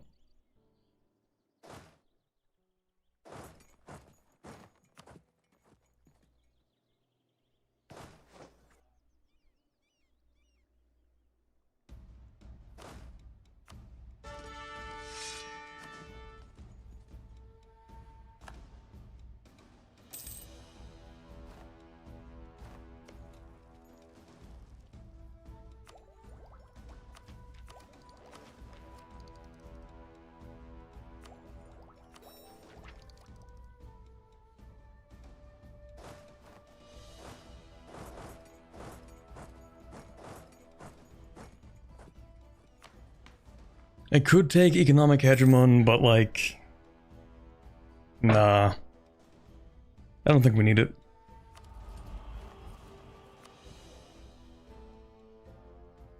No dip tech? No, I'm gonna go ahead and finish off espionage ideas first. Then we'll grab whatever policy. Manpower, I guess.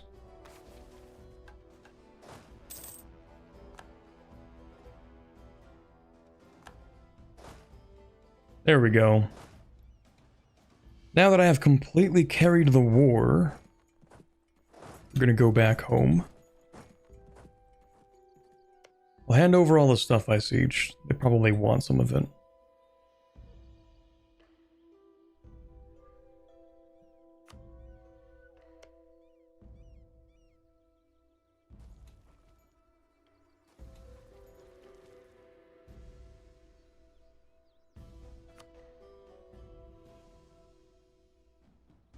And then if they don't leave the war, then I'll just leave the war.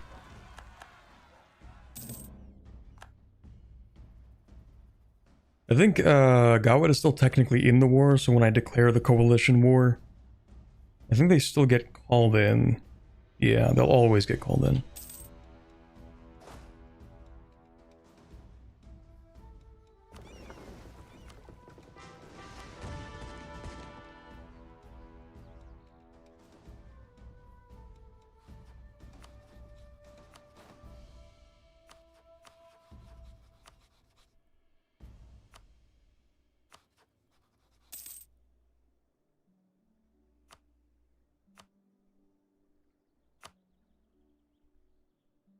Okay, do we have everybody? It looks like it. Alright, let's put you here and you here. Who am I fighting? All these guys? Right, I do actually need to leave the war with Gawad. I'm gonna do that. Oh, it's just Port Nam, okay. I'm just gonna ask him to like give as much as possible, you know, and give me a long truce here. Because I don't know what Reveria is planning. It could take a while to actually finish the war. I'll give him like until the end of the year. Yeah, the Luna Confederacy is always a peaceful country. I don't know what you mean.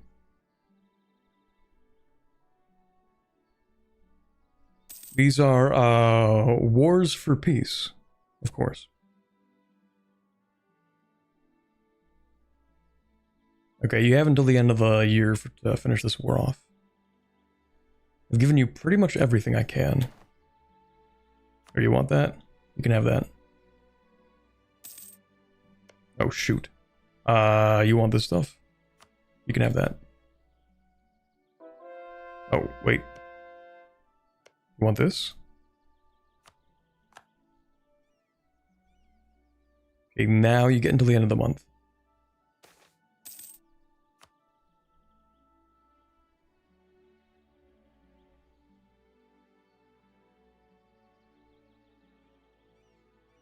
I'm giving them a little bit extra. What more could they possibly take in this war? It's one province, Port Nam, and whatever they get out of Gawad, and they could definitely enforce a 100% peace deal right now. They could just do it whenever they want to. There is nothing stopping them. Please finish the war. Please finish the war. What do you want from Gawad? Nothing. I want them to leave. I want them to not be in this coalition. So either I'm leaving this war, but I want them to peace them out because they have enough war score to actually extend the truce. I want a longer truce. And yes, other people are joining the coalition because I just keep forgetting, but it's fine. I'll annex all of them. But please, please end the war.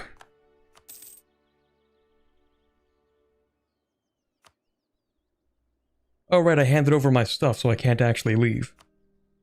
Well, I can, but it'll only be a 5-year truce.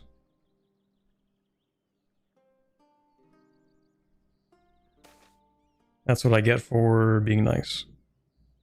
This is fine. In the meantime, I suppose I'll make another army.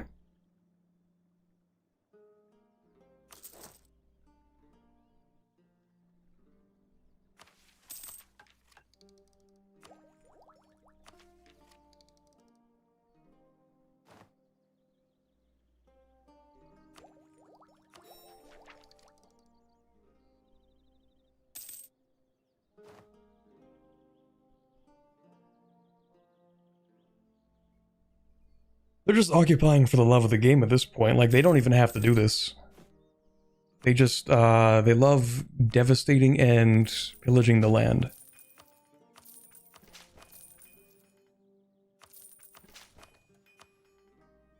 They actually don't have to do this.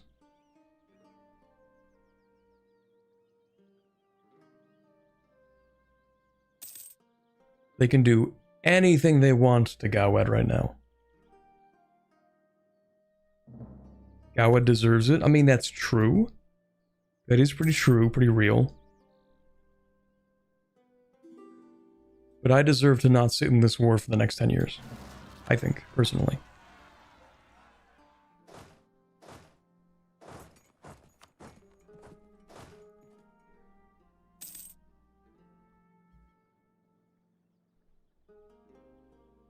You know what's gonna happen? They're gonna get like a 100% occupation, and then they're gonna demand like 17 ducats.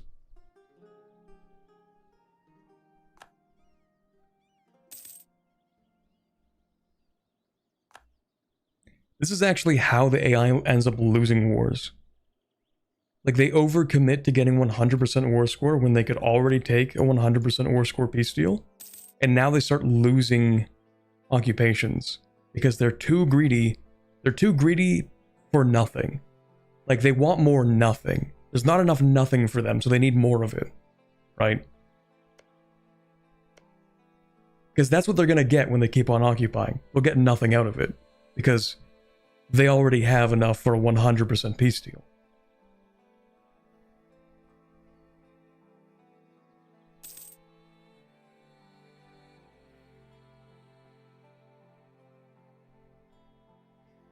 Okay, well, it's been long enough. You know what? I'm gonna do this. I want the next Miltech for the next cannons. I think they're cannons. Yeah. We'll go with these ones. We'll go with the swivel cannons. When my morale refills, I'm leaving the war. I'm tired of this. Okay, goodbye. Alright, so, Gawad, no longer in the coalition. Very nice. Or at least, yeah, okay. Not in the coalition. Now, will it dissolve? Probably not. We'll give it a month to update. Not dissolving? Okay, we're starting the war with everybody. So, we want this province. Varani. Do I have imperialism? Should I have used that? I don't think I did. Anyway.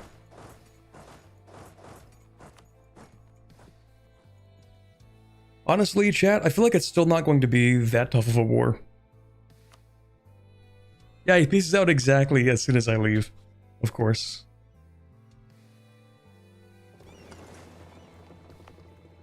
Of course.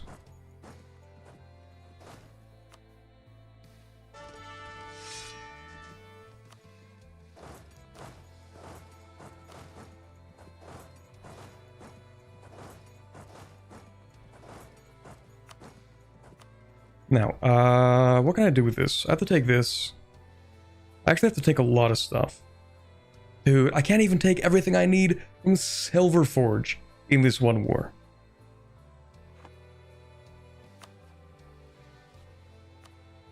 I could call in these guys. You know what? Yeah.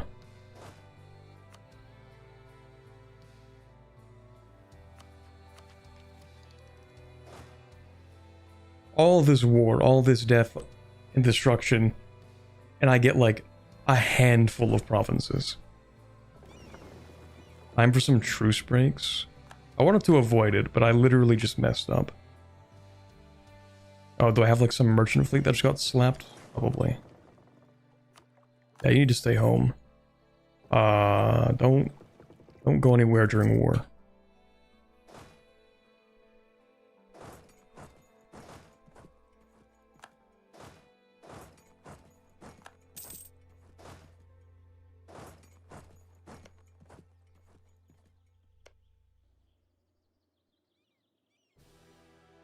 This province doesn't even look occupied, but it is. Anyway, it is literally 18 points to barrage, so we will be using it liberally.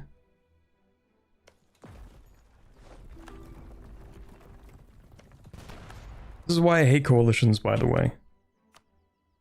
Because you get to take like 2 things per war. What about Katarada? They say no. Oh, because you're broke. I see. Want to be less broke? You're a great power? So I can't actually take on your foreign debt? But I can? Because I'm goated like that? Here is some money to stop being broke. Here's your entire country's GDP for the next 5 years.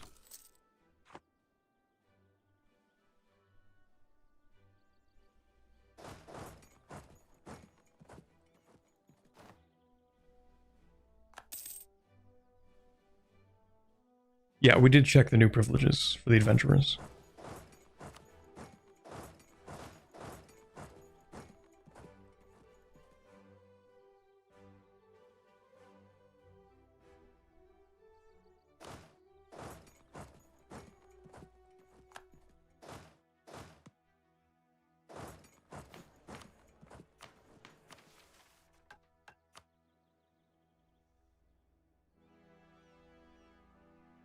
Let's see, what can I take? This would be 51 war score? Is that a joke? Do you actually just cost 51? No. It's double the cost. But why? You're a co-belligerent.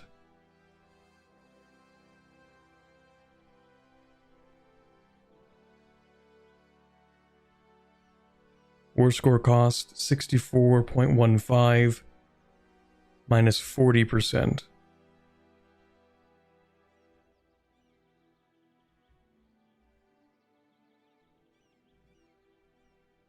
No. Minus 20%, then minus 20% of that modified total.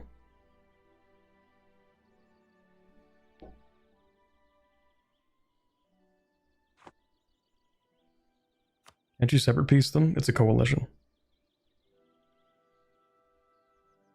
They're not a co-belligerent? I hate coalitions, man. This is why I hate coalitions. They just slow things down. It might actually be easier to just white piece the coalition. And then do the thing that I was supposed to do and then messed up doing.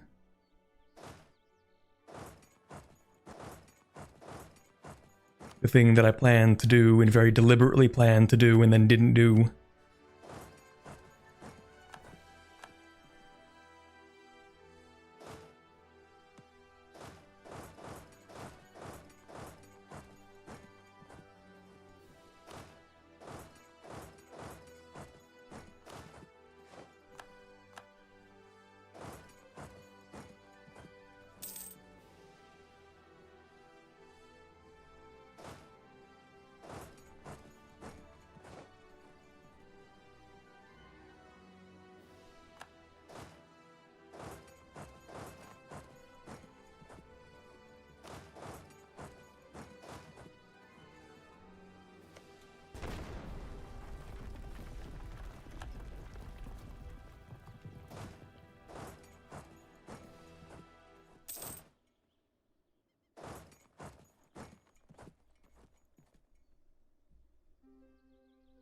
Fastest option is just truce break and pay the admin tax. Yeah, so what I'm gonna do is, I'm not gonna take stuff in this war. I'm gonna white piece and then I'm just gonna truce break. Like, yeah, I think at this point, I actually don't care.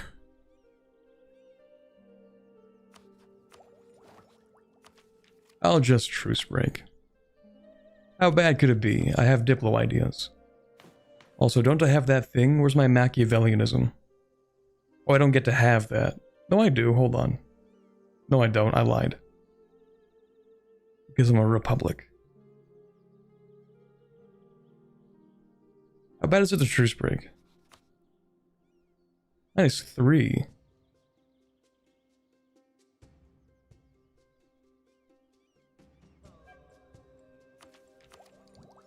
Is it usually -4?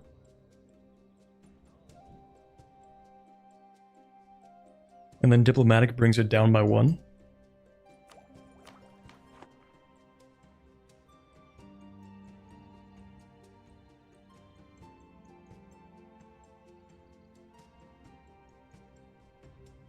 Oh, it's -5 usually. Okay.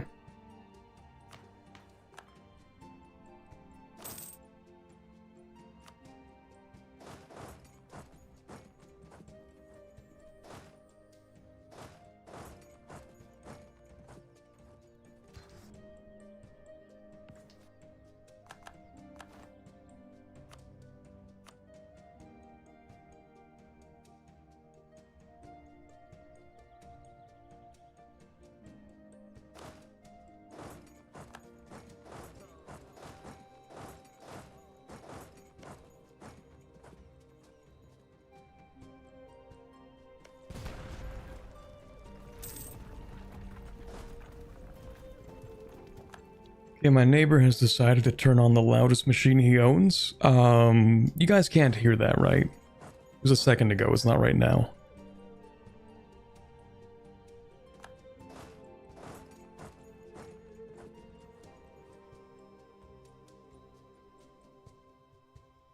Don't hear anything? Oh, okay, hold on. How about now? Because he's using it right as I speak.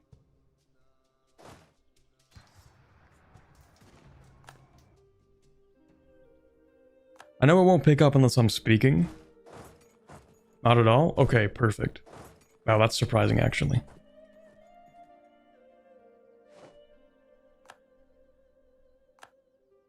Also, that is a diabolical battle I just took.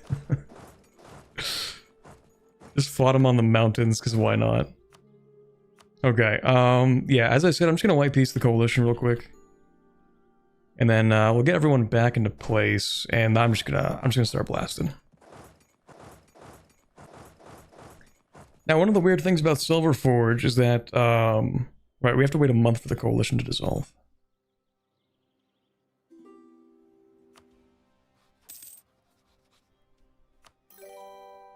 So, the thing about Silverforge is that actually, it's still 170% war score. So, like, I'm gonna have to truce break him.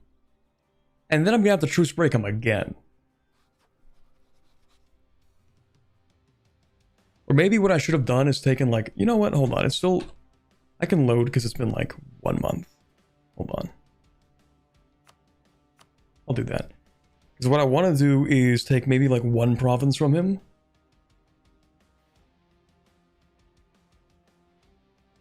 You don't need to own all of them. I don't need to own all of them. That is true. However, I will show you in a minute the dilemma.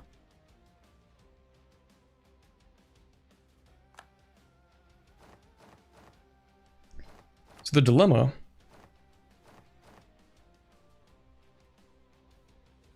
is that we need this province from Silverforge.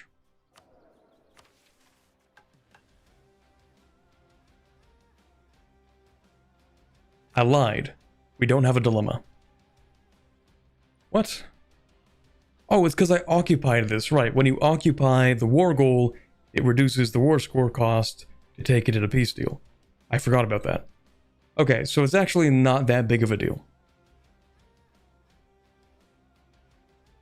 Okay, yeah, okay. So I'm gonna white peace and then I'm just gonna basically declare the same war again.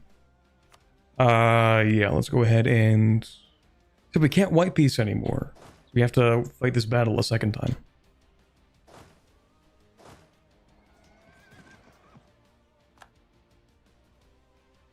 This time we don't have the backup that I need. I'm sure it'll be fine, probably. Yeah. And then we have won another battle, or another siege. We've won that. Still no white piece, though. Okay. Can you steal dev to make it cheaper? In theory. Battle going on, of course. And then another battle going on, of course. That was an insane stack wipe.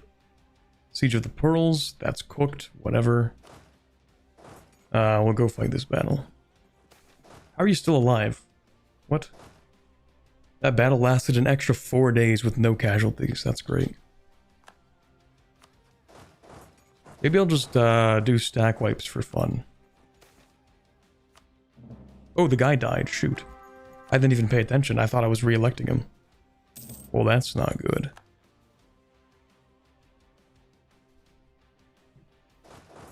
Anyway, white piece. Lovely. Okay, I'll take that. It's fine, we don't have to do that. So, white piece, we'll bring all the troops back.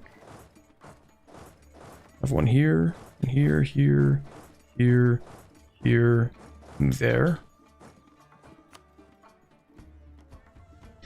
Bit odd you can't get Machiavellianism as a republic when Machiavelli lived in and strongly supported a republican form of government. True. It does get a little funky like that.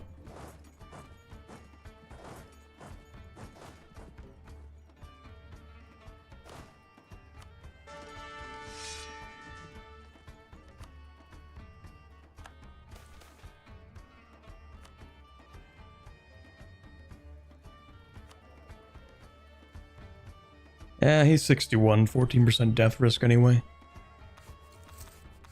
We just get discipline guy.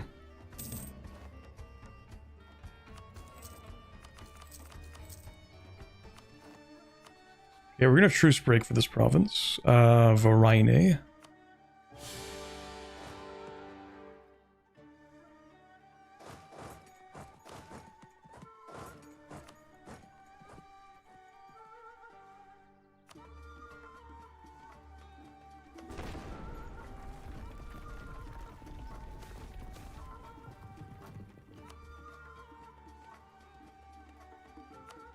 They're gonna clean up the internal borders. We will, as soon as a mission requires me to, because we're kind of busy.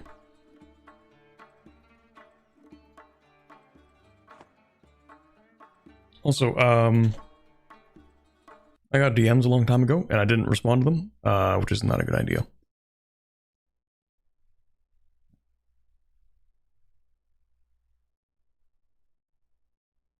Okay, we're good. Let me just fix this, and I'll move that.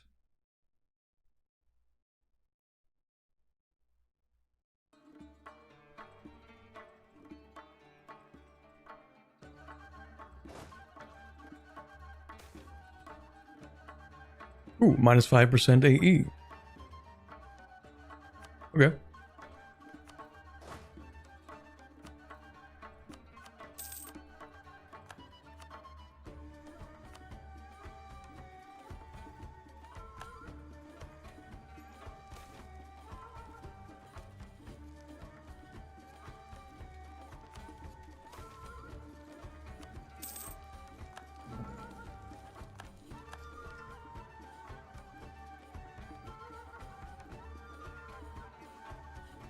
A battle of 200,000 in the mountains is crazy when you think about it. Yeah, not exactly a great place to field hundreds of thousands of people. That's one of the things that's really different about a U5. Attrition is heavy.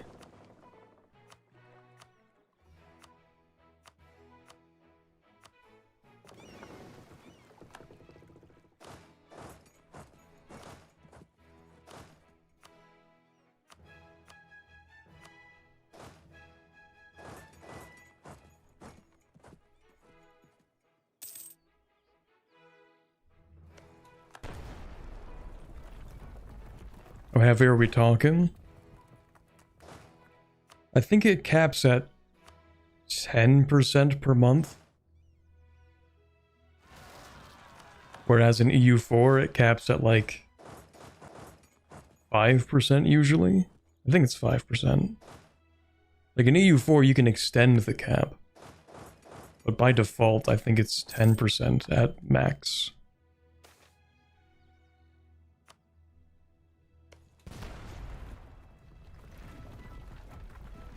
And also supply, maybe it's just when I was playing.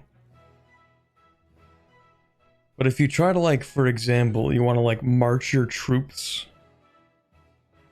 across the Sahara, you'll have to like split them into 4 groups. Or just take a whole lot of attrition casualties.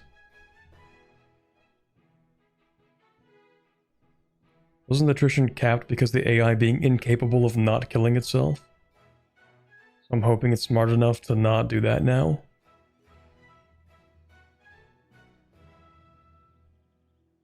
I actually don't know. Can you reach the cap easily? Yes. Like, I played a lot of Mali. And eventually when you play Mali, you're going to be crossing the Sahara. But the Sahara has, like, no supply. So people just die. You could split the army up a whole bunch. But if you're just sending 2 stacks across, yeah, it's not great.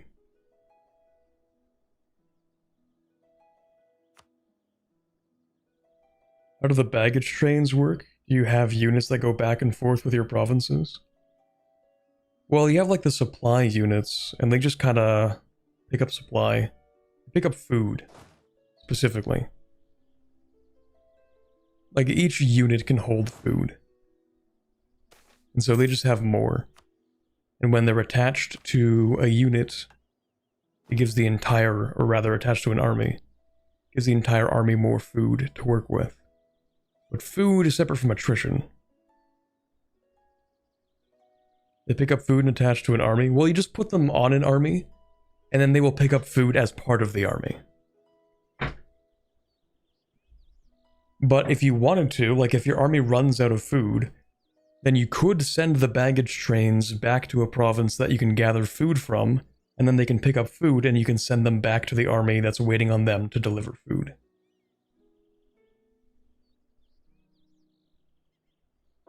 And then there's also a whole, like, it's a whole logistics system. So depending on how deep you are into enemy territory, it sort of changes how far you can collect food from. So Imperator, kind of. It's Imperator, but with a better logistics system. So, like, at the start of the game, you can collect food from an adjacent province. If you're able to collect food. And then I think at some point it can become like 4 or 5 provinces or locations or whatever. So eventually, like, the places where you can gather food from kind of expand as the game continues. Oops.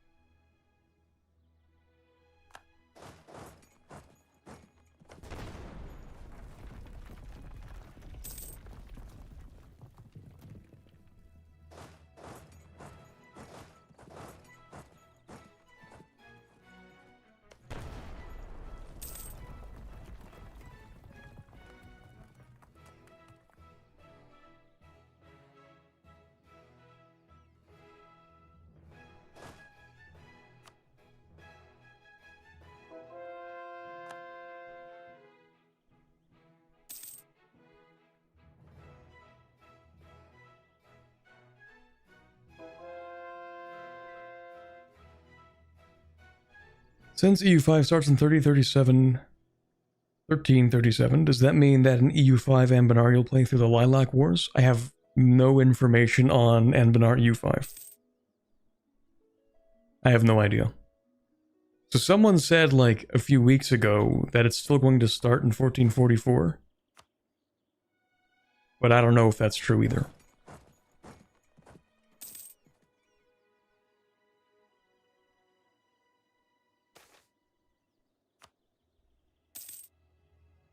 They could easily change it if they wanted to.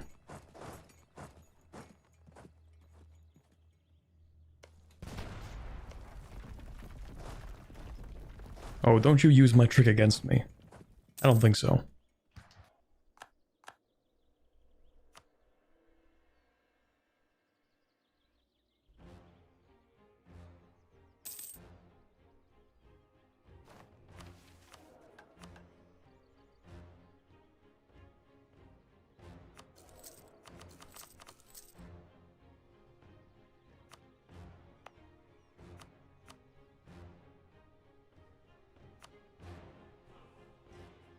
%, just my luck.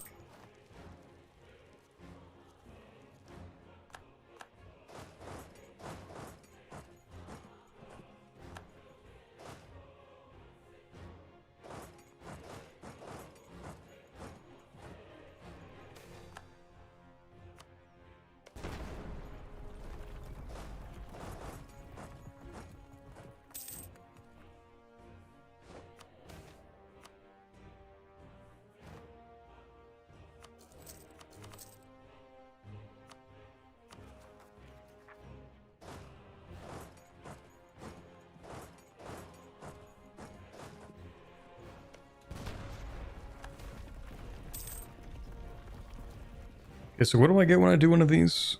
So dwarf gives you goods produced.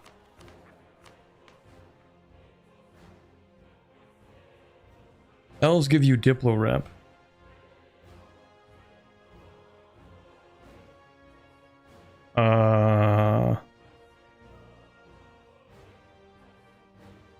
Honestly, none of these really matter. I'll take this guy, I guess.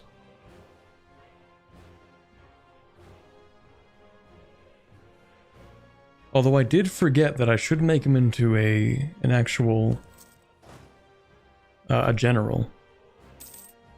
Ooh, that's not ideal.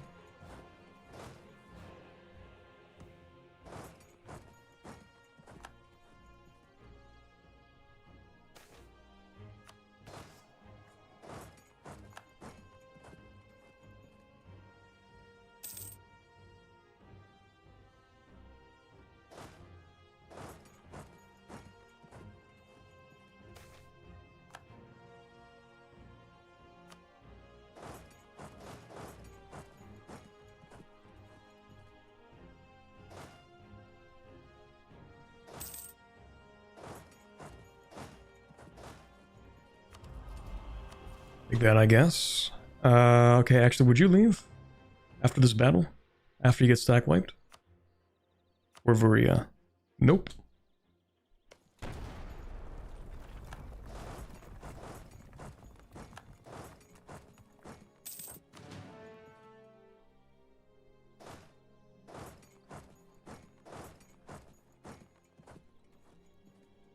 Yeah, because the start date has been engineered for maximum stuff that happens, it's not like real history. Yeah, I think they would much rather just stick to 1444. Most of the lore has been established for that time. And, I mean, they're still making Victoria 3 and CK3 Anbanar. So if you want to experience what happens in those time frames,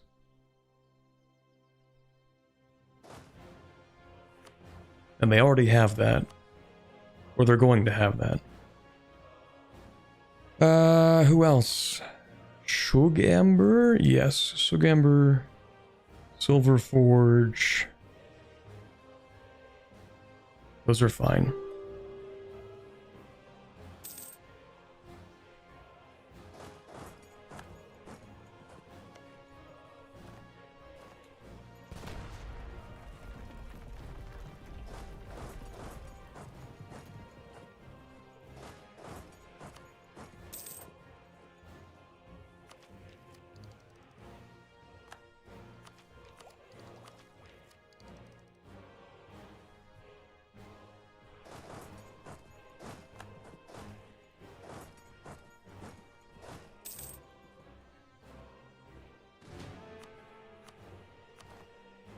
Okay, cool. Might as well just make that a long truce so you don't join a coalition, I guess.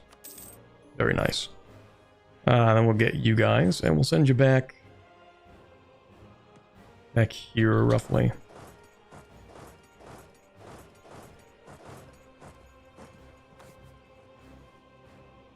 And of course, we'll take this. That is step 1.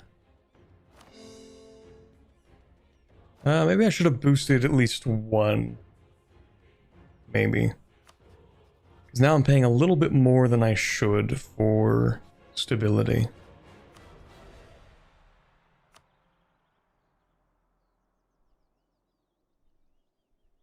Let's see. We also have to fight you for 2 provinces, you for 3 provinces, you for 3 provinces. Let's see, so Telgeir.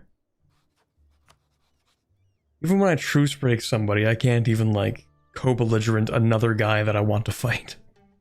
It's really great. So how expensive is Benin to annex? 34. You're allied to Benin. So I feel like if I truce break Telgeir, I should be able to also just fully annex Benin.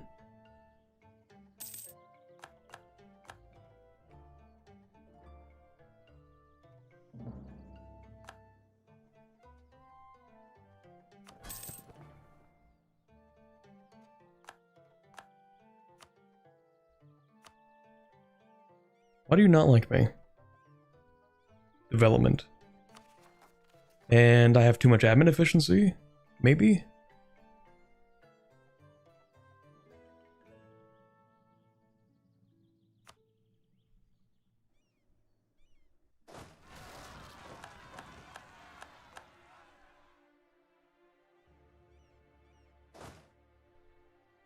Okay, let's get these three guys up into here.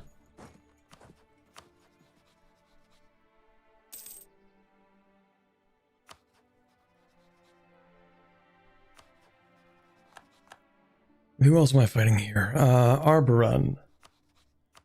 Sure, also rebels? Nope. Rebels? Nope. Rebels? Yes.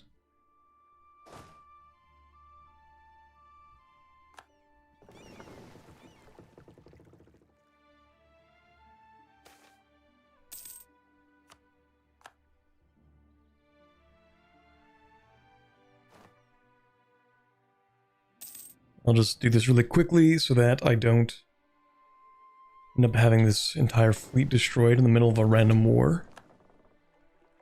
There we go. I guess we could pick this up. Pretty cheap. Whatever. Okay, you died. Not good. Stability cost, we want that. And then I think I'll probably just like bump it up once right now. Then I will do my truce break for Telgear. And of course we also have particularists and stuff. Actually, where did those even come from? Oh, weird.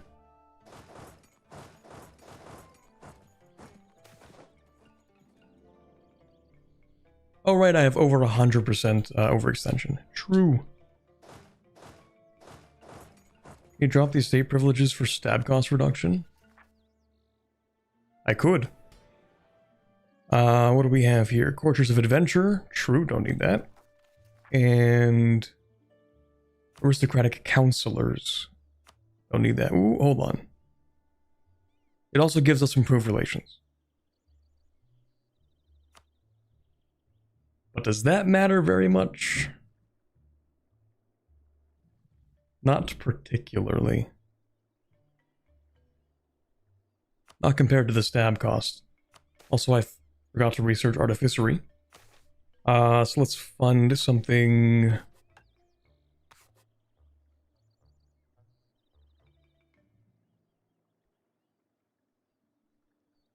Maybe societal?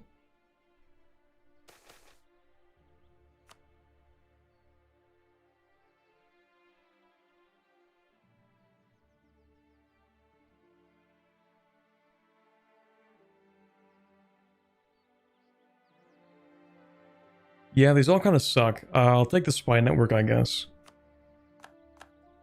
Master spy networks for more siege ability.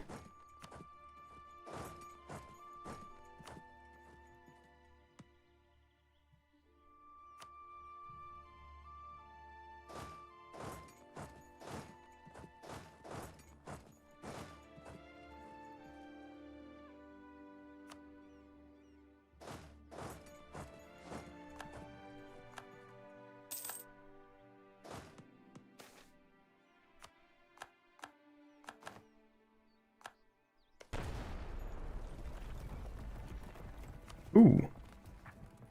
Stability less than 0. Yeah, that happens sometimes. And we'll fix it pretty soon, actually. I think all these cores are currently... Yeah, they're all progressing. It's fine. It's not gonna fire. How far north do you need to conquer? Decent amount.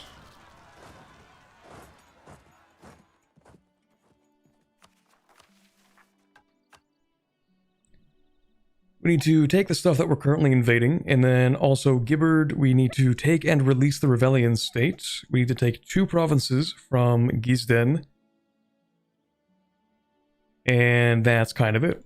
Well, no, we also need to take stuff from Moonmount.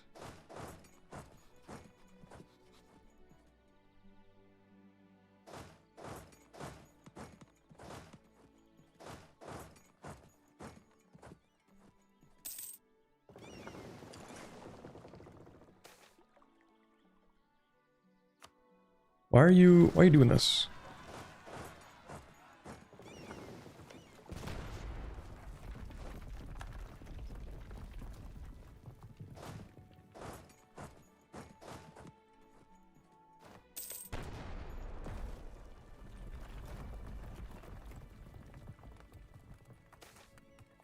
That's a lot of separatism. That's crazy.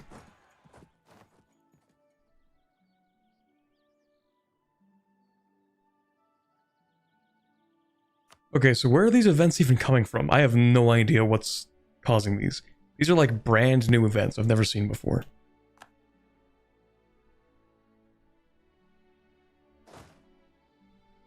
These are not normal overextension events. They're not high war exhaustion events. Are they low stability events? Maybe they're low stability events. I'll just wait for some of these to be done. These three aren't progressing because I'm at war with Benin. Wait, what? What did that say?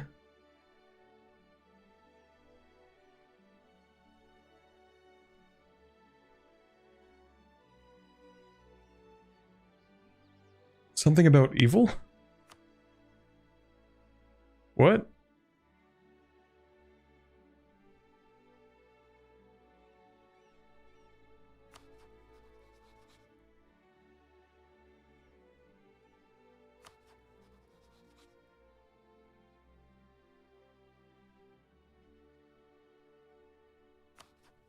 I have no idea.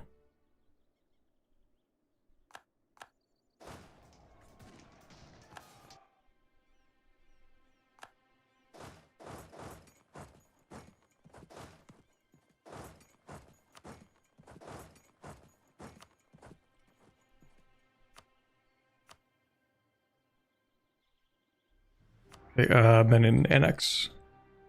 No.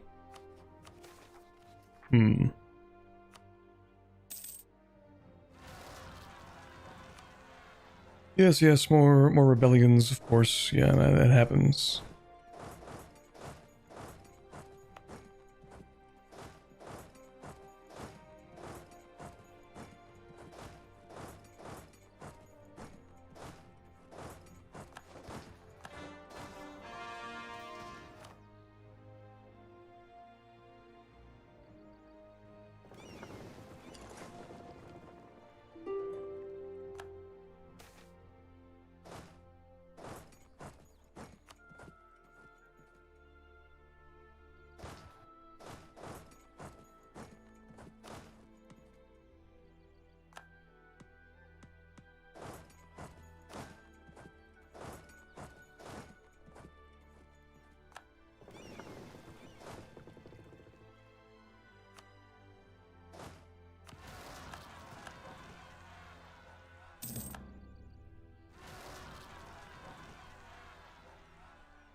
Okay, I thought I had a lot more rebels, never mind.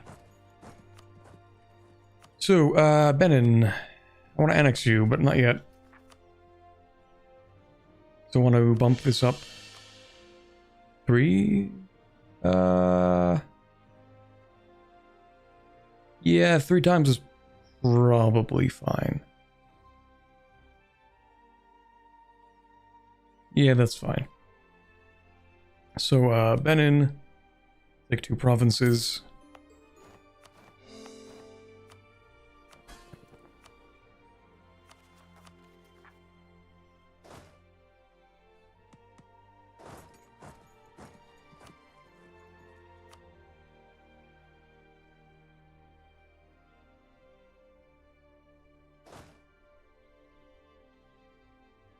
The evil event was for Alephasol, Infernal Court stuff. I see. While playing yesterday, I hit 108% overextension, lost 60 legitimacy from events in 6 months. Not a happy camper. I think the events... This might be useful, but I don't know if they changed it. The events for overextension... Actually, don't care about that fort. Are dependent on...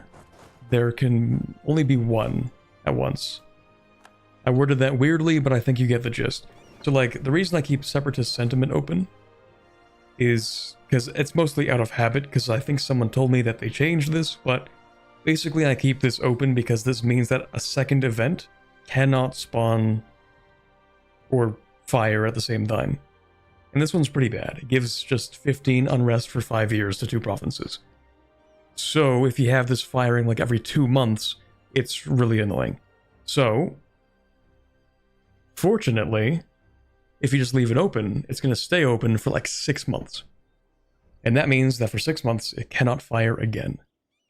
And if you did lose 60 legitimacy in 6 months from events, then that makes me think that they didn't change it. And so it should still work. Well, obviously it still works, but I mean, someone told me it became redundant because they changed how frequently it can fire. But I don't believe them. I don't think they did change that.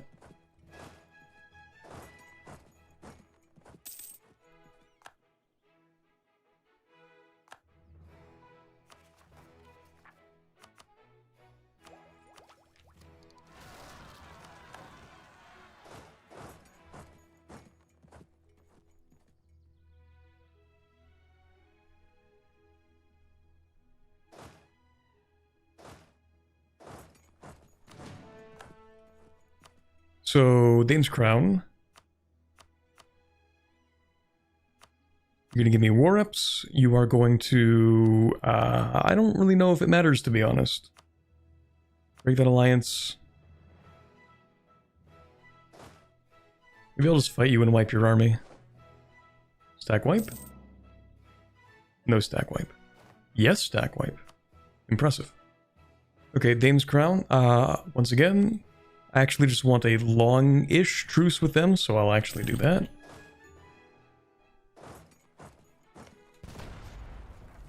Parliament issue. What can you give me? And I get the manpower one.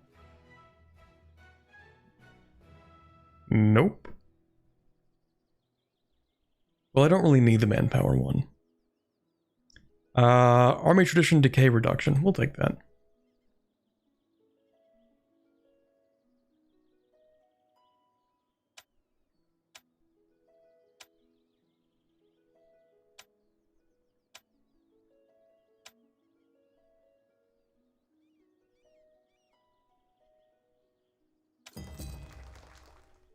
I love bribing Parliament, my favorite. Sign of a healthy republic.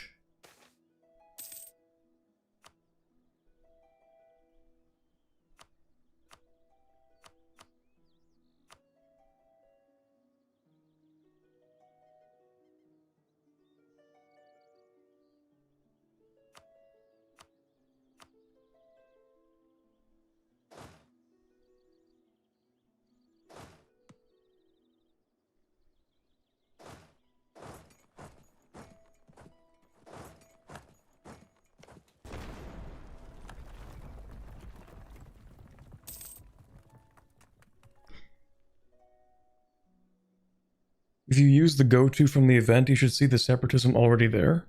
Oh, they moved most of the effects of the events in the immediate, so taking effect as soon as the event pops up. Keeping them open doesn't change anything anymore.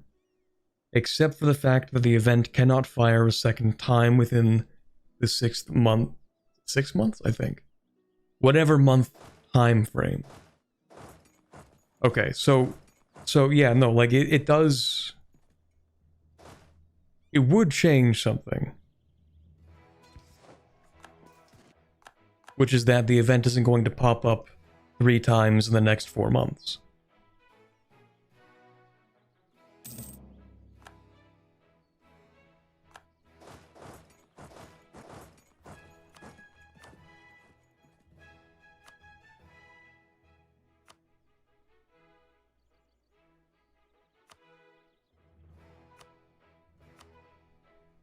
I want a longer truce with Arborin.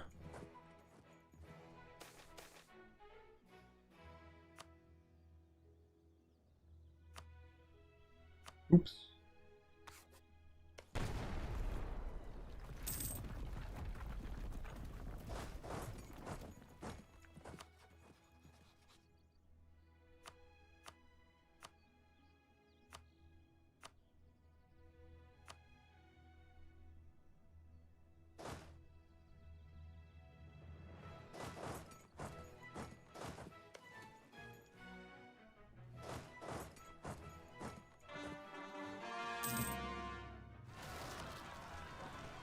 Hold on. More separatists. I know I have some here. Oh, right, okay.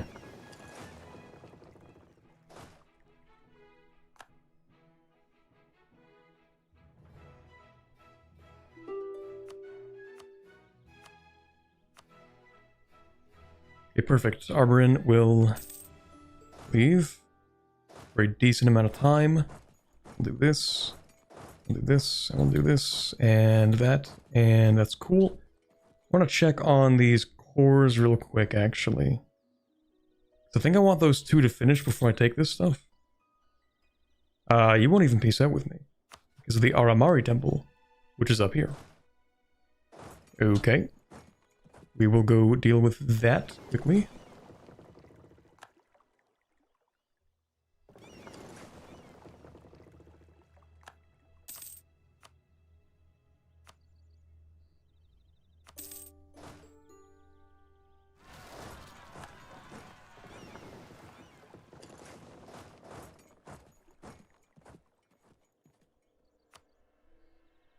Alright, how much overextension am I at? 83%. That's kind of a lot. What we're gonna do is we're gonna wait for those two cores to finish, I think. Because there isn't really a point. I'm just gonna wait until the next truce, maybe. Yeah, it's in like 6 months. I'll just wait for the truce. It's fine. Is Pashaine the canonical endpoint of the Empire of Anbanar by the 1820s? No. But it's not too far off from what I understand. So, like, in theory, the way it ends up happening is that we have the Black Powder Rebellion within the Empire of Anbanar, and supposedly the rebellion does start in the Luna River Valley, which is where we started, Pashaine, over here. But when we're playing the game, we're playing it kind of differently. So instead of having, like, the rebellion,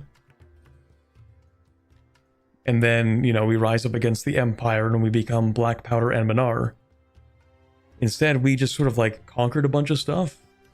And then we had, like, the Majorcratic coup attempt. And so we're kind of taking a different but similar path. We will end up with something kind of similar to Black Powder Anbanar, which is, I think, we become the Republic of Anbanar. I think.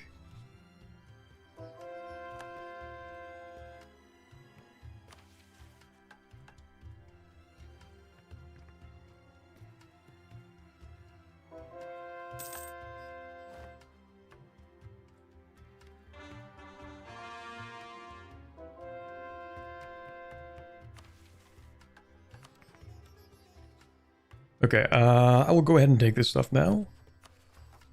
Yeah, it should be fine.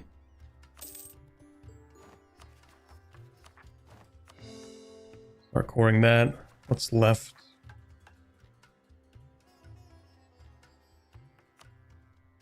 We need these two provinces.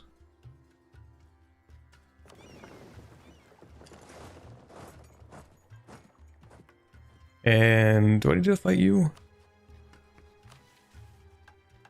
No. Need to fight you. Oh, that's perfect. When is this truce up? 4th month of this year. Of this upcoming year. Okay, I needed to have enough. Need to have enough diplomats and enough troops here. 4 armies. And then 2 armies. And then 1 army.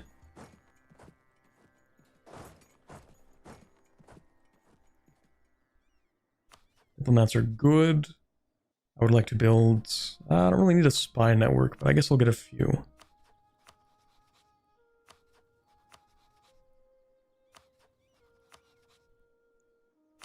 Realize with wisdom, I do need a spy network for them. Wait, do I? Where's wisdom?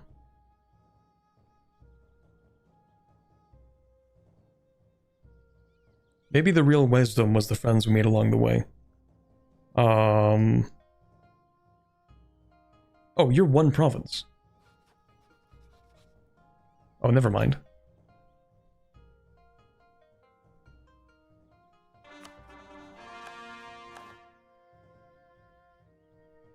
If I remember correctly, or if I remember my Embanar lore right, is that Nurcester wins a scan, joins the Empire, becomes the Emperor, and has an absolutist majorcratic rule, which triggers the rebellion. Okay, yeah, in that case, we're kind of playing it differently, but it's... The way that we're playing Pashaine and how it turns out is not too dissimilar to the fate of the Empire.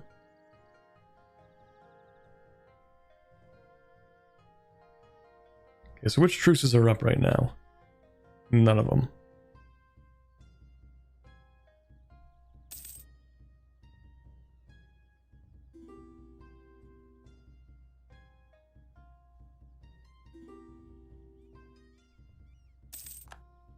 Okay, truces are over.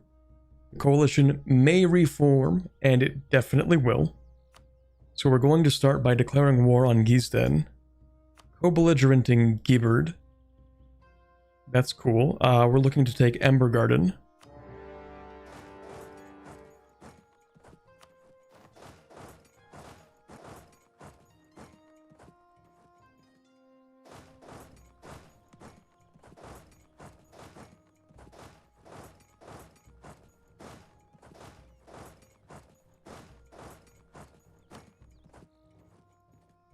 And then, as soon as we can, which is in the next month, we're going to have to start another war.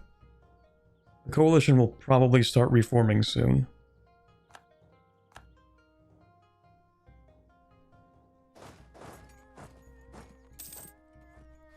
Okay, let's start this fight. I guess we'll call in Riveria, sure.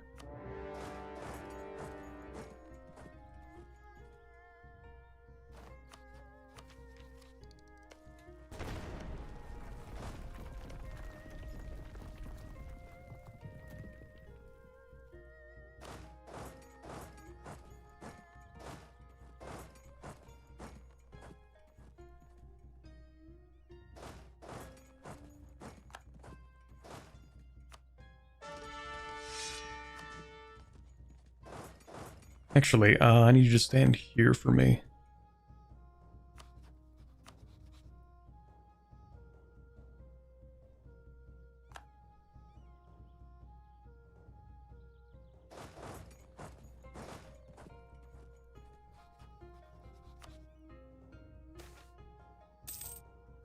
Ooh, nice. We want to take Tender Grove, I guess.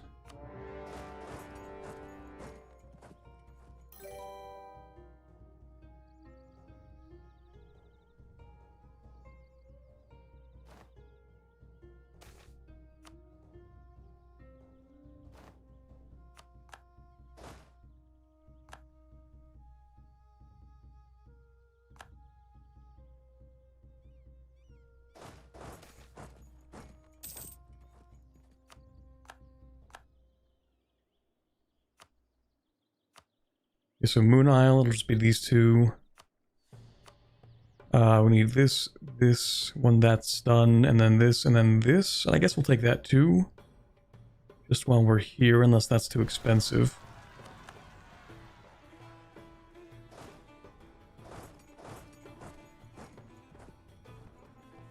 Oh, hello. Oh, right, you. I'll just annex you, I guess. It's sort of along the way.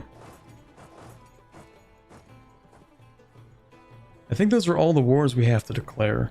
Now, we need to peace out with the Rebellion state last, because I need to release them as a subject, and I can't do that while at war.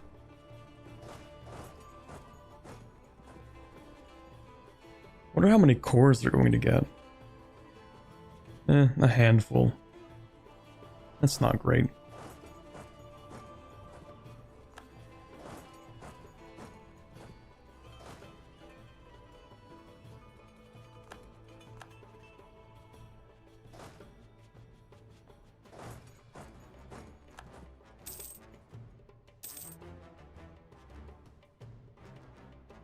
They explicitly added a 180-day cooldown from the day the event fires, though, so there really is no difference with keeping it open or not.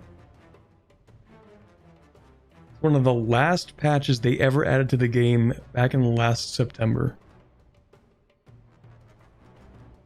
Well, my old habits are gonna die hard.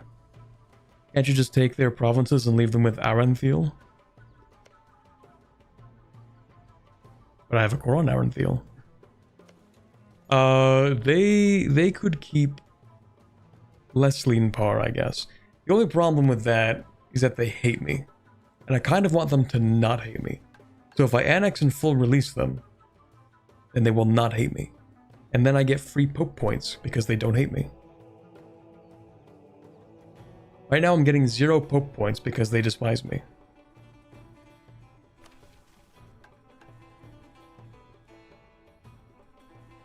Also, I thought you were a subject. Okay, never mind. We have another war to fight.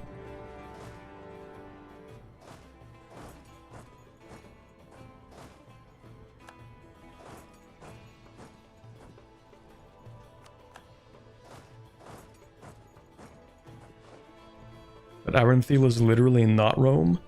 Yeah, well, okay. I'm sending them to Avignon. Too bad.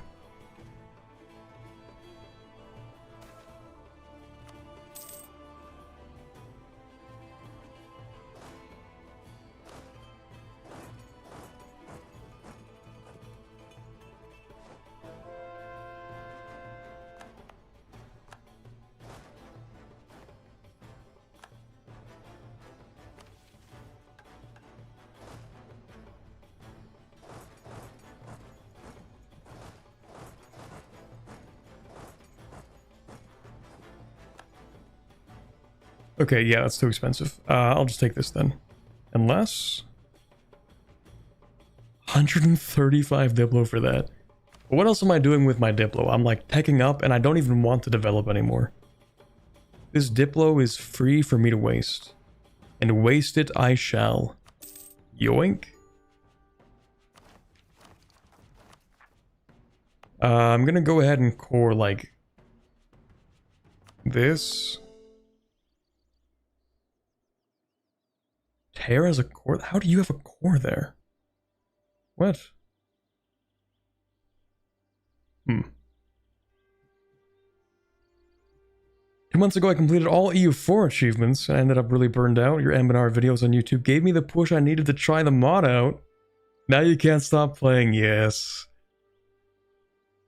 Another one. Another one bites the dust.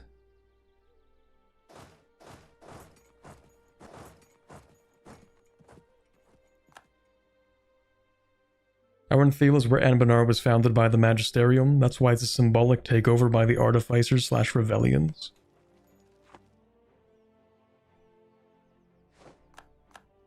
Well, I'm gonna annex and release them, so they'll get it back.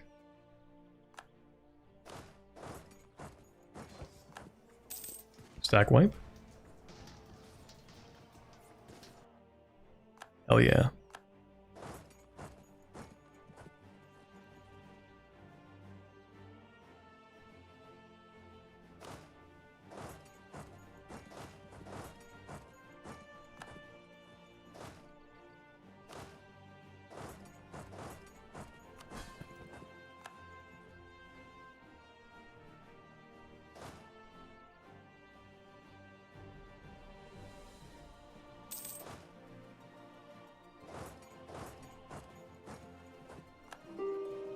You're not at war with each other, are you? You are. I kind of need this province, actually. Hold on, pause.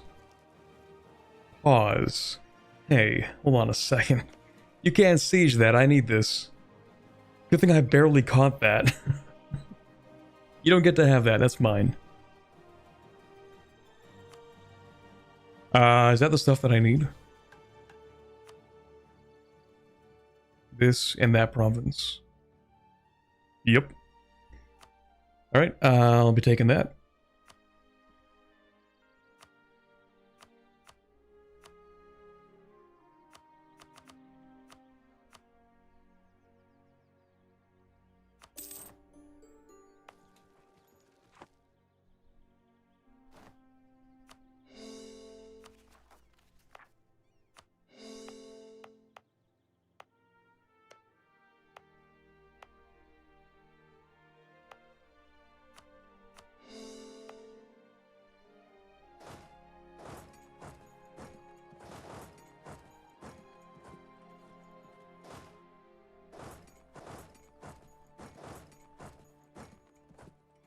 Oh right, I still have to fight people, I forgot. Okay, yeah, we'll fight you guys. It's cool.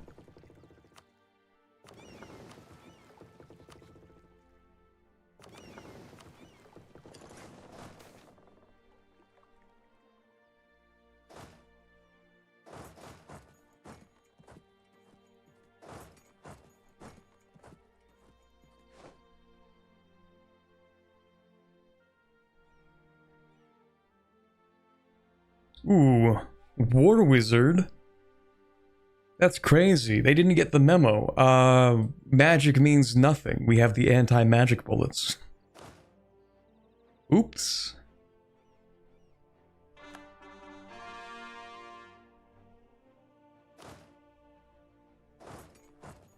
Somebody didn't read the recent newspaper. It is no longer safe to send your mages into battle. Those are just regular guys now.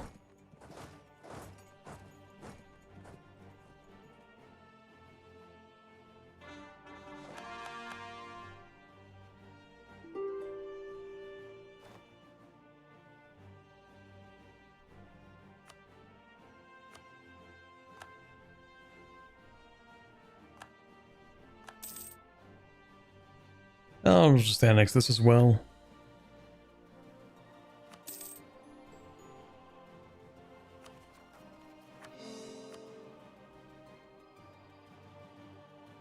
War with Shugamber. Oh, don't worry, we can fix that.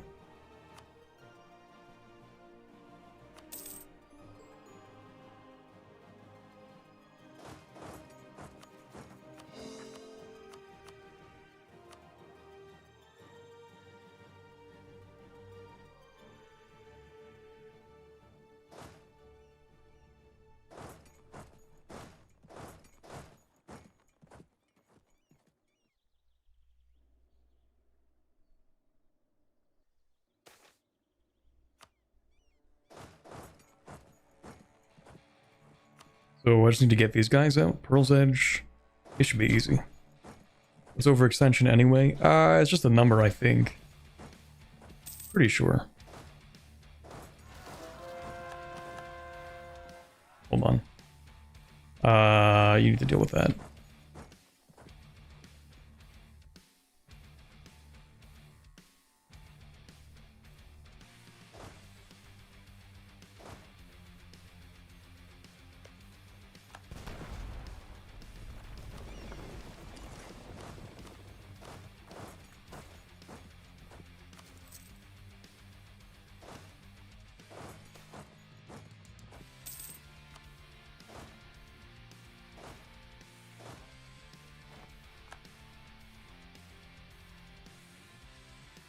Okay, it really is just waiting for this one war over here to finish. Bordercliff. Oh, that guy. Who are you? Toaranen?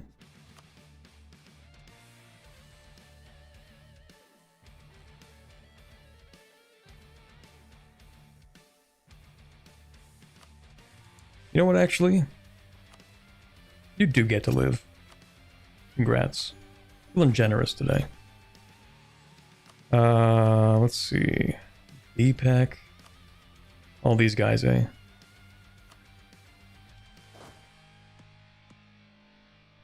I'll do a quick, like, naval landing here.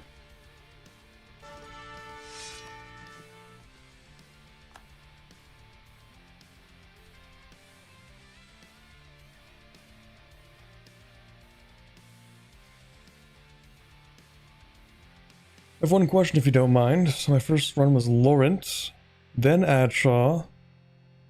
They're playing Jadar. After Jadari. Ooh. Ooh, you want to try the EOA mechanics. See, I haven't played a lot in the Empire of Enbanar.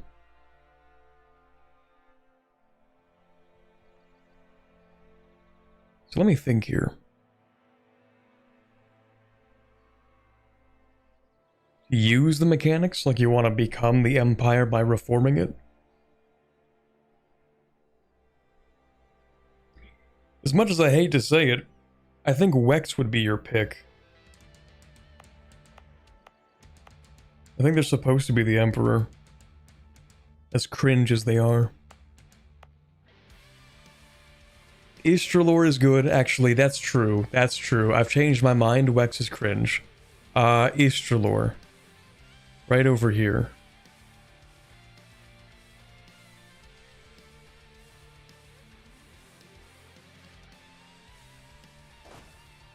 Kind of forgot about Istralor, I'm not gonna lie.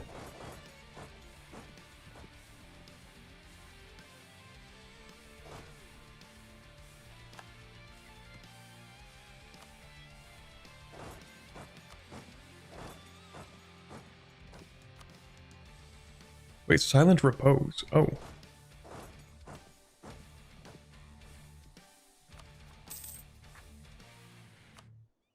And who else? BPEC. Right, we're gonna land.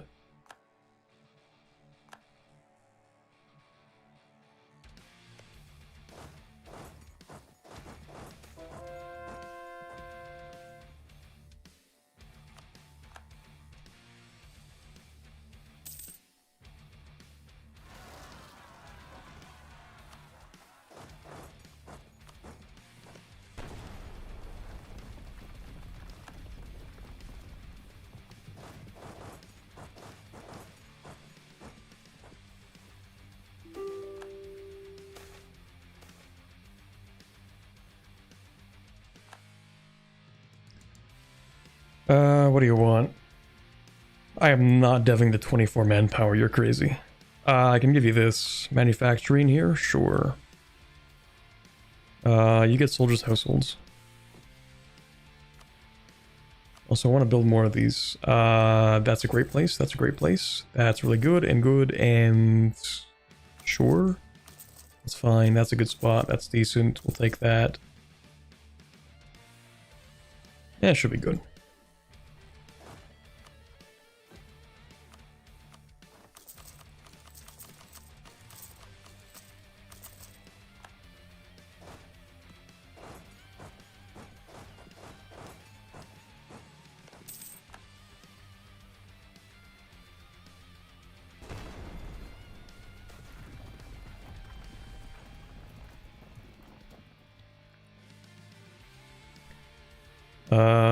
Hold on. So you'll leave, you won't leave, you won't leave, and you won't leave. I keep forgetting you exist. Let's fix that.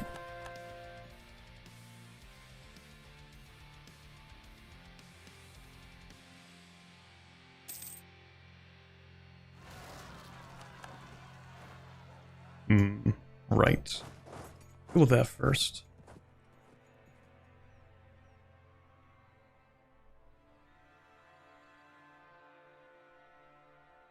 Playing Vern colonizing, exactly what direction do I take? I couldn't tell you. I have never played Vern. This might... No, it's not the only country, obviously. It's the second country that I've played in this update, is Pashaine. Obviously, I've also played the Lizard Folk. But out of this update, if it's not Lizard Folk and it's not Pashaine, I could not tell you.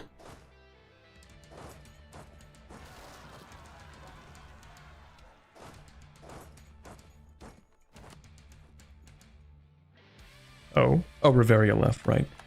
Sure, that's fine. Who's ready to leave right now? Once I siege Silent Repose is when I'll start piecing people out.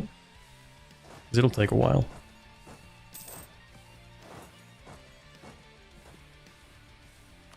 I guess I could start with the Magisterium. Different war. Keep forgetting you're actually in the Revellion State War. Actually, no, I don't want to do that yet. Because then the Revellion State will surrender to me. And I don't want them to surrender. Not yet. So we'll keep the Magisterium around.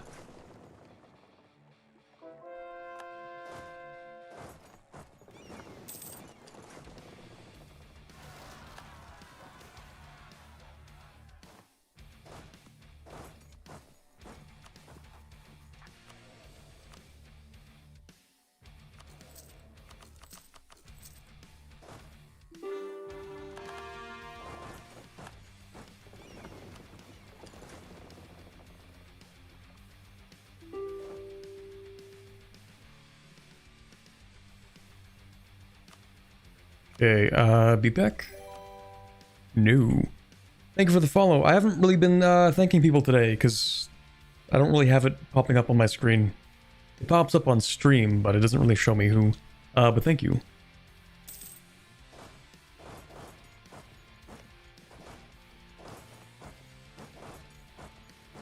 Could take, no, we're not going to take that. That's fine. Repose, wisdom. Didn't I just siege?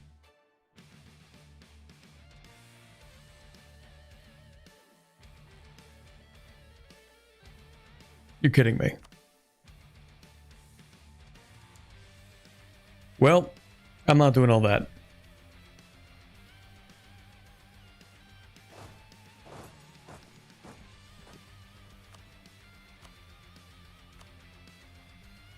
Deepak, you can leave.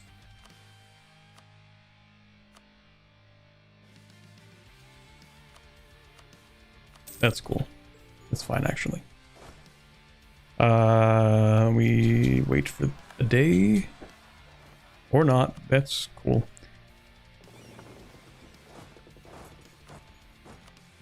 Pearl's Edge. We'll get back to you guys in a minute.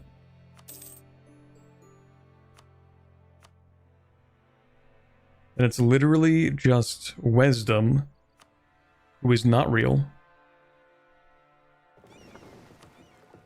and Silent Repose, which is barely real. Kind of waiting for the day that Silent Repose gets a mission tree. Because I feel like there's interesting lore in here, but I don't know any of it.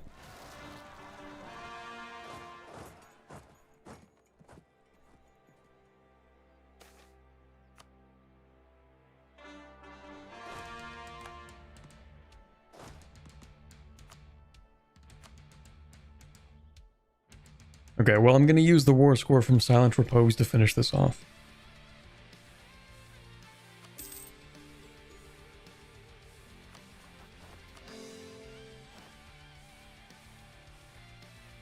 Now I actually want to save so that I don't mess this up.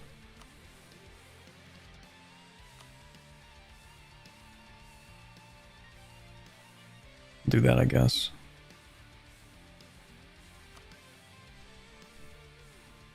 I could wait like 7 days. It'll give me an autosave too.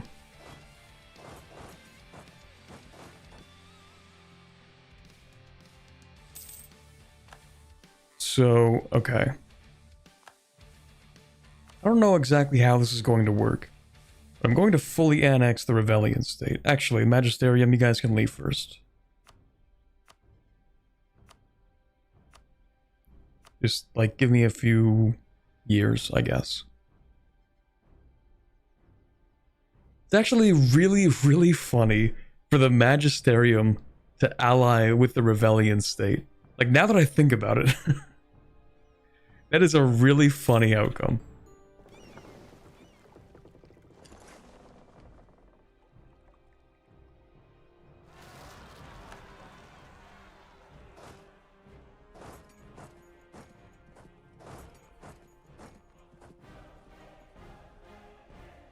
Okay, so we're going to fully annex Rebellion State, and we wish to release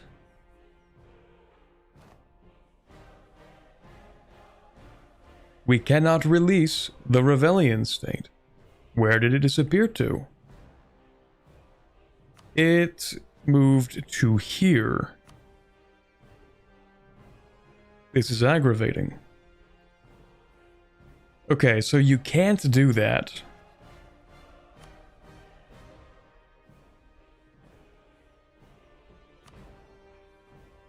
So what happens if I destroy them again? Just out of curiosity. It really does pop up in a different place on the exact same day, so you can't vassalize them by releasing them.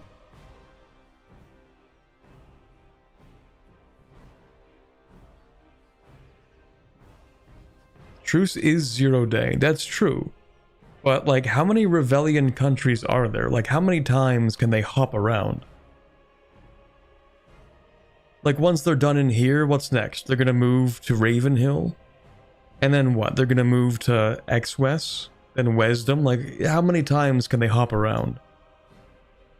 You vassalize them for free per the mission? Well, see, they kinda hate me. So, unfortunately, I can't. Because their opinion needs to be at least 190. And we need to be allied. Or they could be our rival and we could fight them. Or they need to be a subject. Can you vassalize through the peace deal? Yes. So what I'm going to do, and the reason why I saved, is I'm gonna just, you know, go back and check.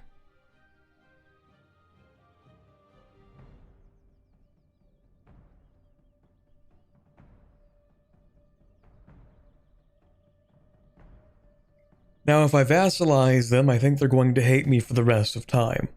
Are the relations still bad?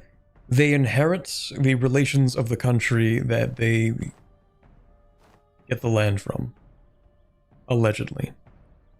It does appear that that's what happened, though. So, Magisterium. Money, warrant.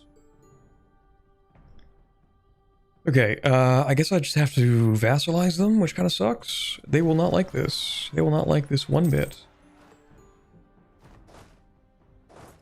But there we go. Now, it's more than just that. See, we have vassalized them, but we have not finished the other thing, which is becoming the Rectorate controller. So I'm just gonna have to spam all of my points into becoming the Rector, even though I don't have a very good chance, and we're going to have to wait like another 40 years.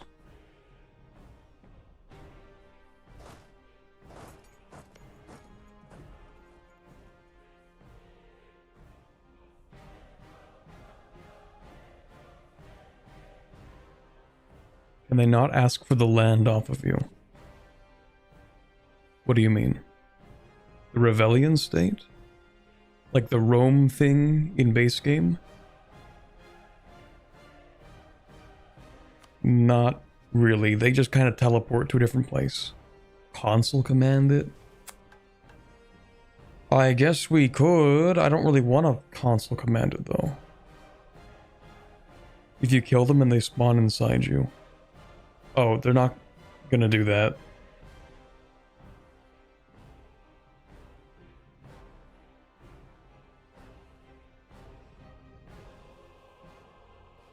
If I kill them, they go to a different guy.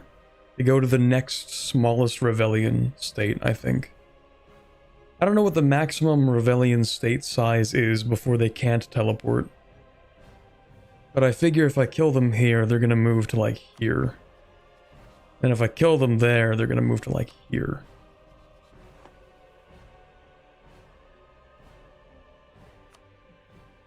They'll just keep on teleporting in the exact same day that I annex them.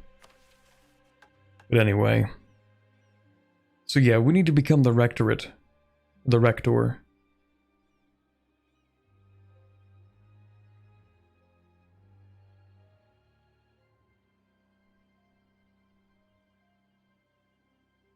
How long would influence, gifts, and subsidies take to bring them back? We are at negative 600 opinion with the Rebellion state. It will take 150? More than 150 years to clear the aggressive expansion.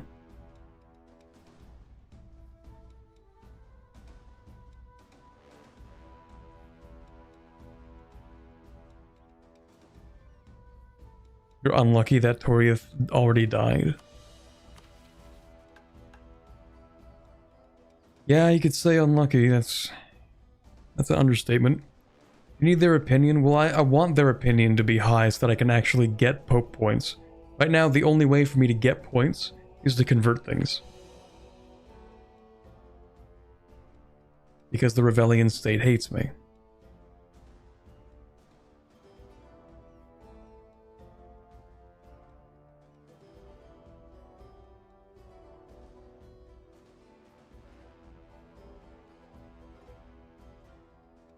You could try, annex them, they hop, release an OPM, then fully annex the next state to get it, maybe hop to your vassal.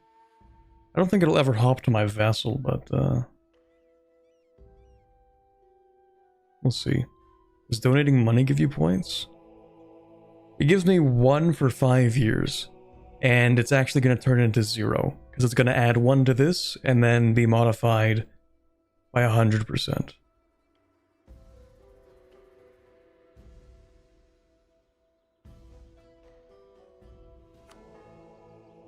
And I also just need like a good RNG chance to become the Rector. That's the other thing. Like, I'm just gonna have to wait until something happens. Like, eventually the Rector will die in another 40 years or something. And then by then I'll have like a 12.3% chance to become the Rector, and it won't happen, and I'll have to wait another 50 years.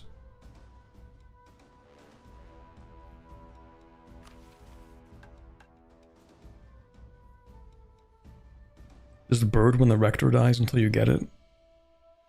Hold on, I want to check something.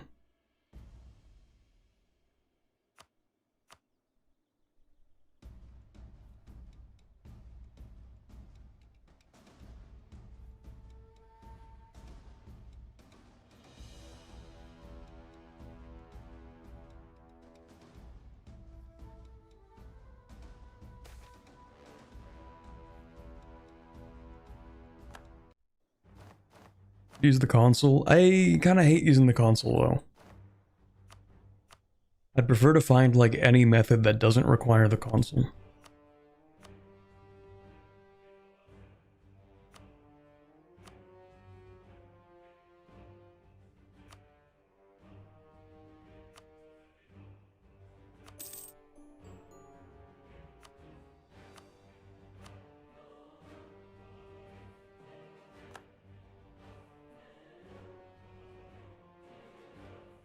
Is it reliably the same guy?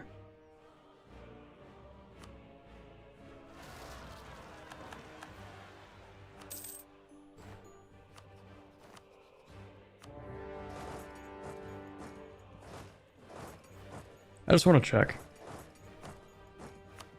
Oh, you're allied with Giz then, right?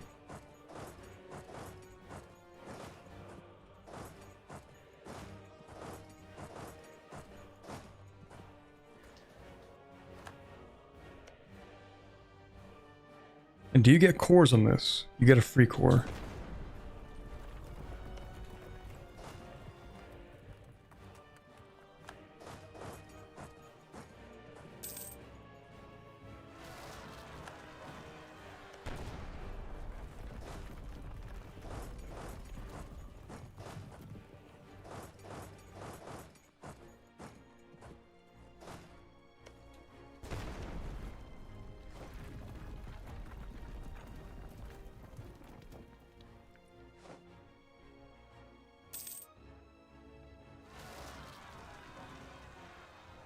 This rate, you're gonna have to conquer all of Kanor? No, it'll be fine.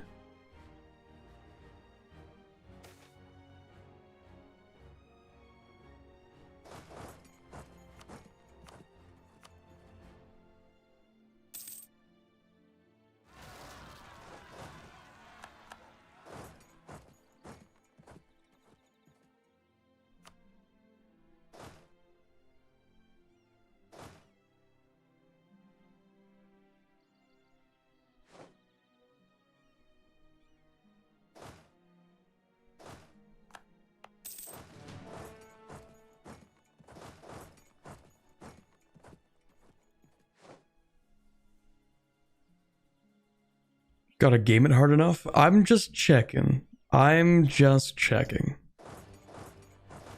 Because who knows, like maybe it'll work. Maybe it won't. I'm just a little curious.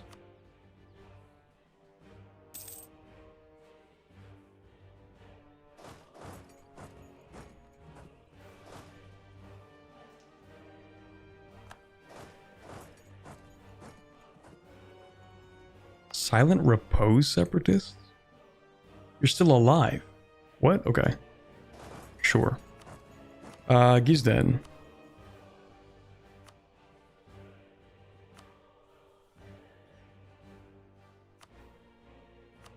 Sure.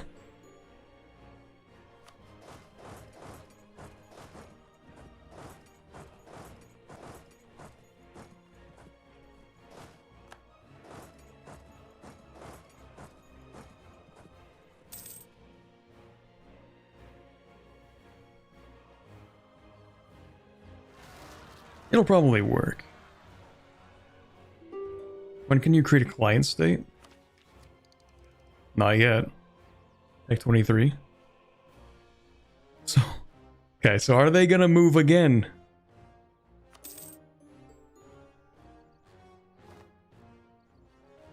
I don't see them yet. That's a good start. They've moved again, chat. Where are you? Where did you go? Yep.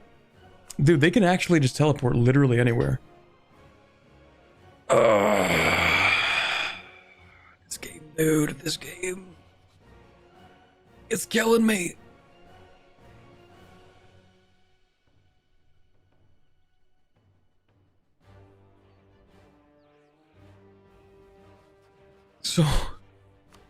So in theory, they could inherit Barumand, right?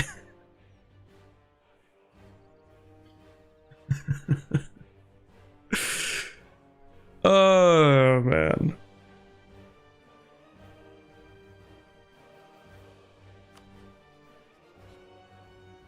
Okay.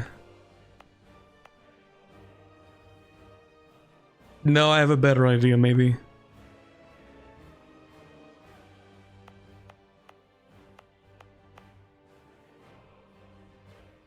Worth testing? Okay, at this point, we're gonna limit test. We're gonna limit test, exactly. I already have a save from before. I'm gonna limit test this, just out of curiosity.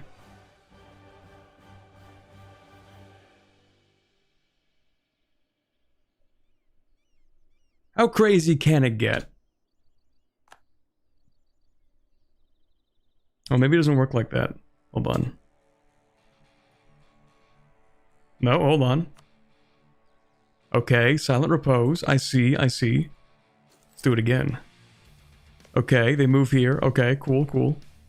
I'm limit testing. Okay, they move again.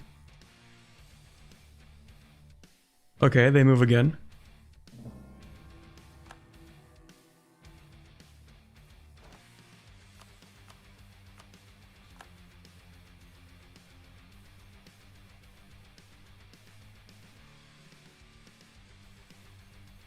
Are they...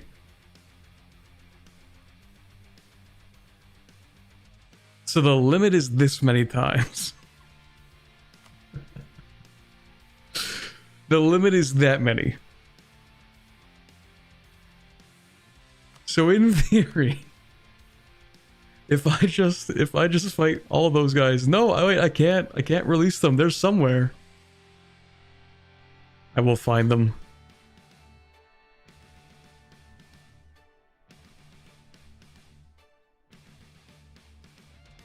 Oh, it's, I put in Revellion. Ravellion. No? No Revellion state?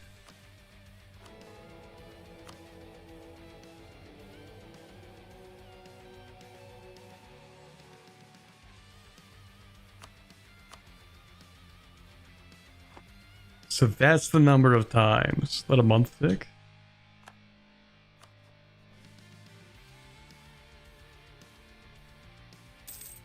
Check cores to see. That's a good idea.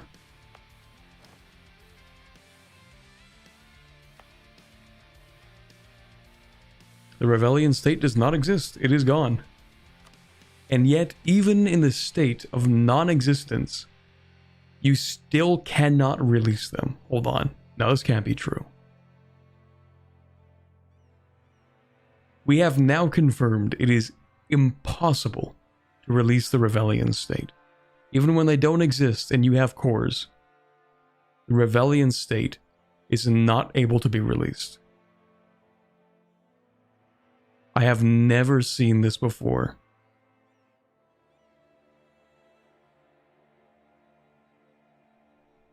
Wrong culture? Can I complete it? I can complete it.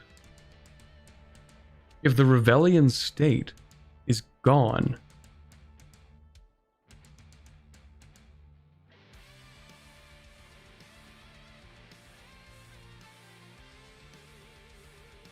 what happens if you return core with the province button? Ooh, good question. Isn't there like a province here that they had a core on? Arenthil.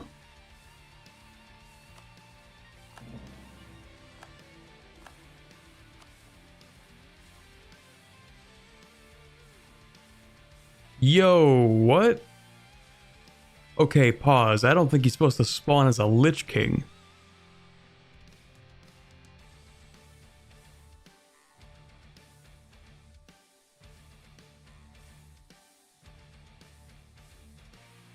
He has no culture.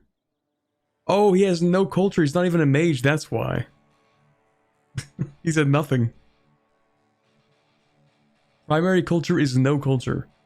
Dude, the rebellion state probably has wizardry coding.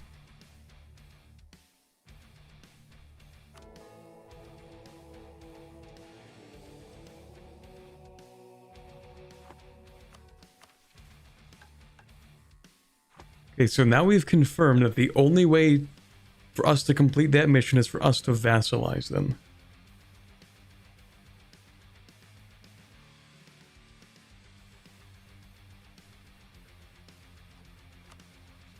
Because I am not trying to fight all of these countries who turn into the rebellion state.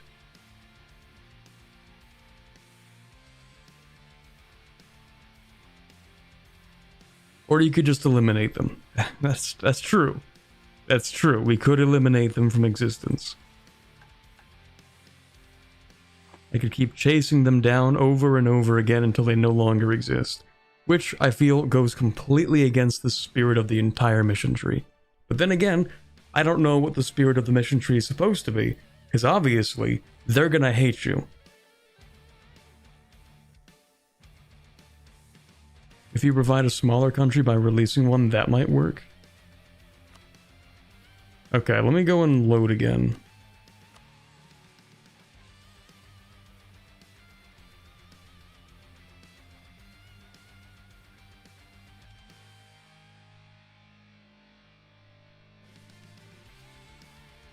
I don't know what the rules are for their... Wow, voice crack. I don't know what the rules are for them teleporting, though.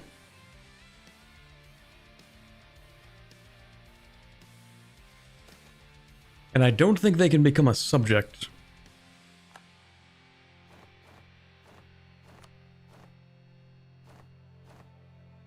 I think it's an event. But it happens instantly. It's not exactly... Well, maybe it's an event. They can be a subject? Okay, so the theory goes if I annex them here. I'm gonna save us some time. I actually will console command one thing. So they move here. Yes? And just out of curiosity. Hey buddy, would you like... Who can I release? Who has one province?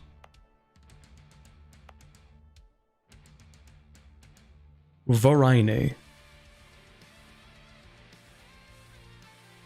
Sure. So, Varine.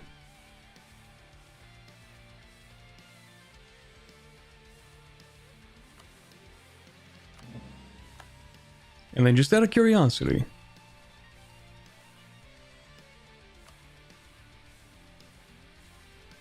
They did not want to move to my subject.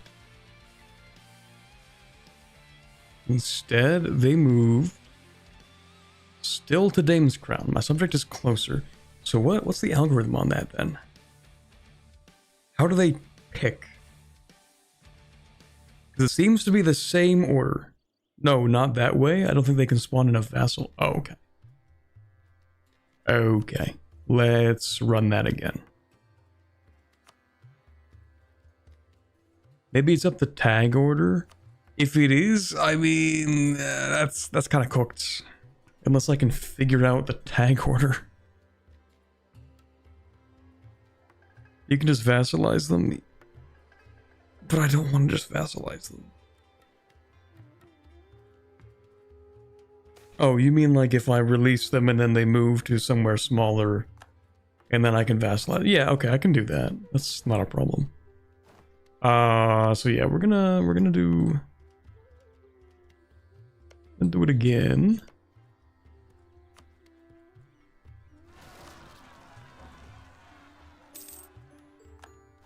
Right, they move here. I go here. Return Varine to Varine.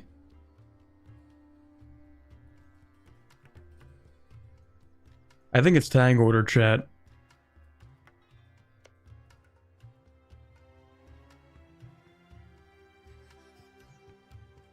If you conquer and release the next nation in the list. Okay, we'll try that and see if that works.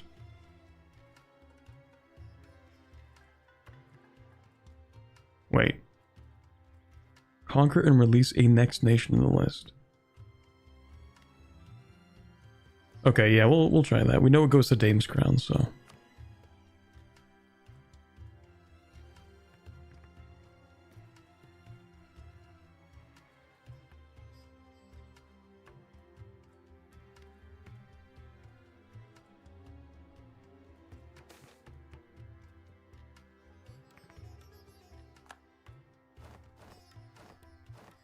Conquer the 2 province guy and then release them. Oh, hold on. Found an event that might be the event that causes it.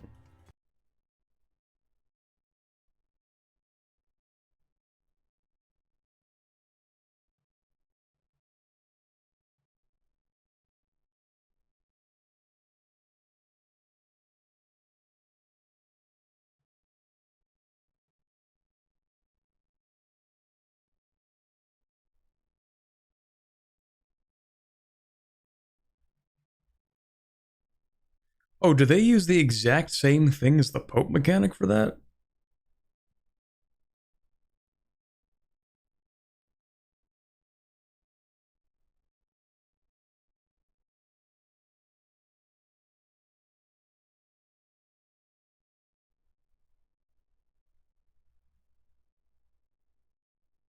No.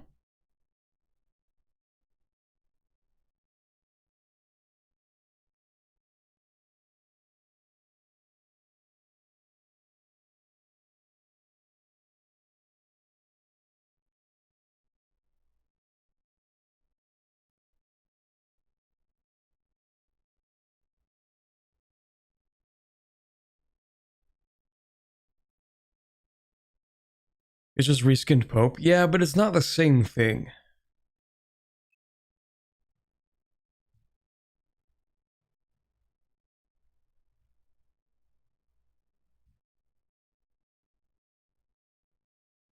Because I'm seeing here 2 events. One where you cede a province to the Revellion state.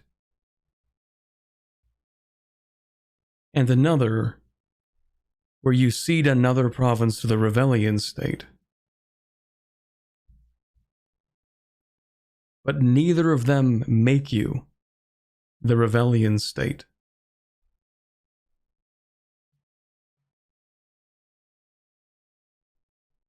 I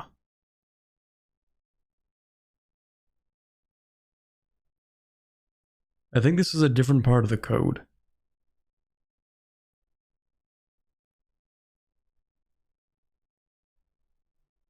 Anyway. So what we're gonna do today is, yeah, we're actually going to invade this guy first. You know, I'm gonna save us all a little bit of time.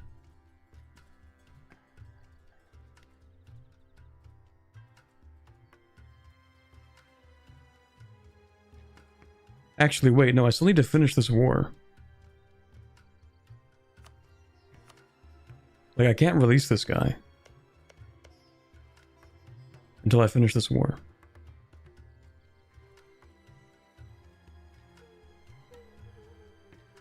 Vassalize? Oh, yes, of course. Okay, let's save ourselves some time here. Let's see if this even works. Vassalize, Varlozen. Oh, they hate me though. Yeah, they're not really any better, but we'll see what happens. Because it might be a proof of concept for something else.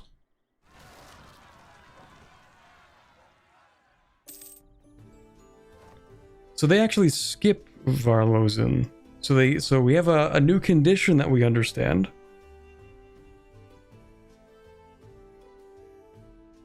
We understand a new condition. Now let's... What do we do with that information? Nothing. We do nothing with that information.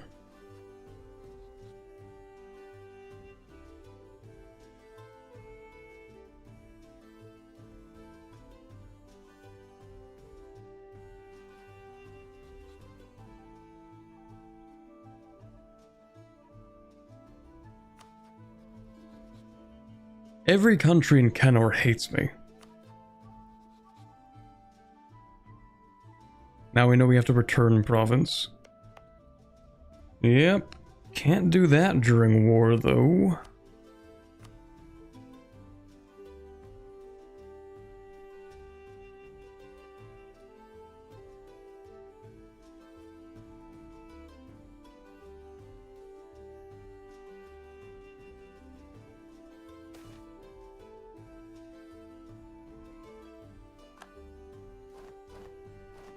Okay, so basically we need to be able to release a country before we end this war.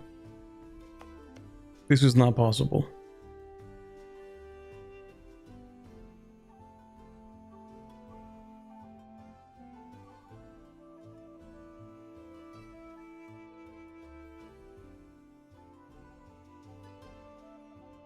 Maybe I will console command this. Give me 1 second. I don't see another way of doing this without having like at least 300% aggressive expansion with them.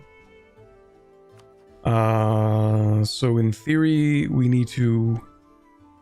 Yeah, you know what? We're gonna do this.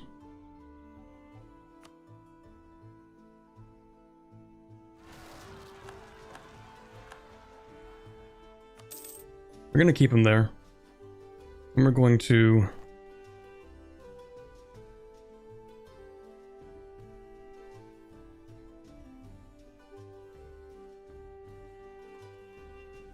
And then we're going to release them. Just return the provinces. Oh, these are different guys. Okay. Well, sure, whatever. Then we're going to annex Z97. Moving them to here.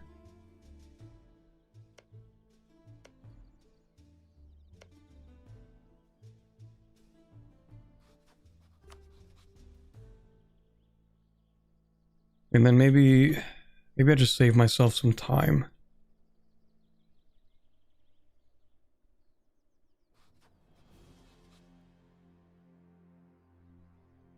I think I could live with this.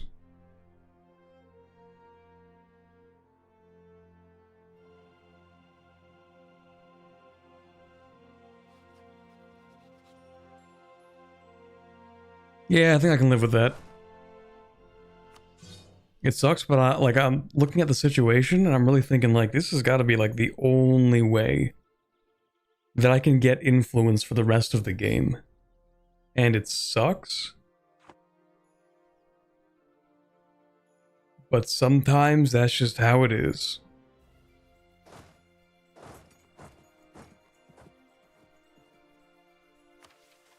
I guess I could ally them instead of vassalizing them. Whatever. We take it. It's not... I don't even know if it's the worst thing that I've done like a console command thing for in a stream. Okay, well, I mean, here's the thing. Like, we got over step 1, part A. We still need to become the Rector. So, I think I'm okay with save scumming, or not save scumming, console commanding that one thing. Only thing the console did was save you time. That's kind of true, actually. Yeah, it would save me like a bit of admin, because then I just would have like... I would have taken the 2 provinces, then did a truce break.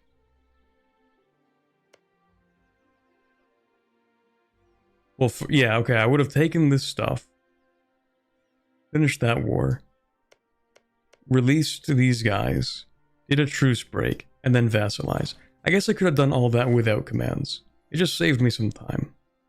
Ultimately, the admin is inconsequential. We're kind of late enough in the game that it's not like I'm ruining the court experience by saving myself like 100 admin and 10 minutes.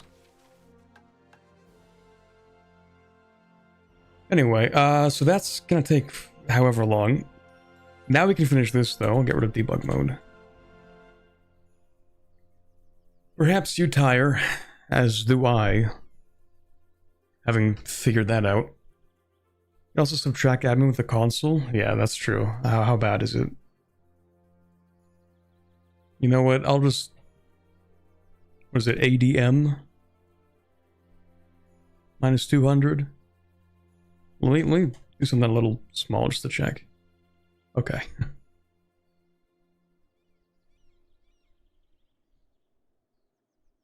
There we go. That's my penalty. Minus 200 admin. I don't even think it would have been that much, to be honest. Because I could have just waited.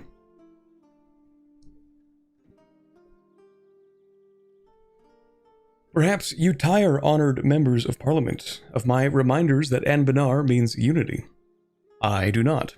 If what we have built is to survive, we must all serve as such reminders. Every child of Anbanar must come of age knowing at least a little of what was once risked. Every man must remember the mage-appeasing tyranny of the now-defunct empire, the rot that was so narrowly avoided.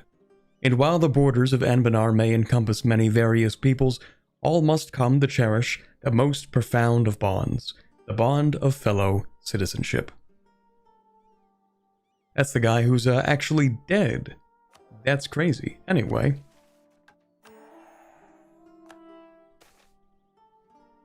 An empire of unity, this is what this realm was coined to be.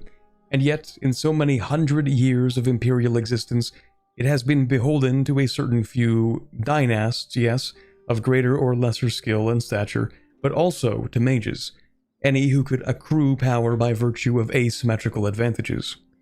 We will not claim we have crushed the desire for power forever. We will not claim people are pure. But for the first time in Connor's history, a state exists which seeks to curb these impulses, which looks upon the cruel and the autocratic and dares to hold them back. First, our own statesmen, who must navigate the many guilds of the realm and the many structures which exist to bind them. Second, our enemies, who in the dark and silent places of this world ever plot to rule unopposed.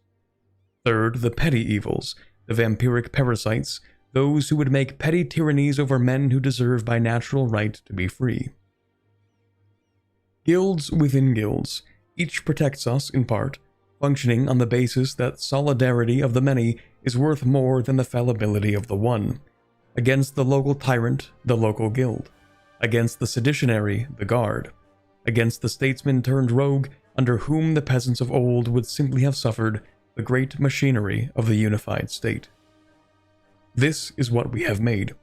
We do not bind our people to a false unity. The plethora of guilds which represent each of us are a testament to our many overlapping roles in life. But above them all stands an overarching whole, a citizens' guild. Above profession, above birth, to be part of Anbanar is as simple as choosing to be. and we choose unity. So we change to the Empire of Anbanar, but I don't think that's our name. We get increased centralization. We actually become Anbanar. That's, okay. So we actually get, like, the Anbanar ideas. Well, that's one way of becoming the Empire. We have different ideas, okay. Black powder ideas, ooh. Morale damage received minus 10%, max general fire, 15% governing capacity, 20% land fire damage. Pause. 20% land fire damage. We have 30% land fire damage. I thought we had more actually, hold on. Oh, only affects Revolutionary Guard regiments. Okay. So the Revolutionary Guard gets... Yeah, okay, they get 10% more land fire damage. So they get 40% land fire damage. The symbols of new Anbanar. Let me just get rid of that. Ours is a state of many shades, born of competing identities. Though... Sorry, that doesn't say though. None of these will or should die. They are tones in the composition, part of us. But up through Parliament and through the ranks of the soldiers rises a desire for a distinct unified identity. One which reflects all we did to get here, which reflects the nature of our state. Oh, we can bear the color of the Luna.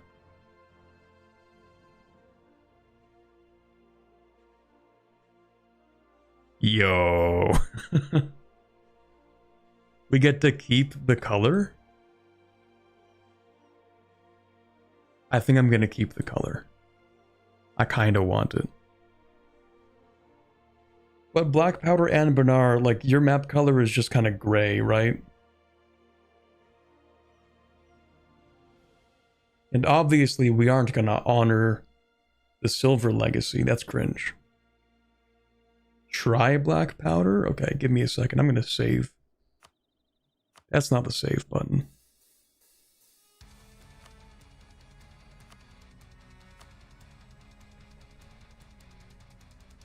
And we'll do this, I guess.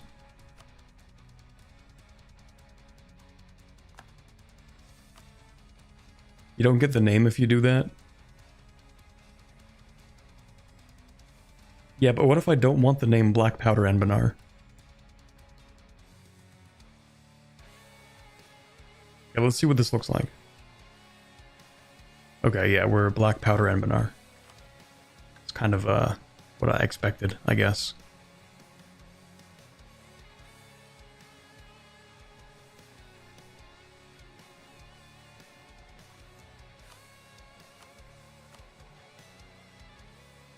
But we're going purple.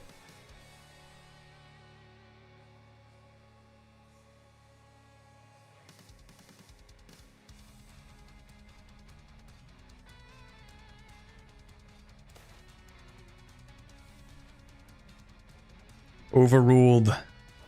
We're keeping the purple.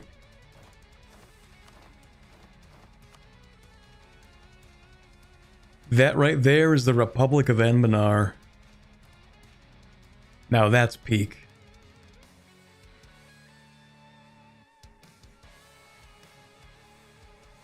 Yeah, and the Republic of Anbanar sounds nice too. True. And look at those borders. That's beautiful. This is peak.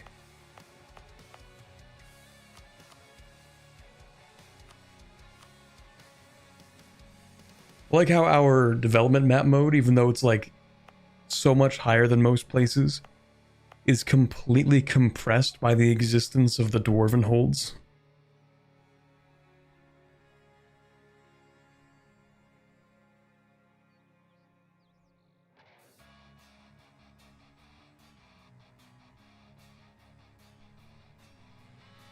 Anyway, We are so back. And we have more missions. And I think this is actually the last mission. Like, actually, finally.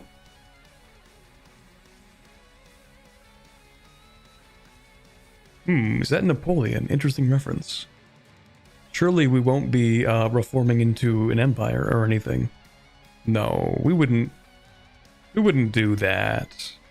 That would be crazy.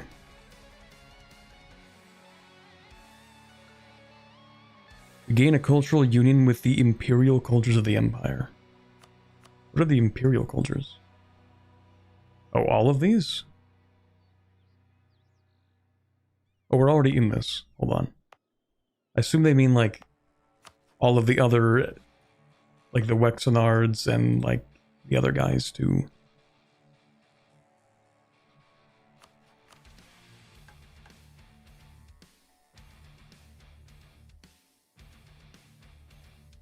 Oh, that's crazy. As long as the palace is at magnificent 10% chance of additional dev when developing an Anbanarian culture.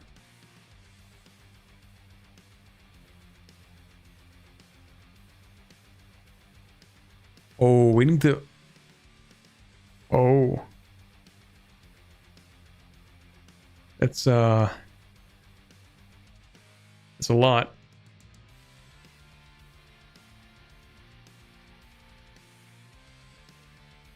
And we have to wait another 60 years. Let's go. Okay, we need to finish these. Cool. I'm kind of spoiling myself on these missions. Maybe I shouldn't be doing this. Anyway, yeah, that's cool stuff. That's pretty cool. I guess we're gonna continue this. You can just wait for manufactories. Oh, is that the case? Oh, I didn't read. That happens a lot. Okay, yeah, we can just wait for manufactories. That's cool. Neat. Furnaces, though, I think that requires enlightenment, doesn't it? Build furnaces?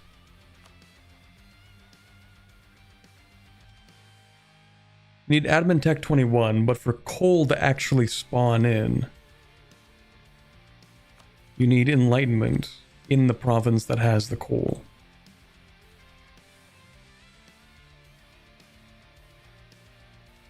Except in here, when we embrace whatever it's called, yeah. So for coal to spawn in, we need enlightenment.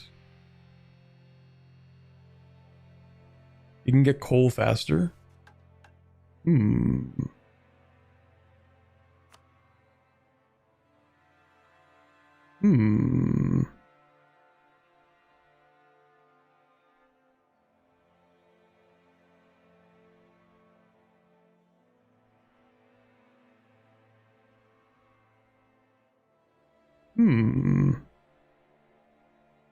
Okay, we'll worry about that later. I actually need to finish today's stream. We kind of got to where I wanted us to be, which is the Republic of Anbanar.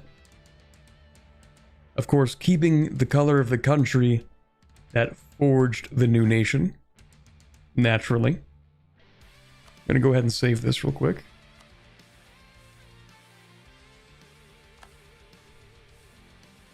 Alrighty, and I wish I could not have to see things on the screen. Actually, can't I? There we go. Eek. Eek, and also, I'm gonna tab out, and I'm gonna get a screenshot, and you guys have about 20 seconds to say hello to Twitter, because this is going to be the Twitter screenshot.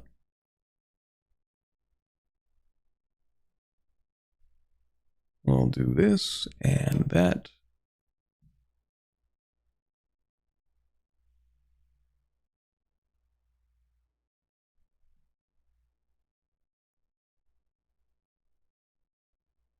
Get another few seconds.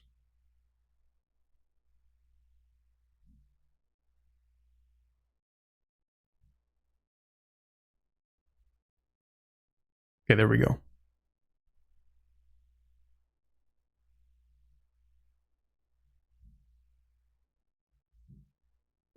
Alrighty. Let me just make sure I don't accidentally lose that screenshot. Here we go. Here we go. And there we go. All right. So that's where we're actually going to end off today's stream. Thank you, everybody, for coming to the first stream that actually works in a while. Hoping to have a lot more of these, including on Thursday. Yes. Thursday at I don't know when. Hold on. My friend who is really, really into Silksong, and he's kind of been the guy we make fun of every time they don't announce it. He knows exactly how many seconds there are until Silksong releases. Like he has like an atomic clock that he's gonna keep, and it's set to exactly when Silksong releases. So I'm sure he knows, but I don't. But when it releases, I want to stream it. Because I played Hollow Knight, and it was good. And also, it's kind of crazy that Silksong is $20. That's just kind of insane. I don't know how they did that. But yeah, let me see. Silksong release time. Official release time. And price. $20. Genuinely insane, dude. Okay, it's going to release at 10 a.m. Eastern time. So when it releases, I will be there. 1 day and 15 hours exactly. I will be there and I will be streaming. Because why not? So anyway, yeah, I'll let you guys know through scheduling the stream, because now I can do that. Now I know that my streams are going to work. Crazy revelation. So you guys will know when the stream is going to start, and if you don't, just look up the release time for the game, and then you know. So, anyway, I'll see you guys on Thursday. Have a wonderful rest of your evening, because I assume it's quite late for most of you. And bye-bye.